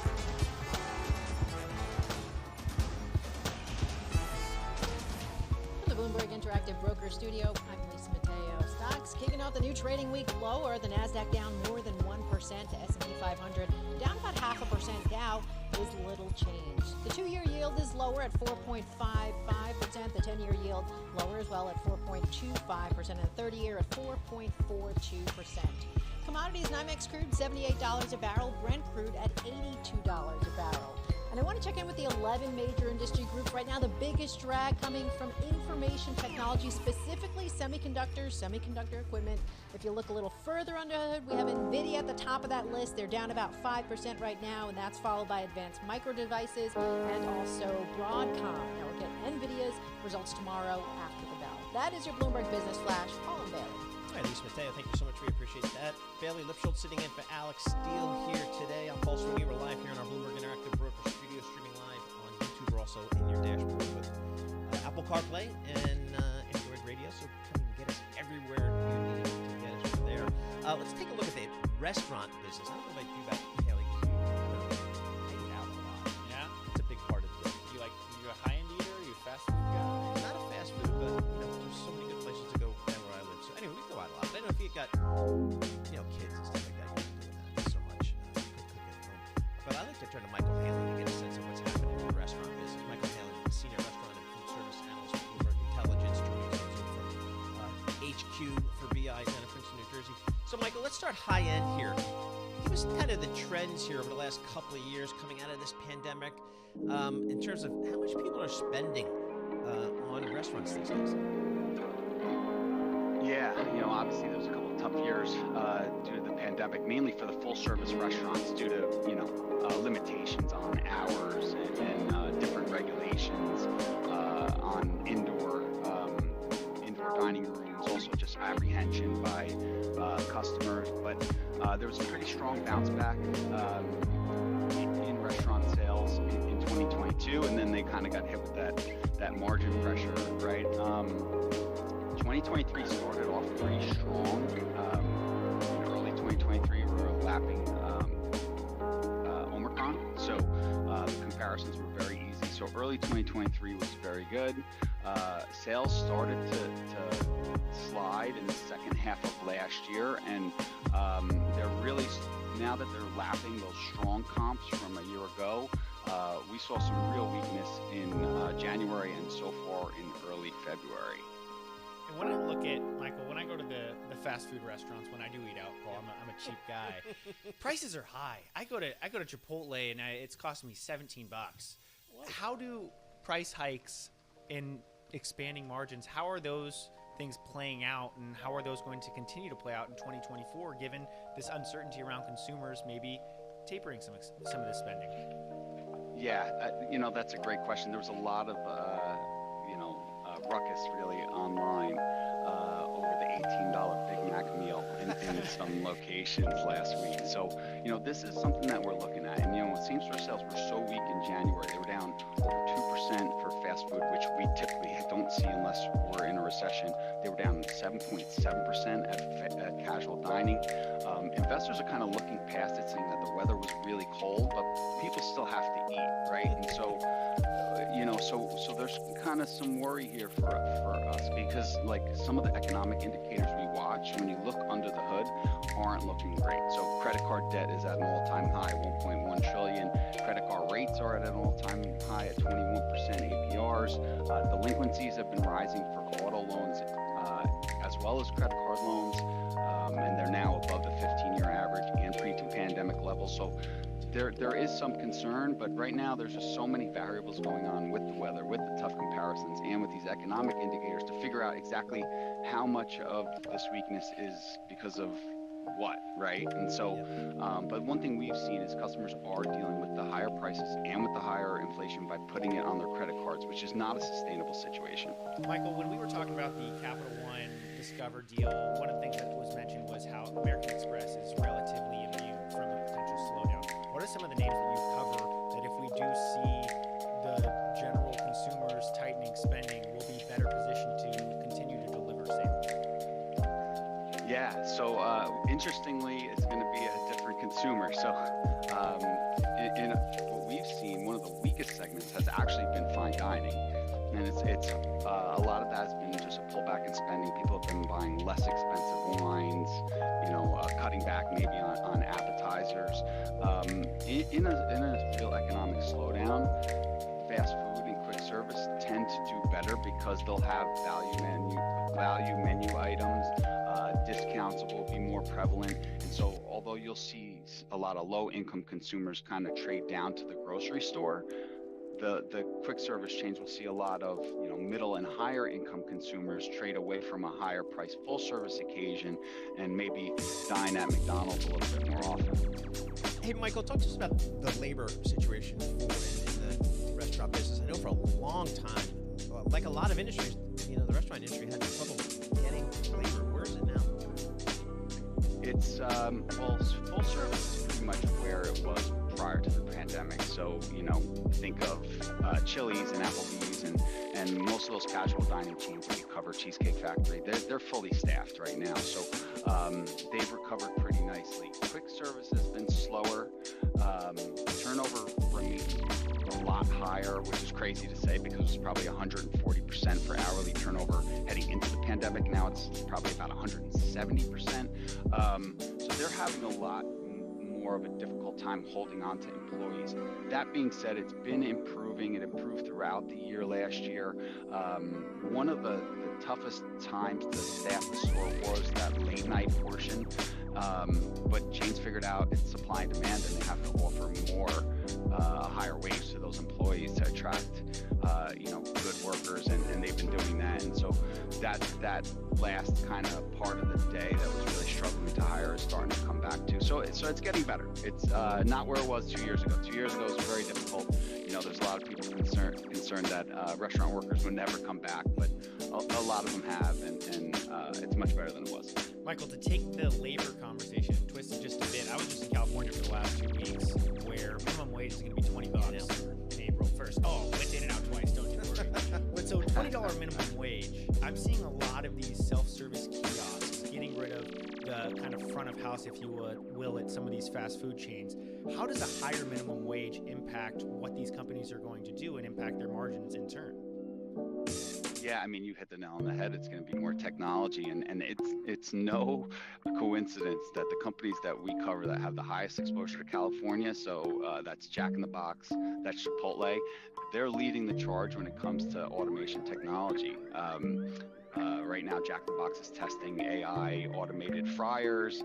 Chipotle has an automated make line that they're hoping to roll out in the coming years, as well as automated AI tortilla chip fryers, right? So it's going to be more automation in the restaurant, but it takes time for that to be implemented because right now the cost for that automation technology is very high, right? But as the wage rates continue to rise and as the price of technology falls, which it always does over time, eventually there's going to be an ROI, and a lot of those fast food workers are going to be replaced by technology.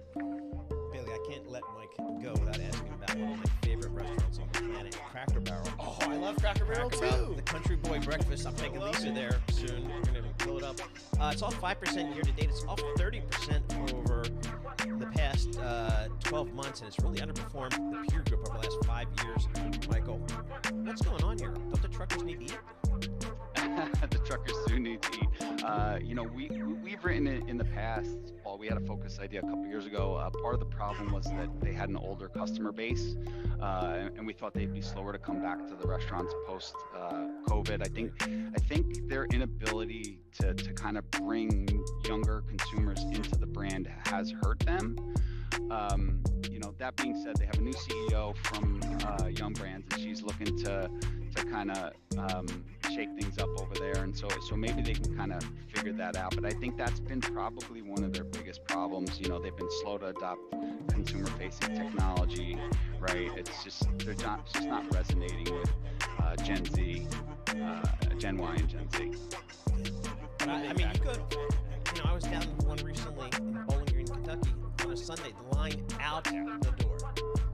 Friday night to to Sunday midday is when they rock it. You know, same for most of the family dining chains. You know, IHOP, Denny's. They tend to do that. So I'm going to take Lisa Mateo there. We're going to get the country boy breakfast. Now I'm going to get it with country ham. I don't know what she's going to do. Chicken fried steak, Lisa. That's where it's at. With all the creamy sauce and all right, Michael Halen, thank you so much for joining us. Michael Halen covers all the restaurant companies here, and boy, I love listening to the earnings call from restaurant companies, because there's another sector that gives you a really good pulse on what the consumers are doing, what they're spending, how they're spending. You know, as Michael said, are they not getting the wine, not getting the appetizer, or are they upspending, or times are good, because it's free for the consumer. Well, especially when you're going to Chipotle again after spending $17, you're more than happy to, at that point, kind of. That is a lot. It's too much. I mean, if I'm at home, I'll get Chipotle, because then I'll have it for 2 meals, so you kind of can justify it. But in the office, I'm eating all, which is calorically not good.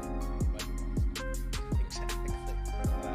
We'll get this in there. I mean, my thing for the Cracker Barrel is like 80 or 90% of the stores are within like a mile of an intersection. That's such a great strategy. I mean, guys, the S&P 500 off 0.6%. The Dow off about 0.1%. And the NASDAQ off 1.2%. Yields coming in slightly. 10-year Treasury 4.25% on the U.S. Treasury. Right now, with our news in New York City, here's Michael Barr. Thanks for making me drool during this newscast. President Biden is heading to the West Coast today to add more to his record-breaking re-election war chest. Bloomberg's Jody Snyder has the details from Washington. And this is a place that President Biden is well ahead of former President Trump in terms of fundraising. President Biden raised $42 million for his re-election campaign in the Democratic Party in January alone. And as you know, he's now going to the West Coast for events with some very deep-pocketed donors. So the president has had the best month to date among small dollar donors as well, which can be a barometer of grassroots support. They added more than 1 million emails to the fundraising list. Bloomberg's Jody Snyder reporting. The Biden campaign says it ended January with $130 million on hand. President Biden says the Republican-led House is hurting national security by taking another 2-week break. The White House saying House Republicans have failed to take action to help Ukraine or the southern border. Biden said they're making a big mistake by not responding. The way they're walking away from the threat of Russia, the way they're walking away from NATO, the way they're walking away from meeting our obligations, it's shocking. For a while, I've never seen anything like it. Russian forces are launching new assaults on multiple fronts, recovering some ground lost to Ukraine last summer. Russian President Vladimir Putin gifted North Korea's Kim Jong-un with a new automobile. It comes as the U.S. and South Korea say Kim is sending munitions to Russia. Protesters gathered outside London's High Court as judges hear an appeal by Julian Assange. WikiLeaks founder is fighting against extradition to the U.S. on spying charges. Global news 24 hours a day and whenever you want it with Bloomberg News Now. I'm Michael Barr, and this is Bloomberg.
the Bloomberg Interactive Broker Studio, I'm Lisa Mateo. We've got red on the screen to kick off the new trading week after the holiday. Right now, the NASDAQ down more than 1%, the S&P 500 down 0.6%, and the Dow right now down about 0.1%. Yields are lower, the 2-year yield at 4.58%, the 10-year at 4.25%, and the 30-year at 4.43%. Currencies, the dollar is weaker, the Japanese yen, euro, British pound stronger, Bitcoin at 51,637. And on the commodities front, we've got COMEX gold higher at $2,039 an ounce, spot gold at $2,027 an ounce, and NYMEX crude $78 a barrel, Brent crude at $82 a barrel. That is your Bloomberg Business Flash. Paul and Bailey. All right, Bailey Lipschultz, Paul Sweeney here in the Bloomberg Interactive Broker Studio. We're streaming live on YouTube as well, so you can head over to youtube.com, search Bloomberg Radio here. You know, we had that surge in the markets in November, December last year, where we had stocks just rallying dramatically. Continuing here into this year to a certain extent. Even in the fixed income space, you made your year in November, December last year. The question is, did that pulse your performance from 2024? Let's check in with somebody who kind of does this stuff for a living. Terry Spath, founder and CIO of Zuma Wealth, based in Malibu, California, joining us via Zoom. So, Terry, how did you start this year? What was your view of 2024 going into the year, given that really strong finish we had in 2023? Yes, thank you for having me on, Paul. I'm trying to switch gears. I am so into this Cracker Barrel discussion that you had. Yeah. One-to-one, and I'm really You've got In-N-Out Burger in Malibu, so you're in good shape with In-N-Out Burger. Yeah, there you go. But I'm going to have to try it. But to get to the real topic, which is, what's going to happen in 2024 for some of the fixed income, you're right that there was a huge bond rally at the end of 2023, and that was great. But that was on the heels of the expectations of rate hikes in 2024. And while we're not clear when that will happen, when rate cuts will happen, how many we will get, we're very confident that the Fed is going to cut rates in 2024. And it's not just because they feel as though they need to, because maybe inflation is contracting or unemployment is getting too high. I think the Fed is really going to have to do some work and pencil out how expensive debt is becoming to the federal government. We've got rates that are much higher than they were 3-4 years ago when the government was issuing 5-year paper. We've got a debt level that's double what it was in 2020. So those are going to be drags on the economy, and we do think that that's going to result in cuts in interest rates at the federal level, and that will be a great tailwind, a continued tailwind for even just the safest bonds that we can buy out there. Terry, that's interesting because I feel like most times I've talked to people about a need for a cut. It is not spurred by the fact that national debt has really picked up with the sharp move higher in interest rates. Just looking at the work function, which I reference far too often. Right now, we're penciling in just south of 4 cuts this year. You look back coming into the year, it was north of 6. Terry, where do we fall with these rate cuts, and what does that path look like? Well, I think that's a tough question to answer. Exactly when we're going to do the rate cuts. Obviously, the market's got a little bit ahead of themselves. I think for 6 cuts, that's really an unprecedented level. In fact, I was worried to be honest with you because 2 that said, they raised rates late.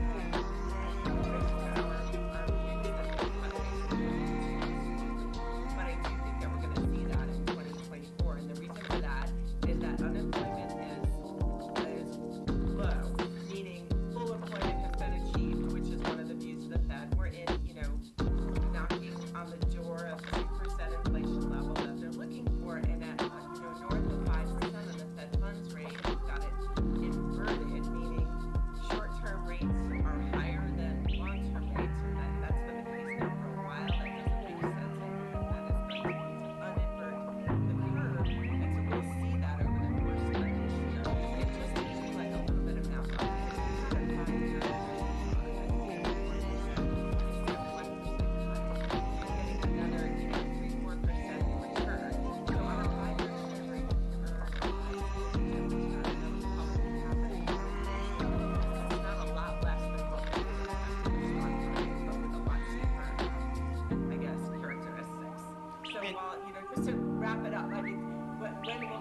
in 2024, we're not sure, but we're pretty confident it will happen over the course of this year, and then we'll see at least 3-4 cuts.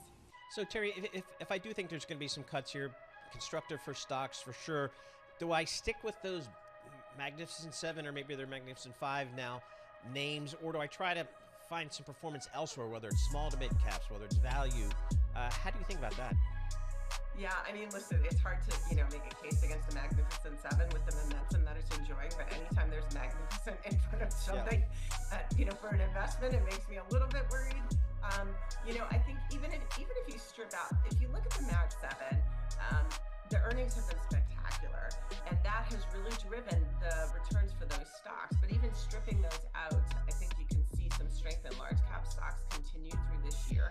And the reason for that, again, comes back to interest rates.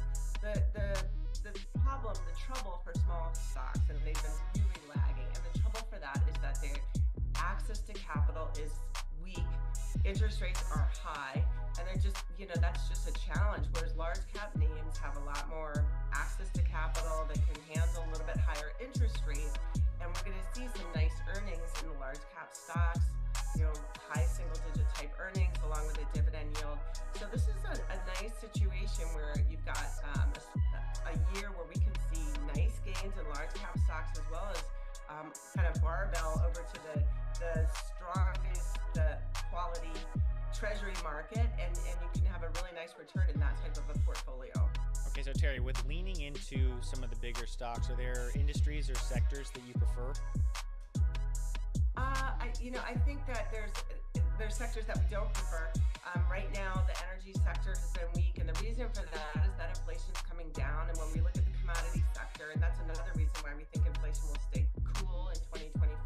If you look at the prices of commodities, they've been weak, they've been negative, and that's the market telling us that inflation is going to be tame in 2024.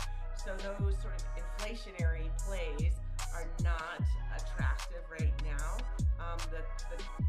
The obvious choice on the other end of the spectrum are those companies that do well in a low inflation environment, and those are the ones that we've seen in technology, in the higher dividend plays. Actually, I think those have been underheld by investors, and I think that's attractive as a kind of pseudo bond play as well. All right, Terry, thank you so much for joining us. Appreciate it. Terry Spath, founder and CIO of Zuma Wealth. They are based in Malibu, California. All right, Bailey, I'm going to give one last pitch to Lisa on the Cracker Barrel. Here we go. The Country Boy Breakfast starts with 3 farm fresh eggs and a choice of 2 sides like applesauce or something, blah, blah, blah, blah. Okay. Now, your meat, your choice is sirloin steak tips, sugar-cured or country ham. I go country ham. Okay. Now, it comes with buttermilk biscuits and sawmill gravy, all for $14.97. I mean, so you got the mass value there, I think. Where's the turkey bacon? Well, you get your turkey bacon, and I get a big pitcher of iced tea put in front of me, and I'm good. That's all you need. Okay. So there's a value play there. It is a value. It's a good deal. No? No, I can't. So if you go to a Cracker Barrel, what is? If I do, I ask for specifics. I just say, hey, can I just get scrambled eggs, side of wheat toast, and maybe some and I'll throw like a vegetable on the side. Oh, that's like an IHOP. But they look at me like, who are you? Yeah. Exactly. It doesn't mean far. But it's just you can't beat it. But the stock has been a dog. It's interesting to see if they can turn that thing around there. But we saw it. They've got a lot of issues when you go with a restaurant: food inflation, labor, all kinds of issues. Well, the interesting thing too is that as we talked about earlier, it doesn't really cater to the younger generation that's trying to be kind of conscious of being fit and eating healthy. Whereas, again, big fan of Cracker Barrel. Like, I don't go there to feel good about myself and have a nice Sunday morning after a workout. No, that is not where you go. It's kind of a once in a blue moon kind of thing for me, and I found one in Jersey. So every once in a while, it's like a road trip place. It is. It's very good. It's kind of a road trip. If I had a Harley Davidson, I'd ride my Harley Davidson out there, but I don't have one, so I just take the Beaver. But it gets me there. All right, we're going to have more coming up. This is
or MasterCard. Discover was looked as the winner there. Now that bill has low odds, but it could be part of a pro-competition angle that they would say, we're not really a bank, we're a credit card company with this network, and that's why you should get us approved. So that's going to be the push and pull this year, is how much we look at it as a network versus how much we look at it as a bank. Capital One is up about 0.8%. Truist Financial, it's agreed to sell a majority stake in its insurance business to a group led by Stone Point Capital. That all-cash deal values the company at $15.5 billion. Truist is down about 0.5%. And shares of Bayer, well, they're up about 3% in Germany, and this is after it announced plans to slash its dividend by 95%. To retail now, where Walmart has reported stronger than expected earnings, even as shoppers got a bit more selective. Joe Feldman is Senior Managing Director at Telsey Advisory Group. Walmart has been doing very, very well. They certainly seem like they won the holiday season, and the consumer has been trading down. I mean, we do continue to see that, and I think Walmart's strength reflects some of that. It doesn't mean it's all bad for the consumer out there. I do think that the consumer is choiceful, as Walmart said, and it has been able to spend where needed. Now it's up about 2% right now. Walmart also announced it's agreed to buy TV maker Vizio for about $2.3 billion. Home Depot, well, their shares are a little bit lower, and they reported fifth consecutive quarterly decline in revenue. This is Bloomberg Intelligence with Alex Steele and Paul Sweeney on Bloomberg Radio. All right, quick data check for you. S&P 500's off about 0.6%. NASDAQ off about 1.3% there. The Russell off 1.3% as well. The VIX elevated here above 15 right here. Called that out for Tom Keene. Yields are coming in just slightly. 10-year Treasury 4.25%. WTI crude oil off a little bit here, just under $79 per barrel. With our news in New York City, here's Michael Barr. Thank you very much, Paul, Bailey, Lisa. President Joe Biden is California bound as he looks for more cash for his reelection bid. Biden heads first to a fundraiser in Los Angeles today. Biden's campaign and the Democratic National Committee say they collected $42 million in contributions during January. Biden ended January with $130 million in cash on hand. Julian Assange's lawyers have begun their final UK legal challenge to stop the WikiLeaks founder from being sent to the U.S. to face spying charges. They argued their case in London's High Court this morning. His wife, Stella, addressed supporters outside. He's being accused of journalism. This case is an admission by the United States that they now criminalize investigative journalism. It's an attack on all journalists all over the world. Julian Assange was a no-show in court today after his lawyer said he was unwell. A college student in Colorado Springs is due in court this afternoon, accused of murdering 2 victims in a dorm last week. Bodies were found after a shots fired call. 25-year-old University of Colorado student Nicholas Jordan from Detroit is accused of killing 24-year-old Sam Knopp and 26-year-old Celia Montgomery. Health experts are warning about a surge in measles cases nationwide. This after the number of confirmed cases at an elementary school in Fort Lauderdale, Florida, jumped to 5. 9 other cases have been reported in the Philadelphia area since December, all involving unvaccinated people. Experts say when 95% of a community is vaccinated, measles cannot spread, but currently 36 states fall below that 95% threshold. Dr. David Kimberlin is co-director of the Division of Pediatric Infectious Diseases at UAB. We have to have very high, 95% or greater immunity within a population in order for this virus that's like a heat-seeking missile to not be able to find someone who's susceptible. Global news 24 hours a day and whenever you want it with Bloomberg News Now. I'm Michael Barr. This is Bloomberg. Paul, Bailey, Lisa. All right, Michael Barr, thank you so much. We appreciate it. Hey, Bailey, how about this story here? Perhaps no other hedge fund manager has perfected the art of having their money work for them while they sleep or tweet. Like Bill Ackman, the Pershing Square capital management founder, made $610 million last year after barely touching his portfolio of just 10 stocks. The total landed Ackman at number 7 on Bloomberg's annual list of the best paid hedge fund founders, his highest ever position. He failed to crack the top 15 in 2022, so not bad. And I love the graph that says the Hall validates a shift from 2 years ago from a swashbuckling shareholder activist to taking a quieter approach. So Yeah, just in case you're wondering like who the top players are, Izzy Englinger from Millennium, he made $2.8 billion last year. Ken Griffin, Citadel, made $2.6 billion. And then for New York Met fans out there, Steve Cohen, .72, made $1.6 billion. So you can't say they can't afford to spring for some big players at least. I was going to say, now the question is, when does Akron buy a professional sports team? Right, because we had David Rubenstein buy the Baltimore Orioles recently. So we'll have to see. And the Washington Nationals pulled themselves off the market, and that was interesting to me because I guess they couldn't find a buyer they liked. Interesting. I didn't see that news. I just know that the whole argument around the team had been, at what point do they, try to actually acquire talented players as opposed to just shipping them off for spare parts. Exactly. So I mean, again, that presumably the Nationals were on the market for a couple of years. Who knows how serious they were? But anyway, the hedge fund managers getting into the game of pitching seats. What extent they ever get into really the NFL? All right, we got Balance of Power coming up with Joe Matthew. I usually say DC, but it's here in New York. So we're going to get a power chair here in the Bloomberg Interactive studio. That's coming up in just moments. Listen.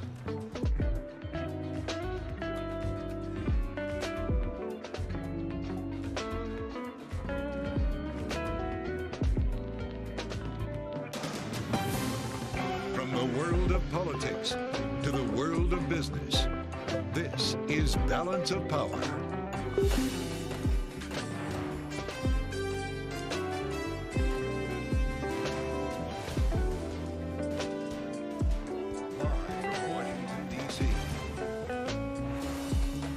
South Carolina says no to Nikki. Welcome to the fastest show in politics.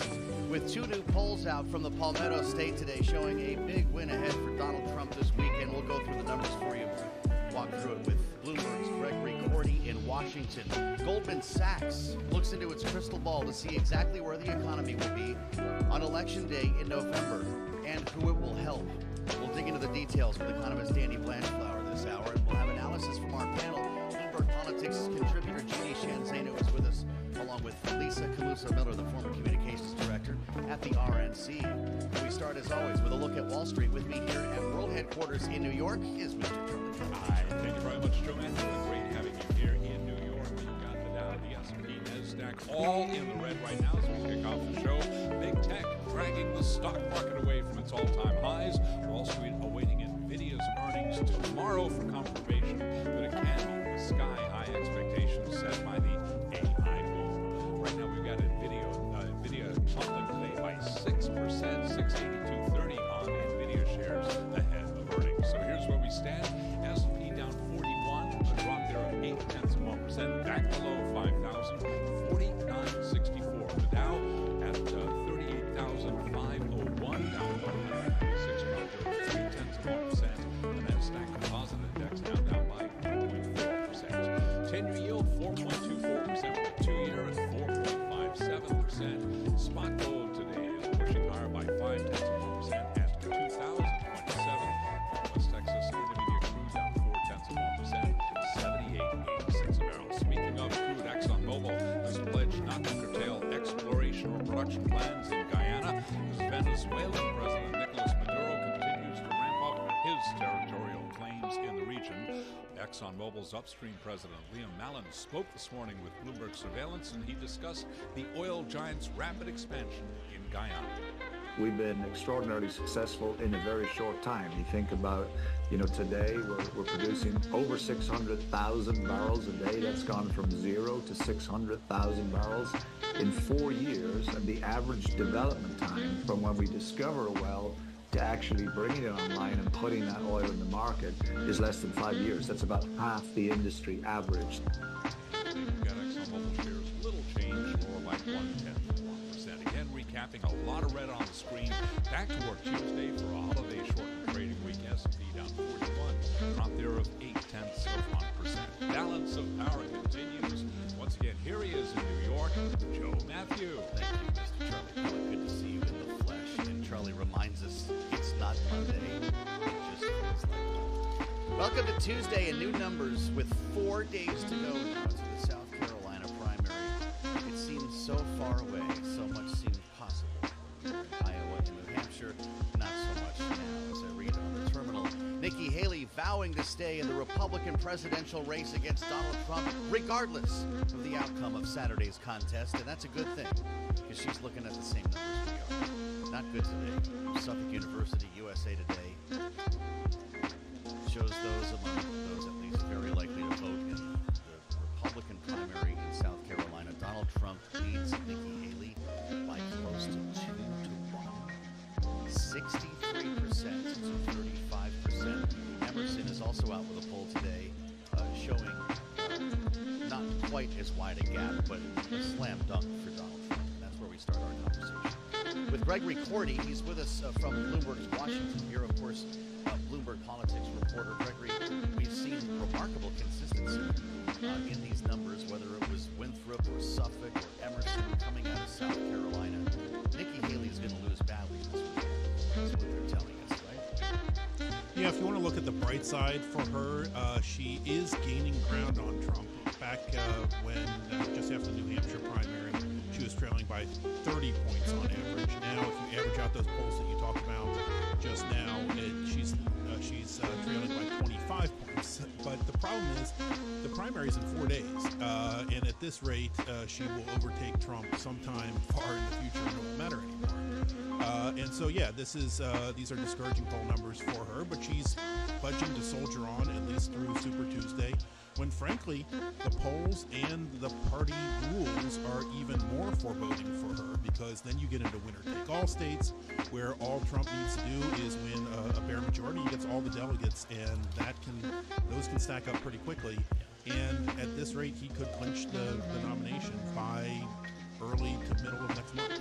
Well, that's certainly what the Trump camp thinks, Gregory, as Nikki Haley delivers what is being referred to as a state of the race speech today in Greenville. She's at it right now.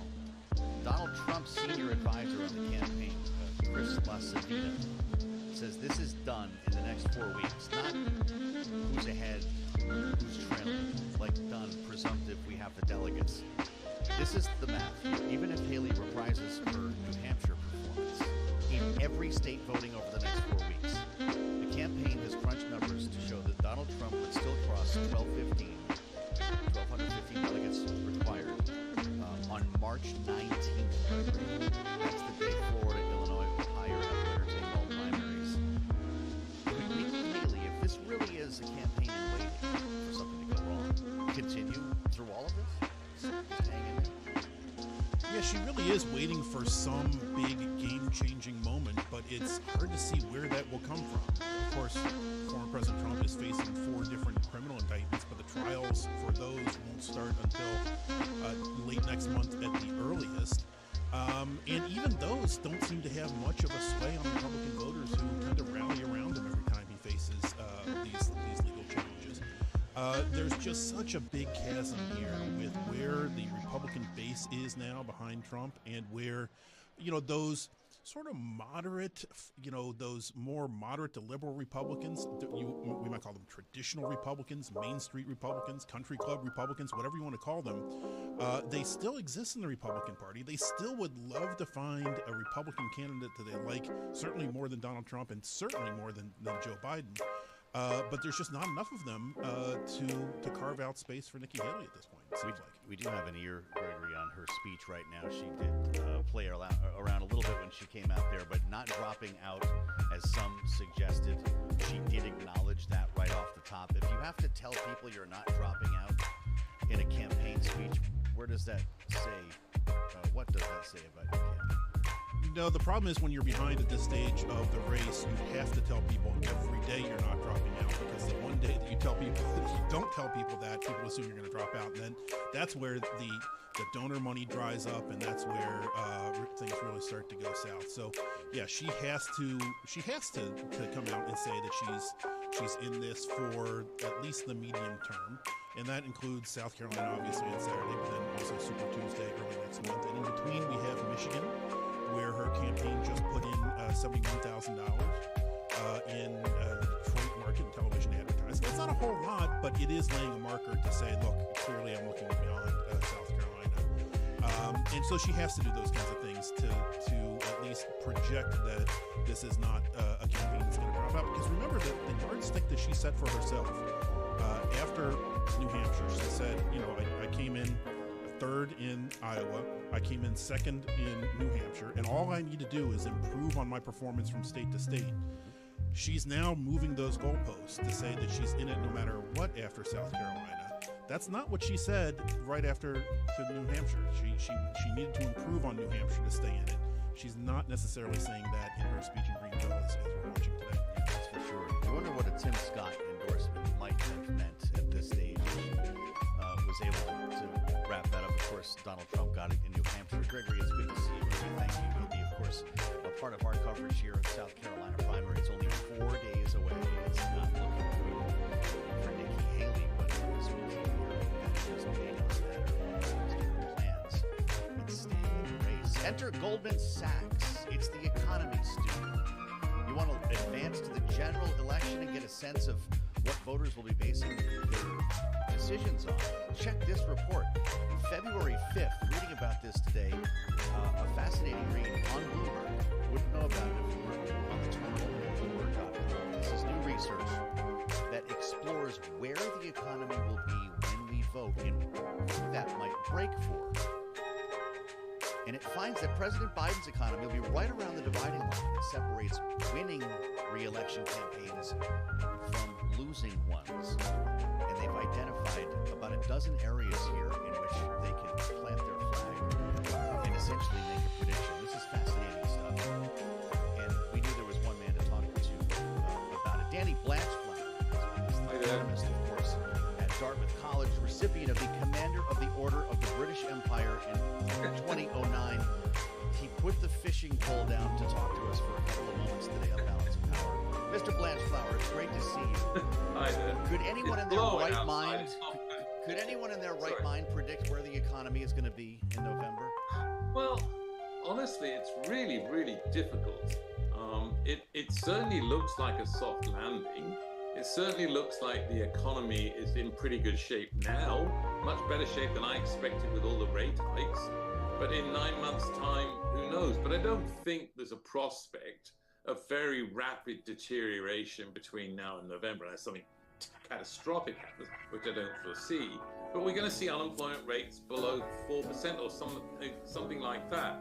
So if you look at all the forecasting models, a whole set of models done by Ray Fair and others, the state of the economy is an important indicator of what's coming.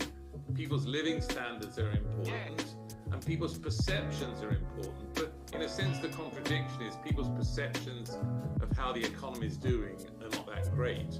But they keep on spending, and the economy is very resilient. And so there's the puzzle. Well, you just outlined that perfectly, because it's confounding the administration and the Biden campaign. We look at the strength behind this jobs market. It's enough to confound the stock market, certainly, as well. When you look at consumer spending, you mentioned it, and that's one of the areas that Goldman looked at here, and what could change the picture before November, as they point out savings from stimulus and lockdown running out. Where's the consumer 6 or 9 months down the road? Well, I mean, in some sense, the last 2 years has been about expecting the consumer to back off, especially in the light of what they say in terms of consumer confidence measures. Consumer confidence measures over the last 12 months or so have been absolutely predicting recession. They tell you stories about the recession that we saw in 2008. They've been consistent with that, but the consumer has still kept going. So unless there's something really that changes everything, my assumption has to be now, that I was wrong, that the data, all the things predicting something coming were wrong, but there are 1 or 2 little negatives on the horizon. Let me give you one. A couple of good predictions about whether we're in recession, a couple of good indicators, is whether we have 2 successive months of negative growth in employment. Now, either on what's called the establishment account, which is non-farm payrolls, or on the household account, which is where you generate the unemployment rate. And we've seen very big declines over the last 2 months. 680,000 the month before, and 31,000. That's a pretty darn good indicator to say you've gone into recession, but none of the other things are sitting with it. So obviously, there are 1 or 2 red flashing lights. But I think Goldman's right that it's hard to see the economy being really bad, although the perception, I think, is people see very well that potential Republican voters see the economy as being much worse than the Democrat voters do. And obviously the question is, what do the swing voters in the middle see, and how does it change by state? But I think this is the tough one to call. But we're now coming up to March. We're not that far away. Economists, unless some terrible shock hits them like it did in 2008 and in 2020, and again, I guess in 22 with the war and the inflation shock. But it's hard to see much changing where we are. So I think pretty much keep on keeping on is likely where we are. Interesting. You look at another item, that's inflation, of course, a huge one for Joe Biden. In fact, it was referred to in the report as Biden's weakest link. Danny Blanchflower, what could change in Goldman Sachs' view is the war in the Middle East that has already sent freight costs surging. That's another wild card. Well, of course. I mean, the ability to get goods through the Gulf, through Suez, through the canals, and try and continue to basically deliver products. That's important. I mean, we know what happened when supply chains closed up during COVID. So that's an obvious potential. I mean, obviously, what happens in Ukraine? Does that war, does it increase? Does it slow? What does it do? So those are clearly potential shocks. But the inflation rate has come down and come down sharply, of the order of 3%. I think the best predictions, probably without knowing exactly what's going to happen in the Middle East, is that those numbers will continue to drop. And that's what most people are forecasting. And even if there's tough things going on, even if the unemployment rate rises, the predictions are something like 4%. And we haven't talked about output. It doesn't appear that the recession, it does appear that your output may be slowing. But the likelihood is you're still going to see positive output published for the second and third quarters, which is what we'll see go into the recession. So in lots of senses, I mean, the truth is that whether people perceive it or not, the Fed has actually generated a soft landing. The data are pretty darn good. And a president is entitled to say, I'm generating masses of jobs. The unemployment rate is rise. Wage growth has held up. And the economy has continued to grow against all the pundits and all the predictions. So in some sense, that's their fingers are crossed and hoping that some terrible shock doesn't come and people come around to understanding how good the economy is. Boy, okay, we'll see about that. And time could be the difference maker, Danny Blanchflower. In our remaining moment here, I wonder where you are though on the rate hike camp right now. We had Larry Summers say on Bloomberg last week that a hike is possible. Everyone's obviously betting on cuts. This thing does not move in a straight line. Could you see inflation reversing between now and November? No, I don't. I mean, the thing, in some sense, I think some comments by Larry Summers and others are quite interesting. Well, I was an interest rate setter. The job of an interest rate setter is to think about what the inflation rate is going to be 15 months to 2 years ahead, because monetary policy takes quite a time to have an effect. So even if inflation now perhaps bumps around, that doesn't suggest that you should raise rates. Everything suggests that inflation in the period ahead is going to decline. I think it shows Larry Summers doesn't seem to understand how you do monetary policy. He's never been a monetary policy maker. And the answer is the best thing to think about is rate cuts are on the agenda. The question is how soon? Will it be March? Will it be May? And they will continue to come. But you're not. Monetary policy makers shouldn't be responding to 1 month at a time data. They should be thinking, what's my view about 18 months ahead? And is the latest data going to change my view about that? So I don't agree, unless something fundamental changes. Anybody who thinks there's a rate hike coming is in gaga land. Last time he was on the program, he made clear to me and our listeners and viewers that he would fail me. I would fail his economics class, and I'm pretty sure today didn't change that. Danny Blanchflower, it's great to see you. Thank you for the insights. As always, Professor of Economics, Dartmouth College. He can get back to the fishing now. I'm Joe Matthew at Bloomberg World Headquarters in New York. Glad you're with us. Only on Bloomberg.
100 index, Russell 2000, all trading lower right now. 45-point drop in the S&P, down 0.9%. Dow Industrials down 129, lower by 0.3. The S&P, by the way, now at 4960. Nasdaq down 1.6%. The Russell 2000 down 1.5%. Big tech dragging the stock market away from records as Wall Street awaits Nvidia's earnings tomorrow after the bell for confirmation it can meet the sky-high expectations set by the AI boom. 10-year yield now 4.25%, the 2-year 4.58%. Spot gold today trading higher by 0.5%, 2,026 the ounce, and West Texas Intermediate crude lower a little change, down 5 cents now, 79.15 a barrel on WTI. Shares of Discover Corp are surging. We have got Discover up now by 14.6%. Capital One Financial is buying Discover Financial Services in a $35 billion all-stock deal to create the largest American credit card company by loan volume, giving the combined entity a stronger foothold to compete with Wall Street's financial giants. Shares of Capital One, they're up 0.7%, but again, we've got Discover higher by 14.7%.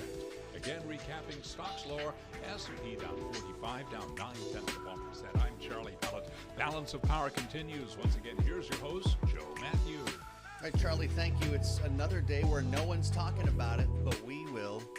The shutdown. Anybody care that the government shuts down in less than 2 weeks? That's a week from Friday if you're playing along on your home game. March 1st is when it begins. March 8th is when it is complete. And there's no budget.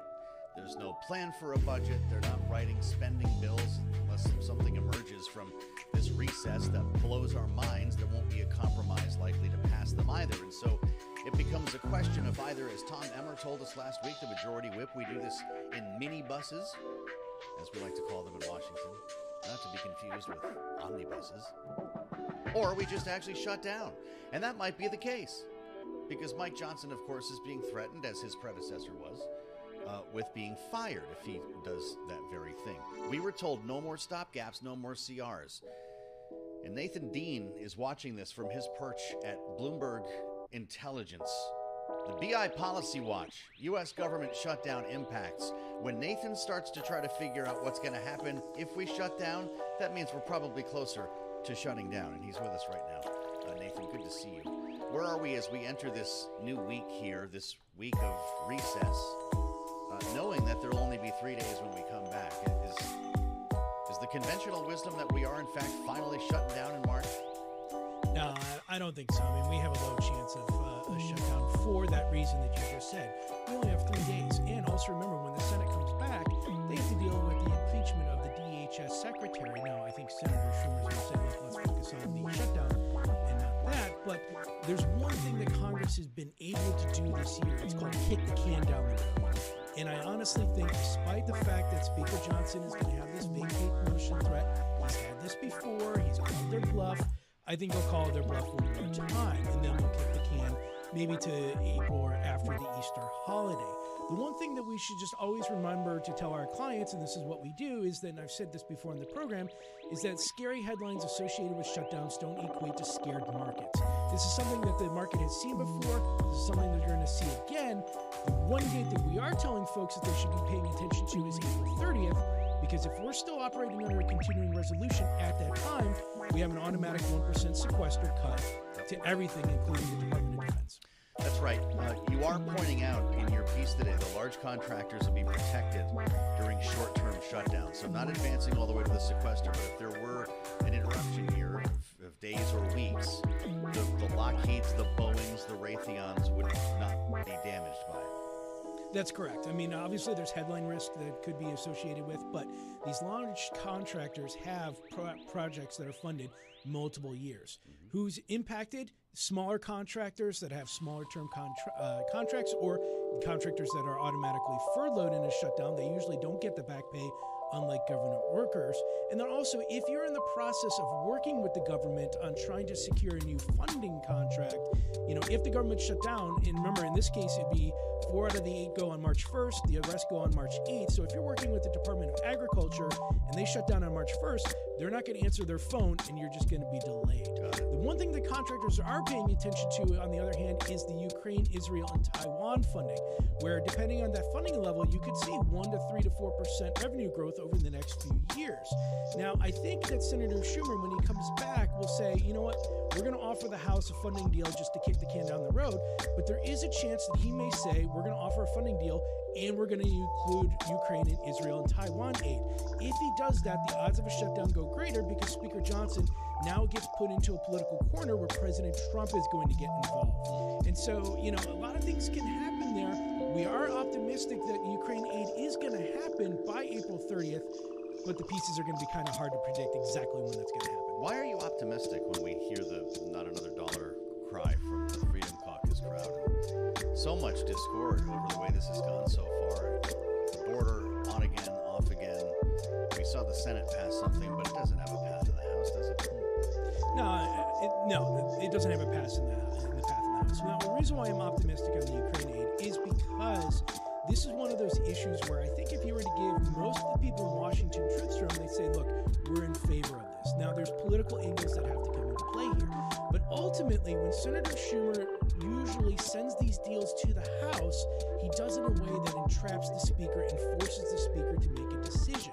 Because I think the American populace would be on the side of saying, look, a deal that has funding issues plus the Ukraine-Israel aid is somewhat popular. So I think if there's a political argument here, and just remember, we are in an election year, I think this is something that Speaker Johnson is going to have to play ball on and eventually just figure it out. Maybe they'll give him some political wiggle to, get out of this. But ultimately, if they don't get the Ukraine aid, this plays in the President Biden's hands even further, like we saw with the border security deal. He'll come out, make more speeches, and again turn this into an election issue. This is great analysis as we spend time with our friend Nathan Dean from Bloomberg Intelligence. Something very important that you said, Nathan, and if you're just joining us, I want to point people's attention to April 30th. We're talking about a potential shutdown here in March. Nathan doesn't see it happening. BI has its own reasoning and logic for that. If we head to that sequester, though, Nathan, if that across-the-board cut does happen at the end of April, what happens to these same contractors we're talking about here? Because that would indicate to me that cuts are coming, and that supplemental may not have passed at that point as well. Yeah, if we get that April 30th sequester, these contractors are going to have a tremendous issue that they're going to have to work with. The reason why we don't think that's going to happen, though, is because the Department of Defense is involved. This isn't just any type of agencies where the Republicans or Democrats can pick on that agency and say, oh, we don't like what's happening there. It's the military, and it's obviously the military in a time where geopolitics is extremely important. So I think what will happen is that the contractors could have some headline risk going up into that date. And look, nothing happens in Washington until people are pushed back into political walls, and they may not happen until April 28th or April 29th. But eventually, we do think something will actually come to fruition. The Hawks are going to freak out if we get to that point. That's not going to come easily, Nathan, when you consider an across-the-board cut to defense funding. At a time like this, we may be obsessing a little bit more over these defense contractors than some other folks who would be impacted by a shutdown. But the sequester goes right to the heart of the Armed Services Committee and the need to enhance, not cut, Pentagon funding, right? Yeah, absolutely. And not only does it just Department of Defense, but you're talking Treasury, Commerce, Ag. So they're not even the large defense contractors, but even just anybody who's working with the government and relies on government spending as part of their revenue base is going to be impacted. We saw what a sequester threat did several years ago. And look, I don't think there's anybody in Washington who wants this done. So the question is, can cooler heads come together and avoid a sequester? Now, who makes the rules? Congress. Who can come together and kick the can down the road? Congress. So if we get to April, call it the ultimate kick the can down the road bill. Maybe they say, okay, we're going to have a continuing resolution, but it just goes beyond the fiscal year date. Anyway, I'm just making things up here. But, I think ultimately Congress will be able to figure this out. Nobody wants to have this fight in election year, not even folks that want to turn this political. And I think Speaker Johnson, Senator Schumer, Senator McConnell, and the White House have all come together, and they may be holding their thumbs in their noses when they do this, and they may say that this is something that they're against. And And ultimately, you may need more Democratic votes than Republican votes to get it through the House. But I do think that something will come together. They'll find a solution, and both sides will be able to say that they win politically. We cannot spend time with Nathan Dean at Bloomberg Intelligence without asking him about cannabis. This is always on your radar, and this is an interesting one as we wait for rescheduling potentially.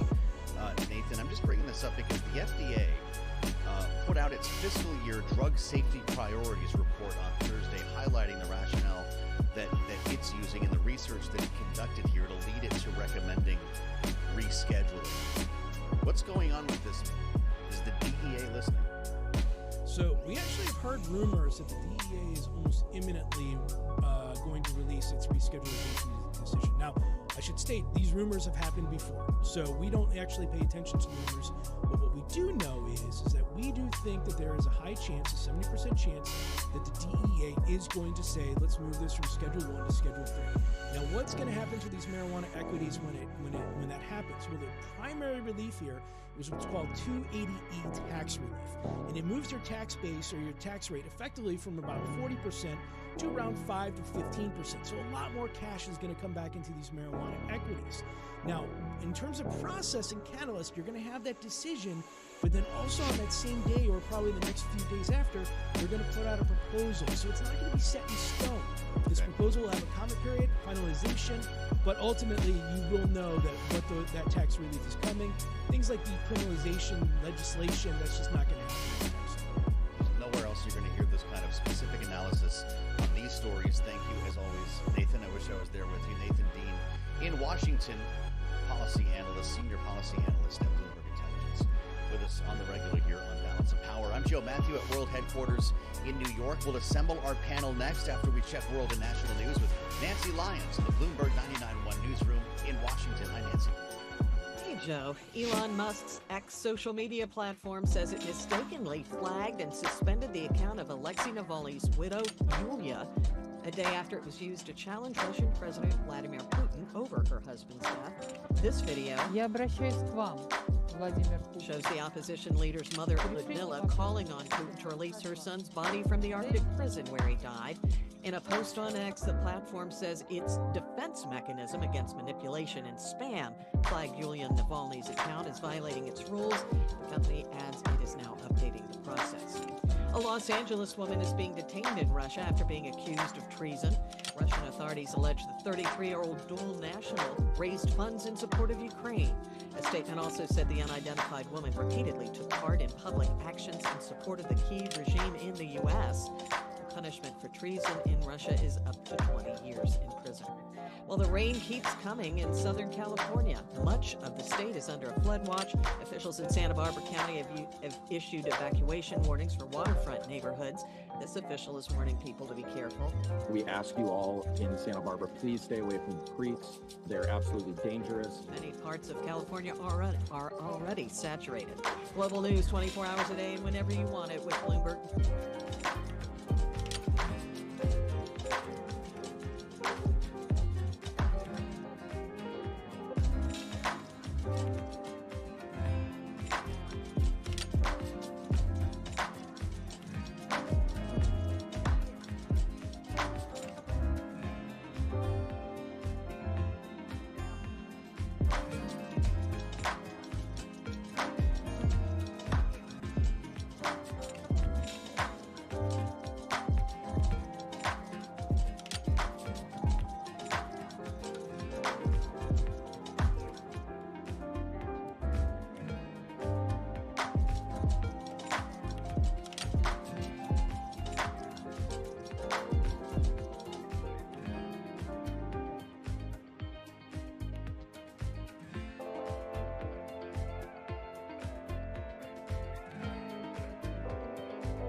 It's 12:40 on Wall Street. We do check markets all day long here at Bloomberg. I'm Charlie Pellet. We've got the Dow, the S&P, NASDAQ all trading in the red. Back to work Tuesday. Right now the S&P is down 49, below 5,000, 49.55. Drop now of 1%. Big tech dragging the market lower. The NASDAQ Composite Index down 266 points. Drop there of 1.7%. NASDAQ 100 Index also lower by 1.6%. All of this ahead of NVIDIA earnings tomorrow. NVIDIA shares down today by 6.4%. The Dow again down 157, drop there of 0.4%.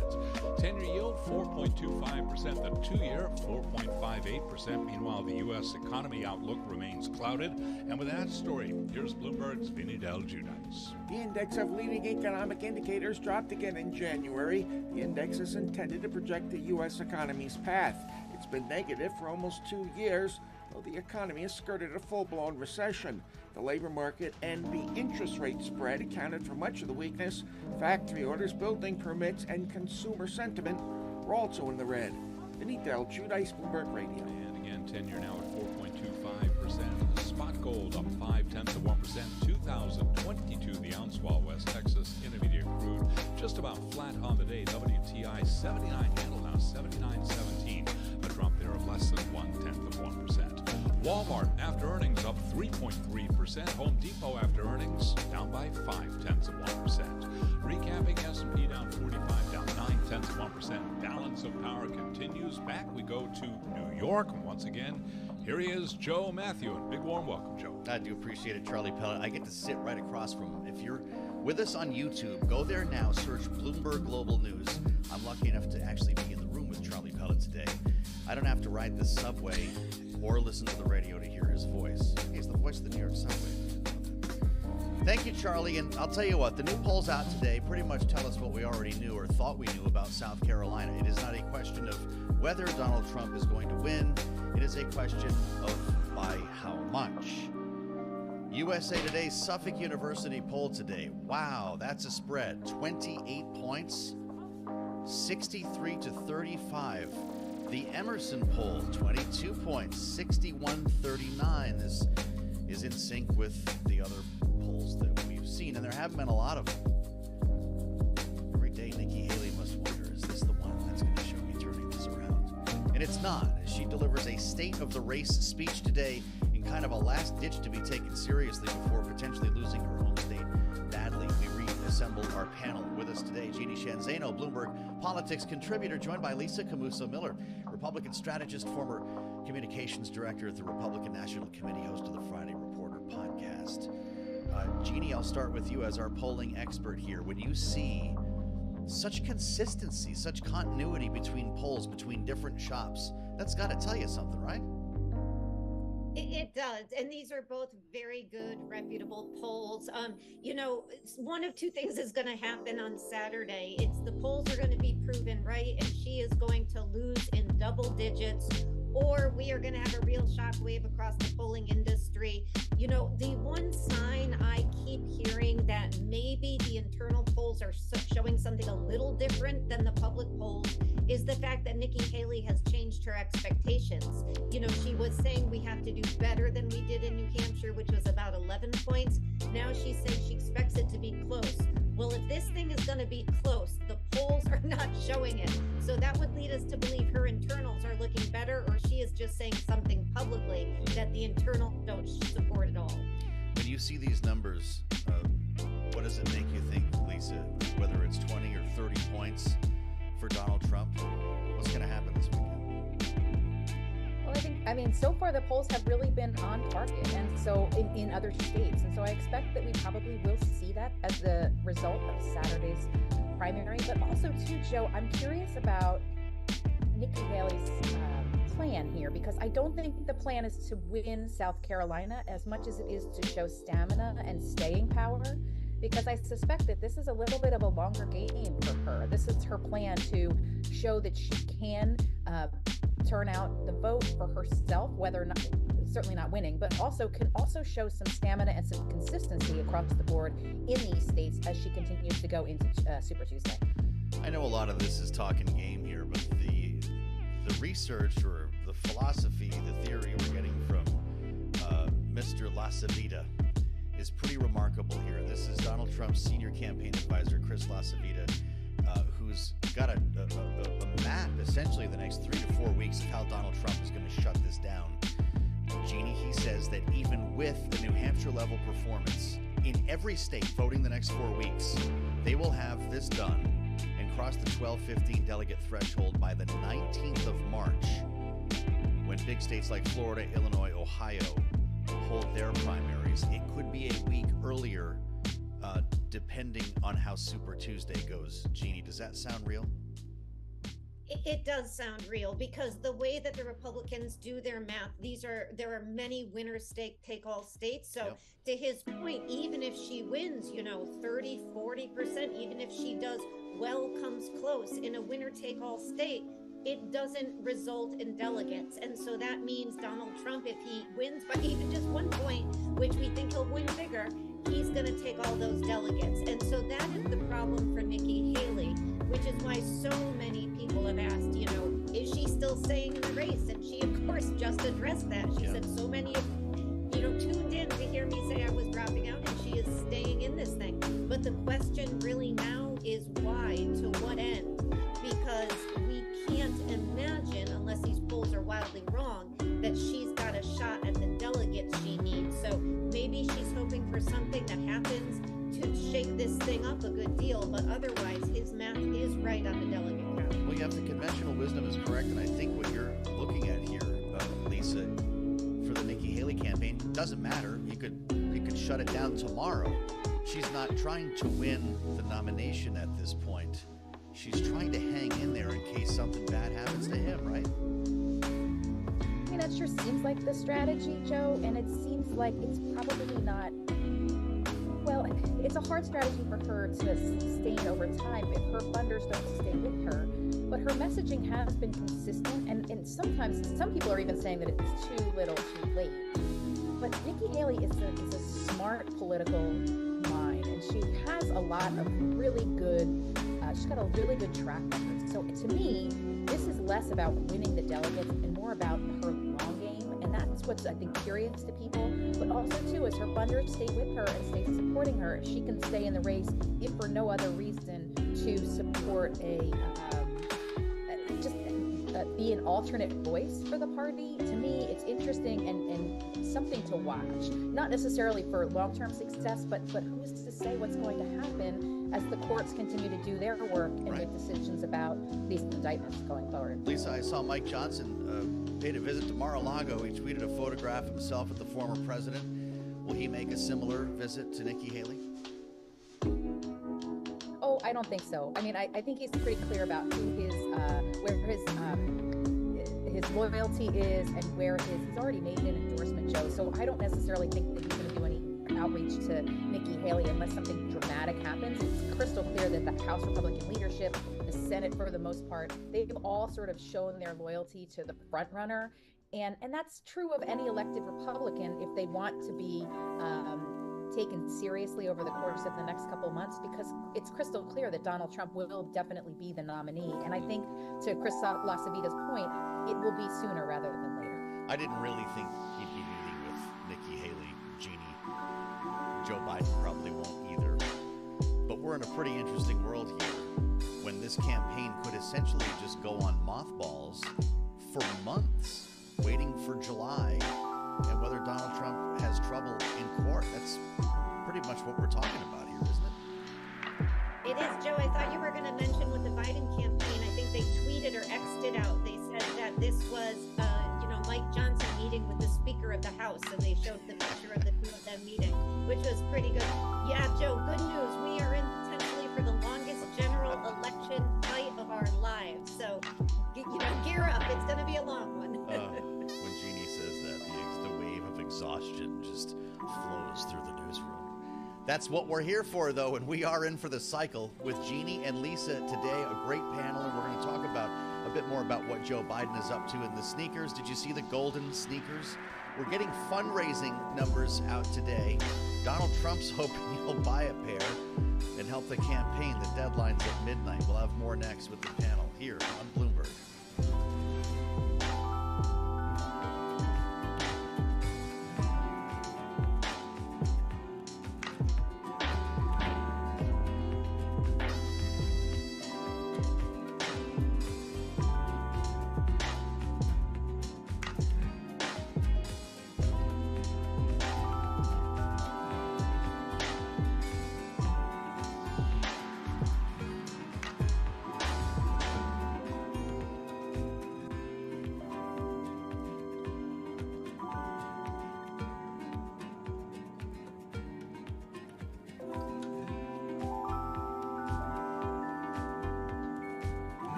Headlines on Bloomberg Radio. From Bloomberg World Headquarters, I'm Charlie Pellet. Walmart topped earnings estimates in the fourth quarter. Walmart shares are advancing now by 3.25%. Separately, Walmart said it has agreed to buy smart TV maker Vizio Holding Corp for $2.3 billion. The deal will accelerate the retailer's ad business called Walmart Connect and help Walmart and its advertisers engage with more customers. Another Dow member out with earnings today, Home Depot. It reported a fifth consecutive decline in revenue on weak demand, underscoring a drop in demand for home improvement thanks to higher interest rates and a slowdown in construction. Drew Redding is with Bloomberg Intelligence. He told Surveillance this morning the environment will continue to be challenging for the consumer through this year. I do think that the consumer is under greater pressure, and at the same time, I think that the home improvement industry has some unique factors going on because they're so tied to what's happening in the housing market. And, you know, as we've seen over the last year and a half, housing is just frozen at this point, and transactions are completely depressed, and we think that keeps a lid in the near term on demand. And again, Home Depot shares lower by 0.4%. By the way, you can hear more of that conversation on the Surveillance podcast. You can download it wherever you get your podcasts. Capital One Financial is buying Discover Financial Services in a $35 billion all-stock deal to create the largest American credit card company by loan volume. Shares of Discover Financial, they are surging today, up by 14.2%. As for Capital One, it's higher as well, up by about 0.6%.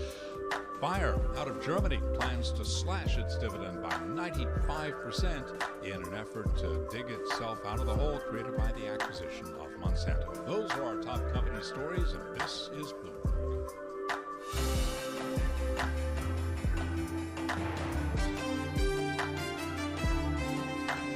You're listening to Balance of Power with Joe Matthew on Bloomberg Radio.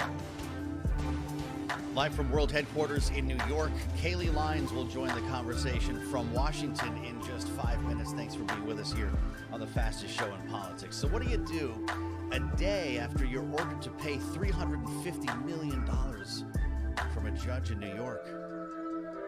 You launch your own sneaker line. Did you see the gold Trump sneakers over the weekend? I feel like there's been some pretty irresponsible, poor reporting around this important story. There are several sneakers in the line of shoes here. Not just the Never Surrender high top, that's the gold one for $400. But they're also a pair of athletic shoes. Feature a T and the number 45 on the sides, priced at only $199. We also, guys, have a perfume and cologne. Victory 47 is the scent. I wonder if it smells like napalm. Let's reassemble the panel for their take on this. Jeannie Shanzano and Lisa Camusa Miller didn't realize they'd be weighing in on this when they got up this morning, but it comes with real news. We've got a fundraising deadline here. And as President Biden heads out to California to raise money for the week, he's showing some pretty big bucks here. Raised $42 million for the campaign and the party in January, $130 million in the bank. And so, Jeannie Shanzano, I ask you, can Trump make up for this by selling sneakers? Yeah, how many sneakers does it take to pay back the over $400 million in legal fees that you owe? It's a lot. And Joe, I had visions that maybe I could get a pair and show them to you, but I haven't gotten my shirt yet. They're only pre-order right now, Jeannie. The time will come for you to wear them on the air. And I will hold them up and show you, Joe. You know, it was funny because I never heard of SneakerCon. I'm not a sneakerhead. I never heard of this. But I love the fact that they were blues and groans when he came out because they take this seriously. And they said these are a little bit too much like the Nike and the Jordans of the past. And don't fool around with the conventions. That's right. My kid was at KatsuCon over the weekend. If you could have seen all the kids with pink and blue hair at the airport trying to leave town, Lisa, it does make you wonder if there's an audience for pretty much anything here. How about $400 Donald Trump sneakers? You know these are selling out. He's got to sell 1 million in order to pay that. That's right. That decision from the other day. Well, I mean, look, this is on brand for Donald Trump, right? He's had ties, he's had champagne, he's a marketing guy, and he knows how to do this. So, I mean, Jeannie, I'm excited for you to have $400 sneakers, but that's not necessarily in my budget. But I will say, too, that it's going to be interesting to see how many other opportunities he and the marketing team come up with in ways to get people to donate and to get involved. And that's, you know, it's hard for me to understand how that's happening in politics because it's so unlike anything we've seen before, but that's really on brand for the former president. It is. It's not Trump steaks or Trump ice, Trump water, so many other lines that he's delved into here, Jeannie. It's the sneaker business. Does it matter that he got booed at the main event here in which they were released? Oh, I don't think so. You know, I heard from people in the know that they pretty much boo everyone. The Philadelphians assembled at the sneaker con. So I don't think we heard him at the polling booth. I am waiting for the dark Brandon sneakers to come next. There you go. I think, you know, this campaign might end early, but it'll be fun. And that's what we're here for, by God. If it has to be depressing, at least we can make it fun. The world of politics as we know it. We're going to have a lot more on the fundraising, exactly what Joe Biden raised, and what the Trump campaign and the RNC have on their side. We do have a disparity, as a lot of this money is going to attorney's fees, to legal fees for Donald Trump. Some pretty interesting numbers out today, and we're going to get more as we work our way toward the midnight deadline here for the President of the United States in campaign and fundraising mode this week on the West Coast. As I mentioned, Kaylee Lyons will join us coming up from Washington, D.C. in a conversation ahead with the former governor of Virginia, Jim Gilmore. It's next with Hour 2 of Balance of Power. That starts right now.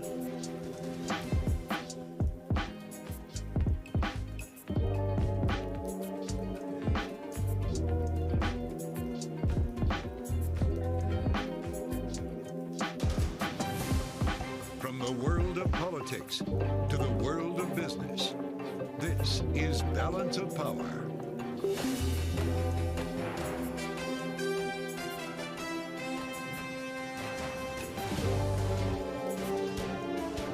Live from Washington, D.C.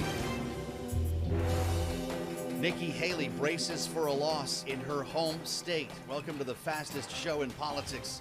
With new numbers today from South Carolina showing a big win ahead this weekend, likely for Donald Trump. Kaylee Lyons with me now from Washington, D.C. South Carolina, Kaylee, was still weeks away when we were covering Iowa and New Hampshire. Now just 4 days of campaigning left.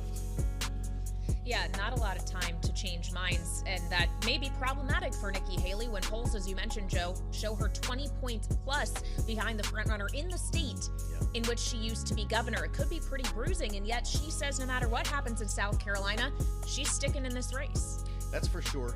We're going to talk to Nancy Cook about that. Of course, Bloomberg politics reporter who spent a lot of time on the trail leading up to South Carolina, Kaylee, and we've got matters on Capitol Hill to deal with. Of course, there are no matters happening on Capitol Hill. Lawmakers all left for 2 weeks. Yeah, I'm pretty much alone in Washington since you're in New York and everybody got out of town. They won't be returning until February 28th. That's okay. Nancy's actually here with me, so I'll have some company in just a few minutes. But it's such a great point, Joe, especially in light of developments we have seen in recent days. The death of Alexei Navalny in Russia, the Munich Security Conference in which American allies were very vocal in their concern that the U.S. support for Ukraine may be waning. And it's unclear if we're going to have Congress addressing Ukraine when they even return, because they're pretty quickly going to be staring down a deadline to avert a shutdown on March 1st. That's right. We're going to talk to the former governor of Virginia about all of these issues. Jim Gilmore straight ahead. Kaylee, we've got a lot to do this hour. Absolutely, but we should probably check on the markets first, right, Jeff? You said it. Here's what's going on. Happy Tuesday to you all. We have got the Dow, the S&P, NASDAQ 100 index. We'll throw in the Russell 2000, all very much in the red. Back to work Tuesday with the S&P now down 40 at 49.64. So the S&P trading below that 5,000 level. A drop right now of 0.8%. We got big tech dragging the market down ahead of NVIDIA earnings tomorrow after the bell. NVIDIA shares down now by 6.2%. Dow Industrials down 93, drop there of 0.2%. NASDAQ Composite Index down 233, a decline of 1.5%. 10-year yield 4.25% with a 2-year that's yielding 4.58%. Spot gold today higher by $11 the ounce to 2,028, up 0.6%, while West Texas Intermediate crude higher, a little changed, up now by 0.1% at 2,028 the ounce. Right now, we have got shares of Home Depot falling 0.2%. Home Depot reported earnings this morning. Walmart also reported, another member of the Dow. Walmart today up by 3.2%. Again, recapping stocks lower with the S&P down 41 right now, drop of 0.8%. I'm Charlie Pellet. Back we go as Balance of Power continues. And once again, Kaylee Lyons and Joe Matthew. All right, Charlie Pellet, thank you. Welcome to the fastest show in politics. It's the Tuesday edition of Balance of Power. Kaylee, I keep thinking it's Monday, and I'm guessing I'm not the only one out there who's having that problem. Glad it's not. I'm so glad it's not. But you know, the shorter weeks feel longer than the normal ones, and I haven't figured that out yet. Pick your poll. They tell the same story today. Emerson's out with numbers from the Hill. Suffolk is out with numbers. They ran with USA Today. We saw Winthrop. We've been through a couple of these in South Carolina. Kaylee, they all tell the same story. Which is that Nikki Haley is going to lose, at least if the polls are correct, pretty badly to Donald Trump 4 days from now in the South Carolina primary. That said, Nikki Haley says the outcome doesn't matter. She's sticking around for the time being. And also, interestingly, Joe, as we hear her sharpening her criticism of Donald Trump, the frontrunner, as we have gotten further into this primary cycle, she also says that essentially right now she's just saying the quiet part loudly. Listen to some of what she said in her State of the Race speech in South Carolina earlier today. Of course, many of the same politicians who now publicly embrace Trump privately dread him. They know what a disaster he's been and will continue to be for our party. They're just too afraid to say it out loud. Well, I'm not afraid to say the hard truths out loud. So joining us now for more on this, here with me in our Washington, D.C. studio is Bloomberg National Politics reporter Nancy Cook. So Nancy, it's worth pointing out here that Nikki Haley hasn't essentially been saying this out loud for the entirety of this race. It's pretty new, in fact, that she's saying some of these things about the former president. Is it too little too late for her? I mean, kind of, yes. I mean, she really has decided to tank Trump on directly, really just in the last month or so. Before that, she was very cautious. And this fall, we saw that she was very cautious. I think at this point, she is just trying to set up a contrast between her and the former president. And I think that honestly, what we're seeing here is her playing a much longer game about, if there is some sort of health scare or the former president's legal troubles catch up with him, she will be the alternative. But we are really expecting him at this point to clinch the nomination, probably by the third week of March. Hey, Nancy, it's good to see you. I wonder when we talk about the psychological impact, if it's just impossible to know what that will be following South Carolina this weekend. Because as we've been discussing for days and weeks now, the conventional wisdom is Nikki Haley just kind of hangs out for the spring and summer and waits to see if something goes wrong with the Trump campaign. But what about 2028? What about her future career if it doesn't work out in this campaign? Does a loss that bad, a 30-point loss in your home state, keep you from doing other things in the future based on the message that you're sending, the embarrassment that comes with it? Not at all. I think that will be a big part of what she'll do. I think that she will, is really positioning herself to run in 2028. She will have been the last Republican standing against Donald Trump. And you have to remember that if Trump loses to Biden in the general election, which is months away, Nikki Haley can say, I told you so. She's also in her early 50s. She's so much younger than Trump and Biden. And I think that she has like a long political life left in her. So I think part of this is also positioning for 2028. I think Governor Ron DeSantis of Florida is doing the same thing. He just announced he's going to be in South Carolina tomorrow. So I think that, everybody who dropped out is really trying to say, hey, hold on, I'll be there in 4 years. Well, of course, for Nikki Haley as well, we have to consider that she does have the resources to keep this up for a while. She's continued to pull in money from donors. When she was speaking in South Carolina earlier, I was watching some of her remarks. It was notable. She actually got choked up when talking about her husband, Michael, who is currently deployed to Africa, her second deployment. She says she was speaking about how hard it is on them as a military family when Donald Trump has effectively questioned where her husband is at times, she says it's disrespectful of military members and military families. Given South Carolina is a pretty military-heavy state, are we expecting that to have an impact come primary day? I think it could have an impact. I mean, just with people who don't already like Trump. I think Trump is going to hold on to that 30% base of the Republican Party who really likes him no matter what. But I think that there is an opportunity for Nikki Haley to pick off voters who are college educated, in some of these wealthier areas of South Carolina. And so that's what I will be looking for, not just like what is the margin between those two with the primary, but also what types of voters does she end up appealing to in South Carolina. Hey, Nancy, we're going to talk later on this hour with our political panel about Joe Biden's fundraising prowess. He's on his way to a week on the West Coast, raising money in California, but ahead of the deadline, he's reporting $42 million for the campaign in the DNC. He ends January with $130 million in the bank for his re-election effort. Joe Biden is winning the fundraising wars here, is he not? He is, and I talked to a bunch of donors after that special counsel report that raised questions about his age, and a bunch of Democratic donors said, look, we think that he has been a good president, and as long as Trump is on the ticket, we will keep funding Biden. It's not so much like a gift to Biden or a full vote of confidence in himself as it is a donation to just an anti-Trump coalition. These Democratic donors do not want Trump to be president again, and they are willing to keep funding Biden's bid because they're just freaked out by that. And we've seen he's had a lot of success with fundraising in New York, on the West Coast, in Florida. Fundraising has not been a problem for the Biden campaign. Well, that's for sure, and we're going to hear about the others coming up in short order, whether it's the Trump campaign or the parties. Nancy Cook, great to see you. Great reporting as always. Bloomberg senior national political correspondent. Find Nancy on the terminal and at Bloomberg.com. Kaylee, this, of course, is a huge story going into South Carolina. But immediately after that, we're going to turn our focus to Super Tuesday. And here in Washington, there's still a conversation about geopolitics, about funding our allies abroad that has yet to be resolved. In fact, it's very much up in the air after lawmakers went home for 2 weeks without crafting a budget, without passing aid for Ukraine, Israel, or Taiwan. Yeah, absolutely. And Joe, that is something that the current incumbent President Joe Biden is keenly aware of. He's putting a lot of pressure on Congress in recent days, especially in light of the developments of recent days, to pass Ukraine aid that he essentially says is badly needed. Just take a listen to the president over the weekend.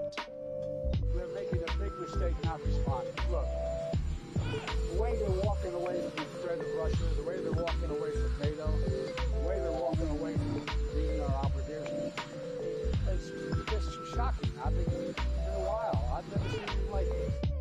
The president, as he was leaving the White House, as Kaylee mentioned over the weekend, we've heard this line from him a couple of times, calling it bizarre that they would leave town. Remember his news conference at the end of last week.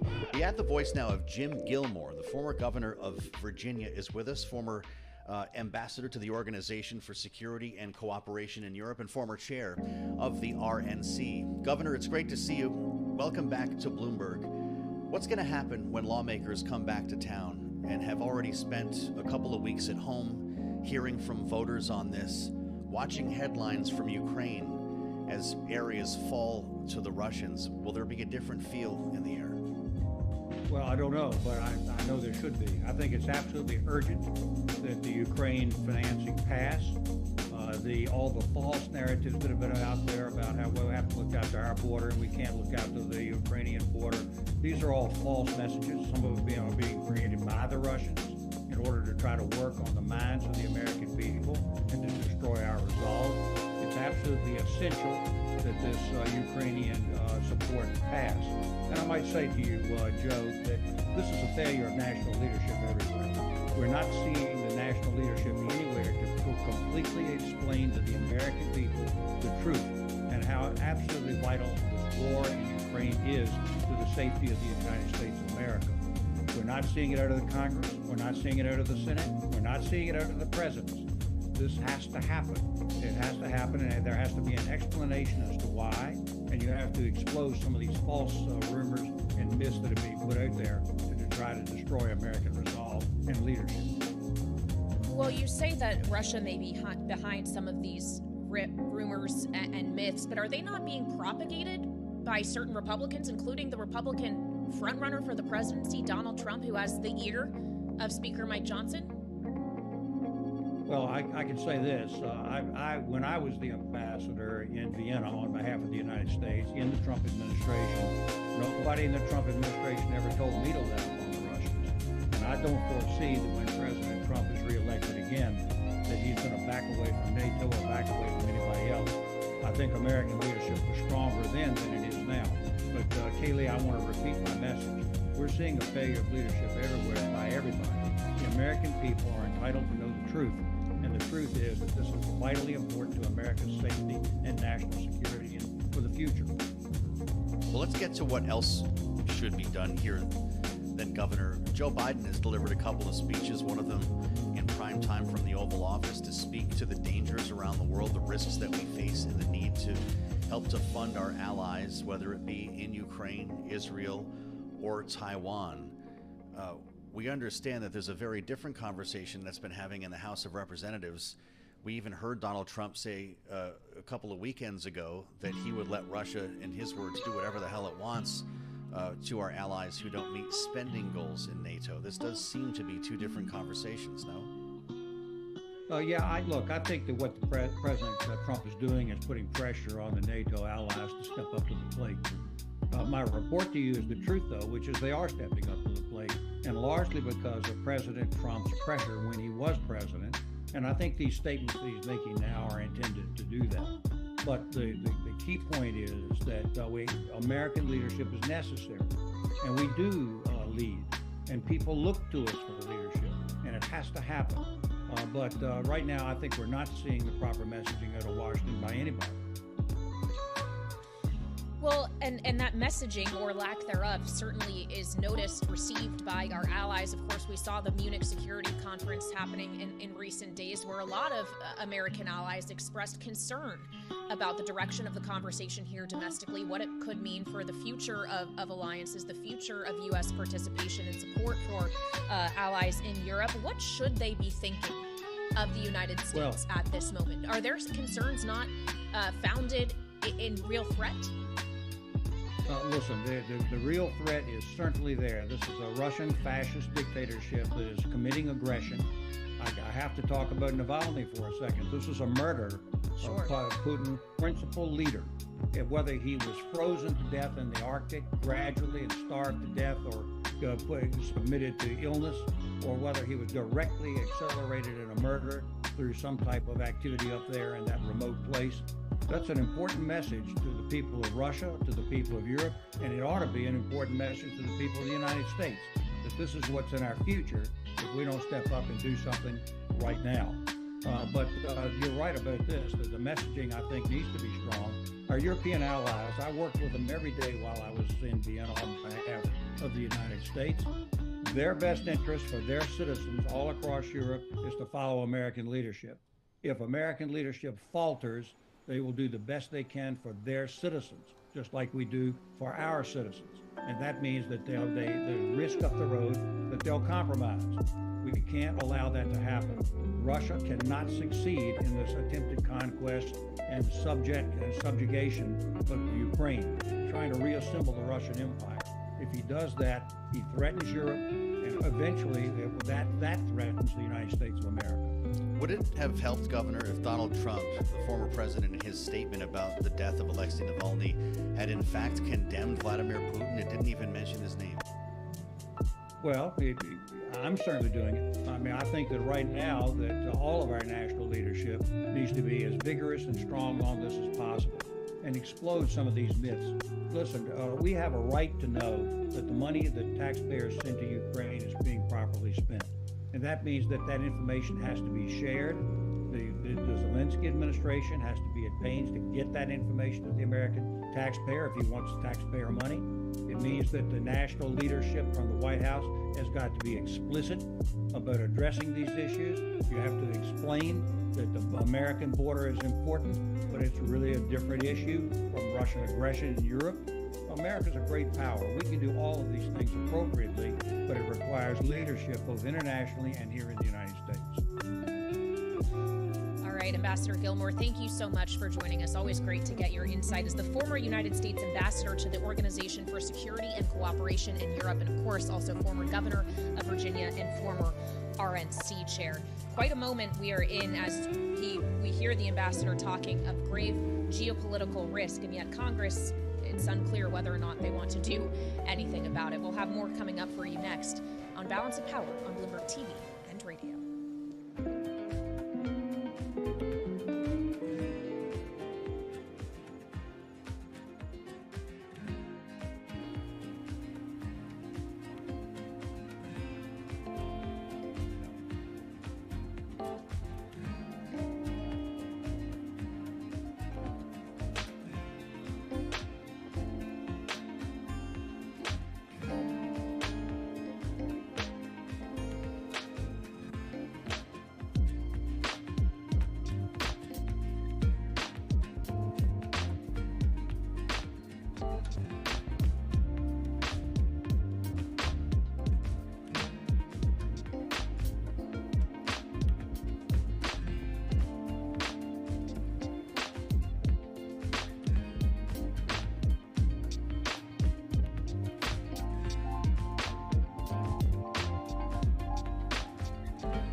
It's 121 on Wall Street. We do check markets all day long here at Bloomberg. Stocks are trading lower. In fact, right now we are very close to session lows with the S&P 500 index down 39 now at 49.66. That is a drop of 0.8%. Dow Industrials down 86, moving lower by 0.2%. NASDAQ, though, hard hit today, down 1.4%. Big tech is dragging the stock market away from records as ahead of NVIDIA results tomorrow. NVIDIA shares, they are down now by 5.7%. 10-year yield, 4.25% with a 2-year right now at 4.59%. Spot gold is down up 0.5%, 2,027 the ounce on gold, while West Texas Intermediate crude up 0.4%, 79.49 right now for a barrel of WTI. Capital One Financial is buying Discover Financial Services in a $35 billion all-stock deal. Capital One Financial shares, they're up now by 1%. The big news, though, Discover surging by 14.1%. Recapping, stocks are lower. S&P now down 38 points, drop there of just about 0.8%. Balance of Power continues, and once again, your hosts, Kaylee Lyons and Joe Matthew. All right, Charlie Pellet, thank you, and welcome to the Tuesday Feels Like Monday edition of Balance of Power. I'm Joe Matthew at World Headquarters in New York. Kaylee Lyons at Bloomberg's Washington Bureau. Political news is funny, Kaylee. It's not always what the headline says. We spent the whole weekend talking about Donald Trump's $400 gold sneakers, and he knows how to plant the story, right? I don't know if you've got your pre-order in. It was Joe Biden's fundraising, though, that was the real news. Yeah, because he's done a lot of it. In the month of January, Joe, $42 million has been pulled in for his re-election campaign and the Democratic Party more broadly. So he ended January with $130 million in the war chest. That's pretty significant, actually a record amount for a Democratic candidate at this point in the calendar. That's for sure. It's one of the reasons why, the primary reason why he's in California this week as well, because Joe Biden is in fundraising mode. And Kaylee, we spent all last week talking about how much money Donald Trump is spending on attorneys. He, for what it's worth, has not put up his numbers yet. When we get to the deadline, we'll see them. But he's likely to run out of cash because of all the court cases by July as Joe Biden continues to put checks in the bank. It's a pretty interesting phenomenon. Indeed, as we're thinking that Trump is going to have to pay out more than $400 million in damages to E.G. Carroll and then the state of New York for those 2 civil trials, and then you have to pay all your attorneys, and he spent more than $50 million in campaign funds doing that in 2023. So definitely a difficult financial picture for the former president. For the incumbent president, though, maybe a better one. The question is, can you put all that money to use to actually benefit in a race where a lot of polls show you behind Donald Trump at this point? So on that note, let's bring in Bloomberg politics contributor Jeannie Shanzino alongside Lisa Camuso-Miller, former RNC Communications director and, of course, host of the Friday Reporter podcast. So, Jeannie, first to you, what's all the money worth if it's not deployed appropriately? Is the Biden campaign doing a good enough job right now of spending it? Yeah, they have time. They're going to be spending it. What they're doing right now is this fundraising machine, essentially. It has been a juggernaut, as you said. The most we've seen out of a Democratic candidate at this point. This is the biggest haul since April of last year, and there's one number in particular that stands out. 97% of these donations were under $200. That is very, very impressive for the campaign. These are not just all big-time, big funders. These are small money donations. And also to add to that, the fact that they raised in 3 days after Iowa $1 million per day. That speaks to where this money is coming from. And Nancy Cook said it earlier. A lot of this is coming not necessarily because people are so excited about Joe Biden, although they may get there as we move forward, but because of Donald Trump looking like he is going to be the nominee of the Republican Party and a real intent on the part of people funding the Democrats to stop that. And so they are out there doing the hard work now of raising the money. And then to your point, they're going to have to spend it wisely. Well, we promise context here at Bloomberg, and it's worth throwing some on this particular story here. Just to reset what Kaylee mentioned, $42 million in January for the Biden campaign and the DNC. That means $130 million in the bank now. That actually still trails what Donald Trump and the RNC had in the bank in 2020. Not so much this time. The RNC started the year with over $8 million cash on hand, and Donald Trump hasn't put up his numbers yet here. He was coming in with $33 million. They will have their totals up for January.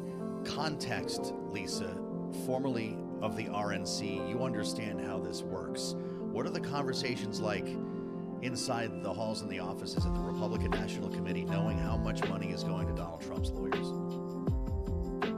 Well, Joe, it's really hard to compare. It's like comparing apples to oranges, because when I was at the RNC, there was a bit of a different structure in the way that the financing was happening, right? And there are so many other third-party groups that are involved in all of this that it's hard to really sort of compare the two. But what I will say is that the party itself is on the verge of transition. There's no question about it. Anytime a nominee is getting ready to come into their own and be at least the incumbent or the one that is going to be the candidate that will run for the platform, it's time for a change. And I suspect that that is what's going to happen at the RNC. And sometimes breathing new life into the RNC and into the political parties does reignite sort of the interest and the fundraising piece of that. The one segment that's sort of different that we really can't even sort of factor in because it's also brand new is all of these extra expenses, the legal expenses, to your point. So I think that we're going to have to watch sort of how that all unfolds. The one thing I'll say, though, is that what's different about these rulings and what's different about Donald Trump is that he is someone that knows how to leverage one item over another, right? He is someone who has very often figured out how the system works, and he has used it to his advantage to raise more money on the business side. So I suspect he's looking for all of those angles on the political side as well. The one thing I'll say for certain is that this is going to be the most expensive presidential race we will see in our history, in our lifetime. They're going to set records this year, and so that's sort of indicative of what we're seeing on the Democrat side, the most money in the war chest for an incumbent president on the Democrat side, and I suspect that the money is going to continue to pour in for Donald Trump as well. And obviously he's using resources and different means like selling $400 shoes to make that happen. Yeah, that's absolutely true. But Lisa, to your point about how there are all of these other factors like his legal fees at play now, I wonder if ultimately everything turns out fine for the financing of Donald Trump and his presidential bid. What suffers perhaps is every Republican down the ballot who isn't going to be able to tap into RNC resources at a time when the Democratic Party may have more resources to go around. Is that really where we're going to see the impact here? Not at the presidential level, Lisa, but for everybody else who's trying to get a piece of the pie? Haley, it's hard to know because there are other fundraising operations within the political structure, right? There's the National Republican Congressional Committee, there's the Senate Committee, there are lots of other political arms that are also doing some tremendous fundraising. And that fundraising is sort of operated not necessarily from the top of the ticket, but from the top of the U.S. Senate, so through Mitch McConnell and his political operation, as well as Mike Johnson, who is also making millions and millions of dollars. There's been a lot of support for him over the course of the last few weeks since he started, just 6 weeks ago. So some of that, I think, as much as there may be impact down ballot, I think more often than what we will end up seeing is that people will be making choices about where they're sending their money, whether it's to the RNC or if it's to the other political operations within the structure of the political parties. Jeannie, we need to talk about Michigan. This is not being widely reported because Joe Biden's going to win the primary. It's a week from today, by the way. We're obsessing over South Carolina. Michigan's a week from today. And there's a movement to get Democrats to vote uncommitted next week. This is a movement that has the backing of Congresswoman Rashida Tlaib. There's a separate Abandon Biden campaign launched by Muslim voters who formerly backed Joe Biden. Without the Arab American, Muslim American vote, he would have lost Michigan in 2020, Jeannie, and because of what's happening right now in Gaza, he could lose them this time around. What happens in Michigan next week? Yeah, it's got to be a big concern to the campaign. I mean, the idea that you have a Democrat in Rashida Tlaib urging Democrats in her home state to vote uncommitted against an incumbent president, that is very unusual. But I think it speaks to your point about what a big issue this war with Hamas and Israel is domestically. I mean, normally we would say foreign policy issues don't play big in presidential campaigns. They usually don't.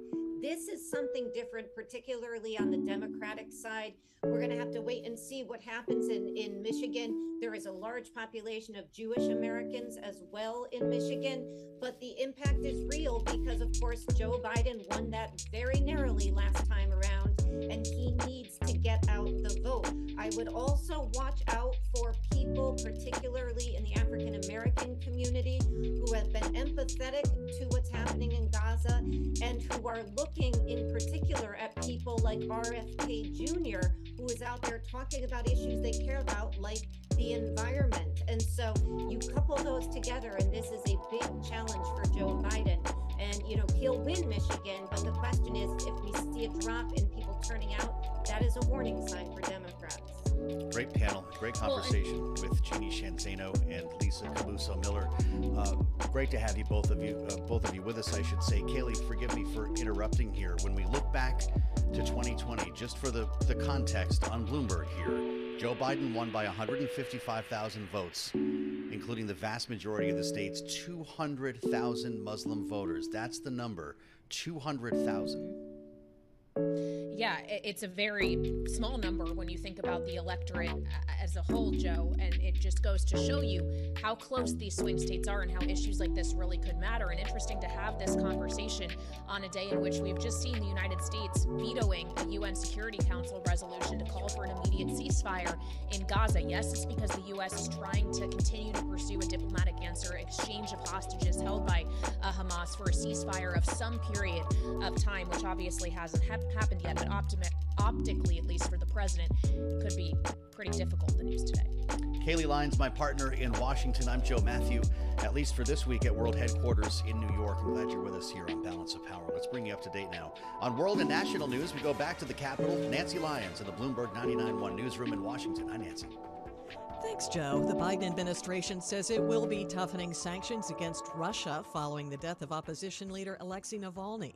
The White House says it will be putting forward a major sanctions package on Friday. National Security Advisor Jake Sullivan says it will cover the Russia Defense Industrial Base. The U.S. has vetoed a UN Security Council resolution that called for an immediate ceasefire in Gaza. This comes as President Biden faces mounting pressure to dial back support for Israel.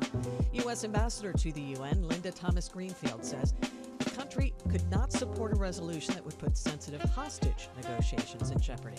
This hostage deal would bring an immediate and sustained period of calm to Gaza for at least 6 weeks. And from there, we could take the time to build a more enduring peace. Thomas Greenfield also said that allowing a humanitarian ceasefire like the one proposed would empower Hamas and would also deprive people in the region the security they deserve. Global news 24 hours a day and whenever you want it with Bloomberg News Now. I'm Nancy Lyons. This is Bloomberg.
It's 1:40 on Wall Street. We do check markets all day long here at Bloomberg. Stocks continue to trade lower. In fact, the S&P 500 index very close to session lows right now, dropping 45 points, back below 5,000 at 49.60 on the S&P, a decline right now of 0.9%. Dow Industrials down 0.3%, lower by 109 points, while the Nasdaq Composite Index is down 239 right now. That is a drop of 1.5%. 10-year yield 4.25% with a 2-year right now at 4.59%. Spot gold higher by 0.5%. Gold up $9.73 the ounce to 2,026, while West Texas Intermediate crude is up 0.2%, 79.34 a barrel. Big tech dragging the stock market lower as Wall Street awaits NVIDIA's earnings tomorrow for confirmation that the chipmaker can meet the lofty expectations set by the AI boom. NVIDIA shares are down now by 6.1%. After earnings, Walmart shares up 3.3% after earnings. Home Depot little changed, up less than 0.1%. Again, recapping, stocks are lower with the S&P down 42, down 0.9%. I'm Charlie Pellet. Balance of Power continues. Back we go once again. Joe Matthew and Kaylee Lyons. Charlie Pellet, thank you so much. Welcome back to Balance of Power, live from Washington and New York today on Bloomberg TV and radio. And a red headline just crossing the Bloomberg terminal. The U.S. has told allies that Russia could deploy a nuclear weapon or a mock warhead into space as early as this year, so potentially in 2024. Quite the news to see, Joe, especially in light of remarks we got from Russian President Vladimir Putin earlier today, where he denied U.S. allegations that he's planning to deploy a nuclear weapon in space. He says he's always been categorically against it and are now against the deployment of such things, and that the U.S. is saying, though, that they could do just that as early as this year. Yeah, the always credible Vladimir Putin weighing in. Kaylee, if this is true, a nuclear warhead in orbit, which is apparently what we're talking about, would violate the 1967 Outer Space Treaty. That is so 60s that we called it the Outer Space Treaty, to which Russia is a signatory here. So this all goes back to that statement, remember, with Mike Turner, the chair of the Intelligence Committee last week. We had no idea what he was talking about, and you wonder if this would be public if he hadn't done that. Well, that's an excellent question. Of course, the call from the chair of the Intelligence Committee was for the White House to declassify information related to an unspecified threat. Of course, that forced the White House to get a little bit more specific about what the threat really is. And we know that this technology theoretically is supposed to be an anti-satellite weapon, something that could be disruptive to all of the thousands of satellites that are up there orbiting in outer space, as you say, Joe. But really just fascinating to see this story unfold. We weren't talking about this at all until about a week ago. Yeah, we add another one here, and just the ridiculous number of stories that we're following. Only 4 days out from South Carolina, arguably the top political story today, Kaylee, but it's pretty hard to make those calls on a daily basis lately with so much noise. This is huge, though, for Nikki Haley. It's huge for Donald Trump. And we have new numbers today. In fact, a couple of polls, and one specifically we're looking at from Suffolk University, USA Today, who were just absolutely great in Iowa and New Hampshire. That's, of course, pollster David Paleologos, who we want to talk to here. Donald Trump leading Nikki Haley in her home state by almost 2-1. It's 63% to 35%. Remarkable numbers for this stage of the campaign. And we do turn to David Paleologos. He is the director of the Suffolk University Political Research Center. David, this is shut down. Your poll agrees with a lot of other polls that we've seen in the last couple of weeks where Nikki Haley couldn't possibly win her home state. How bad is this going to look? Well, we never say impossible, as you know. We say highly improbable, but it doesn't look good at all. I mean, this is just awful for her in her home state. Two-term former governor of South Carolina, you know, worse than Iowa for her, worse than New Hampshire. And if this margin holds up, I mean, there are some polls out there that have it 2022, others have it in the 30s. I think the 28 number is pretty close. We'll see what happens on election day. But again, and you know, South Carolina, like New Hampshire, anybody can vote. So obviously Nikki Haley is winning big among Democrats, provided they didn't vote in the Democratic primary, and winning comfortably among independents, but getting crushed among those who matter, which are registered voters who see themselves as Republicans. Well, and then when you break down the demographics within that group of voters, David, it doesn't look like she's winning any of them. Former President Trump holds double-digit advantages among men and women in every age group, among both high school graduates and those with a college degree. So there is no demographic within the Republican Party that Haley is winning outright, right? Well, there's two that she's winning, I would say. One, she's winning within the margin of error, but there are two. One is those people who have political ideology, moderate to liberal. She's winning by about 20 points, 59-38, among that particular group. And also she's winning comfortably by more than that among people who say that the future of American democracy is the top issue. Now, future American democracy was not the number one issue, it was the number three issue. So that doesn't get her very far as the number three issue. And Trump was winning by over 50 points among people who said immigration was the most important issue. That was the top issue. And secondly, he was winning by almost 35 points among the second most important issue, which is the economy. So very little wiggle room, if you will. She needs a massive influx of moderates, liberals, Democrats to storm the polls on Saturday. But again, from what we can see in terms of who made it through the screen about being either a very likely voter on Saturday or somebody who had already voted, Trump is poised for a big win. David, Nikki Haley delivered a State of the Race speech today in Greenville, and she opened it by announcing that she was not dropping out, and which should really give you a sense of where we are. But she said more than that. Listen to Nikki Haley from earlier today. Of course, many of the same politicians who now publicly embrace Trump privately dread him. They know what a disaster he's been and will continue to be for our party. They're just too afraid to say it out loud. Well, I'm not afraid to say the hard truths out loud. Would it have made a difference, David Paleologos, if she said the hard truths out loud earlier? And is she arguably doing damage to her brand now, knowing that she needs to convince Trump voters if she's going to get anywhere? I don't usually do a lot of commentary on races like this, but I really do agree with you. I don't understand it. I think if she had gotten out and endorsed him today wholeheartedly, I think she could maybe make the case that she helped deliver a big win for Trump in her home state of South Carolina and potentially setting herself up for a viable 2028 run or 2032 run. But this just seems just so ill-prepared and hopeless to me. If you're not showing up in those early primaries and caucuses in any way, it's like my class. You have to show up in my class and participate to get points, 4 points in every class. If the student doesn't show up those first 4 classes, they're already down 16 points to the other students who have. And so then how does that student justify getting an A in the class?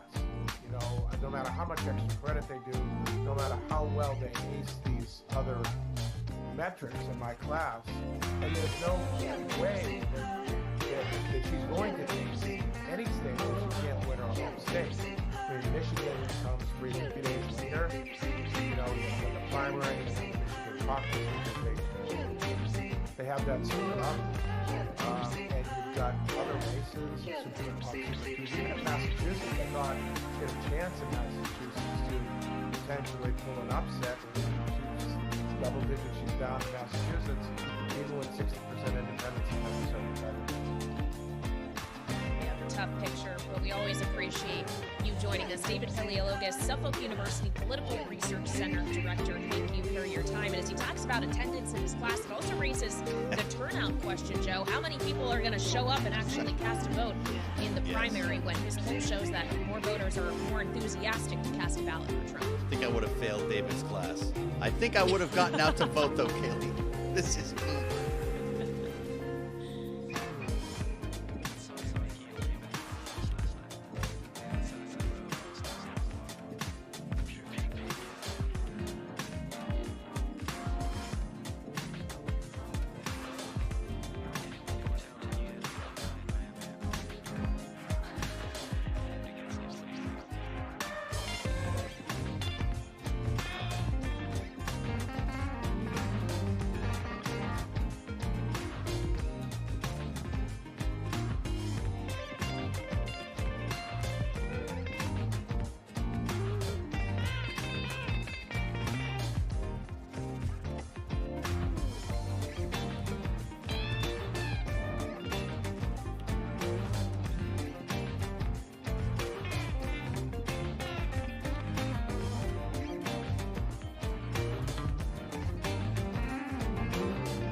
Minutes of Power with Joe Matthew and Kaylee Lyons on Bloomberg Radio.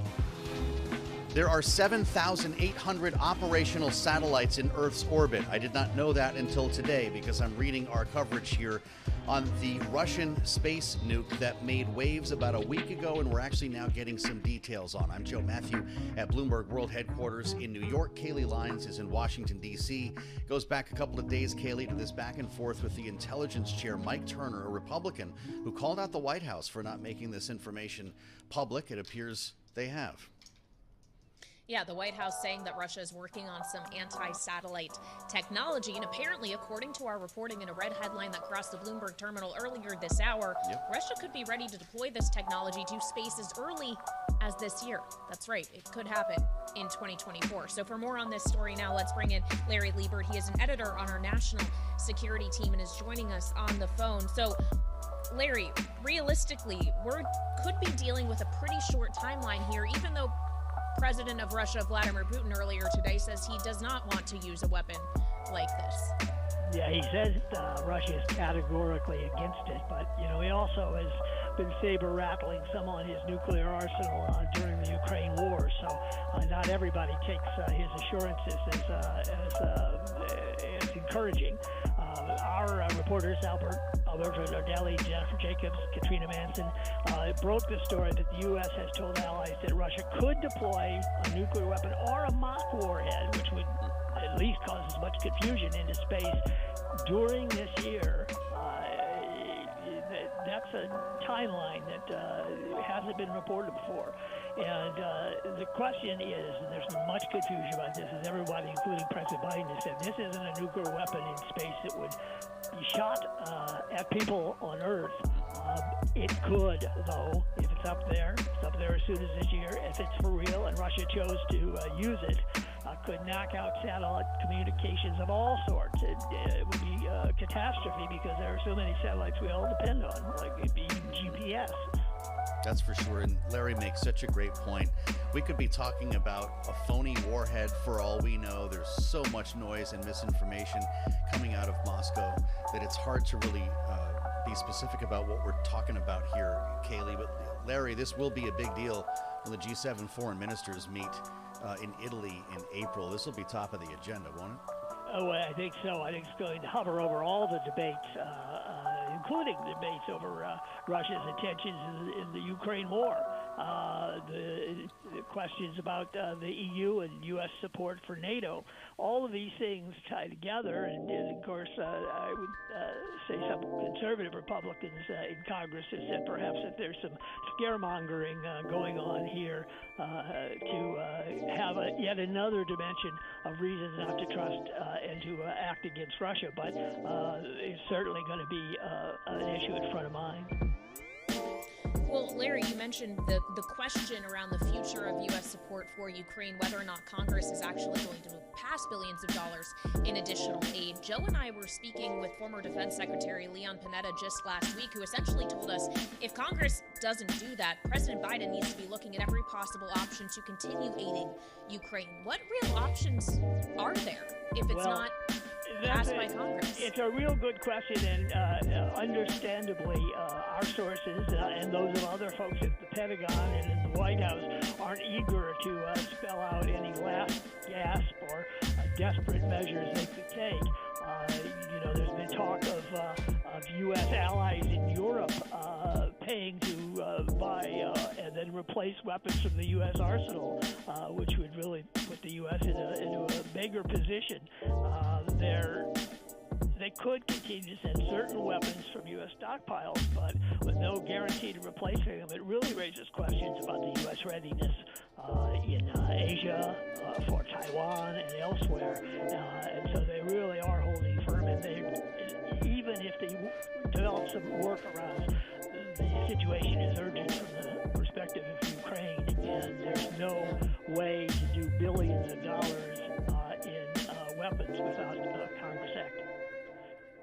All right. right. Bloomberg's Larry Lieber, thank you so much for joining us on the breaking news that crossed this hour that the U.S. is telling allies that Russia could be deploying a nuclear weapon to space as early as this year. So that was the red headline we were dealing with this afternoon, Joe. But there also was a red headline that crossed the terminal yesterday. Bloomberg scooping Capital One's $35 billion deal to buy Discover and Discover Financial. And apparently it's gotten some notice on Capitol Hill from one senator in particular. That, of course, would be Senator Elizabeth Warren, right? Not a shocker. I'm guessing you could have written the announcement, the news release for her. Not a fan of this idea. By the way, do we not love that Kaylee was watching the terminal on the day the market was closed? Because with me in the room, two other people who were as well. Carol Masser, Tim Stenevec. Carol's back, great to see you. But you're that kind of student, right? You did your homework. I did. But I have to say, sometimes when I take a day off, I do put my phone down. I'm not reading. But Kaylee, to be impressive. admired. You make us all look crazy. 100%. Are you guys sinking into this story today? Yeah, we're definitely digging into it. The M&A activity, right, Tim, this year, there's been a lot of companies making moves and doing deals. Yeah, I think the question I have is if regulators do block this deal, how does it make it look for MasterCard and Visa? Does it make it look like they're favoring those two companies over Discover and Capital One? So they've got a tight tightrope to walk. Yeah, absolutely. I wonder what Elizabeth Warren would say to that question when she's saying that this deal would threaten financial stability, reduce competition, and raise costs for Americans.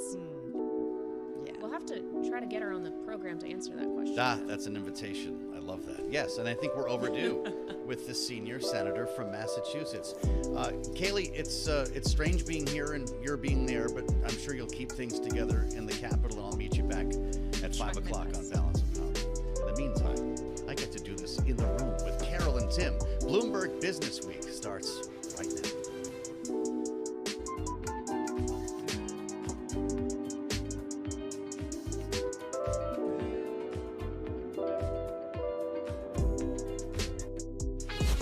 This is Bloomberg Business Week.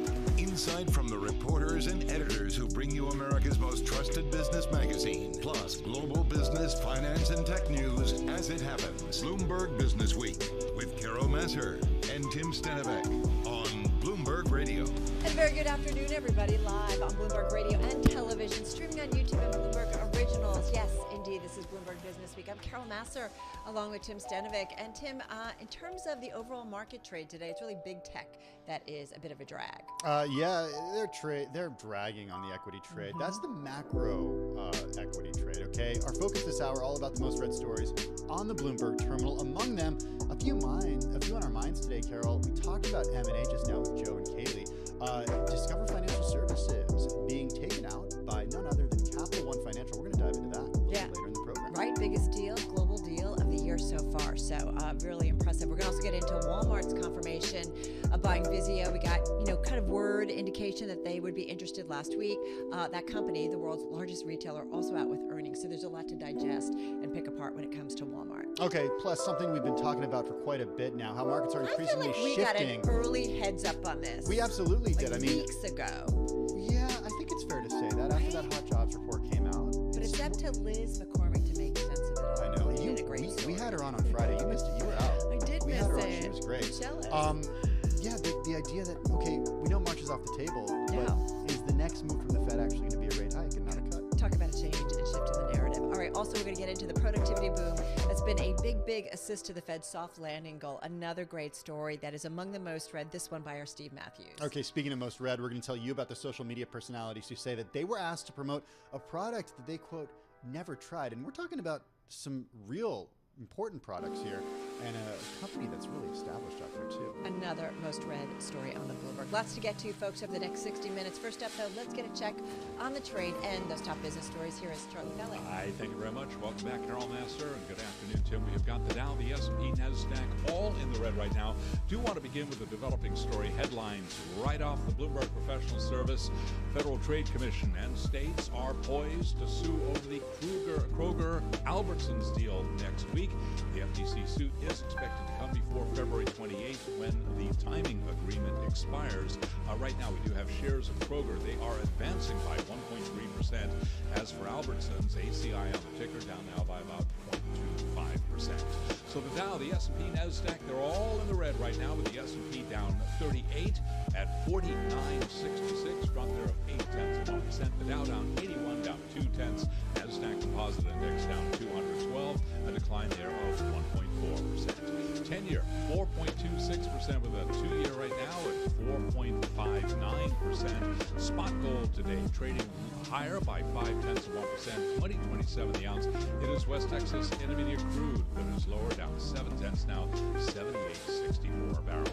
The activist investment firm Ancora Holdings Group has called for new management on an overhaul of the board at Norfolk Southern Corp, the railroad that is still reeling from that costly derailment last year in Ohio. Shares of Norfolk Southern today, right now they are trading higher. We've got Norfolk Southern up now by 1.1%. Among other railroads, CSX up 0.3%. Union Pacific just about flat on the day, up by less than 0.1%. Again, recapping, stocks lower, S&P down 0.8%.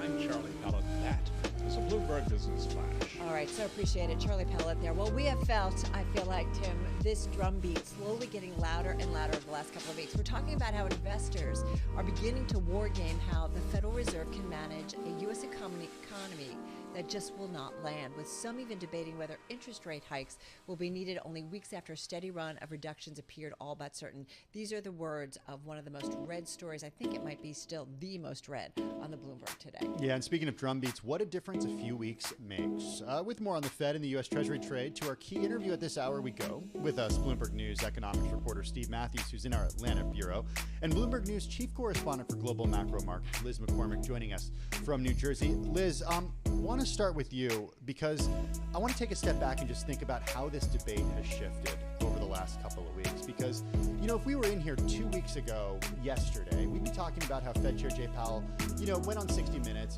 and said, okay, March cut is off the table. But at that point, no one was really talking about a rate hike being a possibility.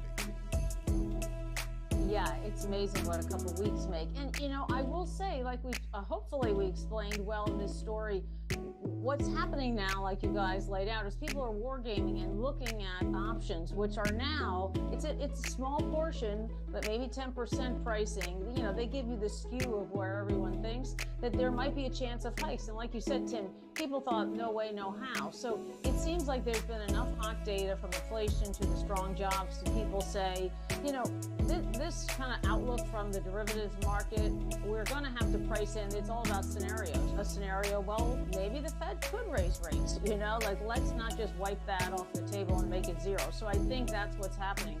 People are trying to bulletproof their portfolios and say, kind of remember, options are hedges, right? You know, what do I have to do in case things go really wrong from what I'm thinking? And I think that's what the market, you know, really, like Ira Jersey of BI in our story smartly says, you know, you have to, that kind of came into the table in the last week or so. It's got to be one of the options that are out there. Steve, hang on, we're going to bring you in a moment. But I do want to say, Liz, that in terms of the debate shifting, first of all, it's like a 180 from where we were at the end of last year, where people were talking, 5 or 6 rate cuts, if you will, here in 2024. But when you have strong inflation prints like the recent CPI and the PPI and the strong jobs report for January, I mean, this all reminds us of the strength that is out there in the U.S. economy and things that have got to be on the Fed's radar. Yes, exactly, because, you know, the economy, and, you know, I think Chair Powell's made clear he would love to have a soft landing. They do not want to crush the economy if they don't have to, but inflation is enemy number one. So I think, like you said, Carol, we're just not seeing that many cracks. There's some, I won't get into the weeds of all the things people are saying on the economy, but it's not landing too hard, and we don't want that. But that maybe, in like someone, one of the investors said, maybe what the outcome is that the Fed is just going to have to stay where it is for longer. I mean, we already have the market pushed back to June for the first full cut priced in. It used to be March, and like you said, last year they were pricing in all year, could be up to like 7 cuts. So I think the market is getting more in line with the Fed, who in their kind of dot plot, we call it, their quarterly forecast said 3 cuts this year, you know, 75 basis points. And that seems like much more likely. In fact, it could be less, you know, so we'll see. Yeah, higher for longer. Where have I heard that one before, Liz? Hey, Steve Matthews, I want to bring you in, and I want to get to your story about productivity in just a minute, but I want you to weigh in on what Liz was talking about here, because even though investors are starting to potentially protect their portfolios from potential rate hike next in the cycle. Are we starting to hear that at all from any of the bevy of Fed speakers we've heard from in the last few days? We're not hearing that at all. I mean, basically, Fed officials are talking about when will the first cut be. They are pushing back against the idea of a March cut, but they are all saying there will be cuts, you know, maybe 2, maybe 3 during the year, and, you know, there does not seem to be any public appetite for rate hikes. And if you look at the data, the 6-month PCE inflation data is running below 2% right now. And a lot of folks on Wall Street are saying, hey, they've already met their mandate for 2% inflation, and they haven't met it on a 12-month basis, but they have on 6-month, and there's every reason. January numbers on CPI came in badly. There's no doubt about that, and that got everyone's attention, but it's only 1 month, and that's one thing that you hear from the Fed folks all the time is you don't want to react to 1 month's data. All right, so let's roll into, Steve, both of your stories. Liz, your story, Steve, we were tweeting out this morning. But Steve, let's get into your story, because let's roll and layer on top of all of what's going on in the U.S. economy, the strength that we are seeing, stronger inflation prints, but also gains in productivity. Give us some context in terms of the productivity gains, something that Alan Greenspan used to talk about all the time, but what we are seeing as of late and how that is maybe helping out the Fed in that soft landing scenario. So the last 3 quarters, we've seen productivity growth of nearly 4%, which is running triple the rate that it was before COVID. And productivity is a number that is very volatile, it's noisy, so, you know, people kind of take it with a grain of salt. However, now that you've had 3 quarters of strong productivity growth, Fed officials are wondering, is there something there maybe? You've heard that from the head of the Chicago Fed, Austin Goolsbee. You've heard that from the head of the Richmond Fed, Tom Barkin, and many others that are saying, maybe there's something going on here. And the importance is, if productivity is growing fast, that means that wages can grow at an elevated rate, and it's not inflationary. Firms can have decent profit margins, and wages can go up, and it's not necessarily creating price pressures. And that's very positive, and that's the exact same dynamic that Alan Greenspan had in the late 90s when you had the revolution with the internet, with personal computers, and you had a big productivity boom. And now some people are saying this could be the roaring 2020s. That's Ed Yardeni's phrase. So, you know, maybe we're seeing the beginning of a productivity boom. All right, Liz, come on back in here. I don't know how much you think about the productivity aspect of this, but you look at a lot. So I do think about how, you know, could this ultimately lead in a Fed that maybe does a few rate cuts and then eventually does some more rate hikes? I feel like we're upending what we might get ultimately. Yeah, I think the folks at Citigroup, the rates guys and gals, I should say, were looking at that saying, hey, this could be kind of a different cycle. Maybe we get a couple cuts. Maybe it's like the 90s where then the Fed stays still and then has to hike a little. I think that's, adding to the uncertainty of just how this is going to all go. It's very unclear, and I'm hearing that conversation kind of come back again of, where's our star? The longer neutral rate, is it higher? So there just seems like a lot of variables, like in my physics days we call them like degrees of freedom, that people aren't sure what's going to go where. So I think, that's just leading, to a lot more volatility, and it just doesn't seem to want to go away. Hey, Steve, come on back in here and kind of speak to that a little bit. Are we hearing Fed officials acknowledge the uncertainty to the extent that Liz is talking about here?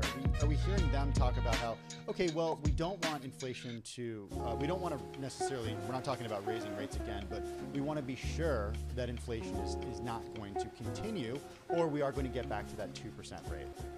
Yeah, you're absolutely hearing that level of uncertainty, and in fact, any number of the Fed officials are emphasizing uncertainty and saying uncertainty is elevated. And one reason that it's elevated is that with inflation, it is coming down. The headline numbers are coming down. The core numbers, excluding food and energy, are coming down. But the breadth of the disinflation is not quite there. I mean, you've had falling energy prices, falling goods prices, but the services sector is still seeing fairly high prices. Right. And that's a concern. Hey guys, last question really quickly. Liz, to you first. I feel like if anything I've learned again over the last couple of months is that the narrative, how markets see things can change very dramatically depending on the data flow. Is that fair that this conversation we're having could possibly change in a couple of months in a big way? Yeah, absolutely. I mean, if we've learned anything over the last couple of years, that's it. What seemed like, going to be happening, no way, no how, anything else. In a few months, we're singing a different tune. So I think for sure we don't know how it's going to all unfold. Steve, you concur? Absolutely, and I would watch carefully the jobs numbers and the CPI numbers, particularly for the next month. All right, good stuff to keep on our radar, and you guys are always good to have on our radar whenever you write anything, so thank you. Steve Matthews, economics reporter at Bloomberg News out there in our Atlanta bureau. Liz McCormick, chief correspondent for global macro markets at Bloomberg News out there in New Jersey. They are among the most read stories on the Bloomberg today. And Tim, we've got another one that is among our most read, but it's on the equity side of things. Yeah, shares of Walmart higher by 3.73% right now, catching everyone's attention today. Earnings from the world's largest retail. Shares of Walmart earlier in the session soared to a record, moving the most since November of 2022. This after topping earnings estimates in the fourth quarter. Also confirming reports that we saw last week that it's buying smart TV maker Vizio for about $2.3 billion, Carol, in a deal that would accelerate the retailer's advertising business, which is called Walmart Connect. Our Paul Sweeney earlier on radio talking about how it's kind of following in the steps of Amazon and what it's doing. So let's get to it, and let's bring in our Bloomberg News earnings reporter, Red Brown.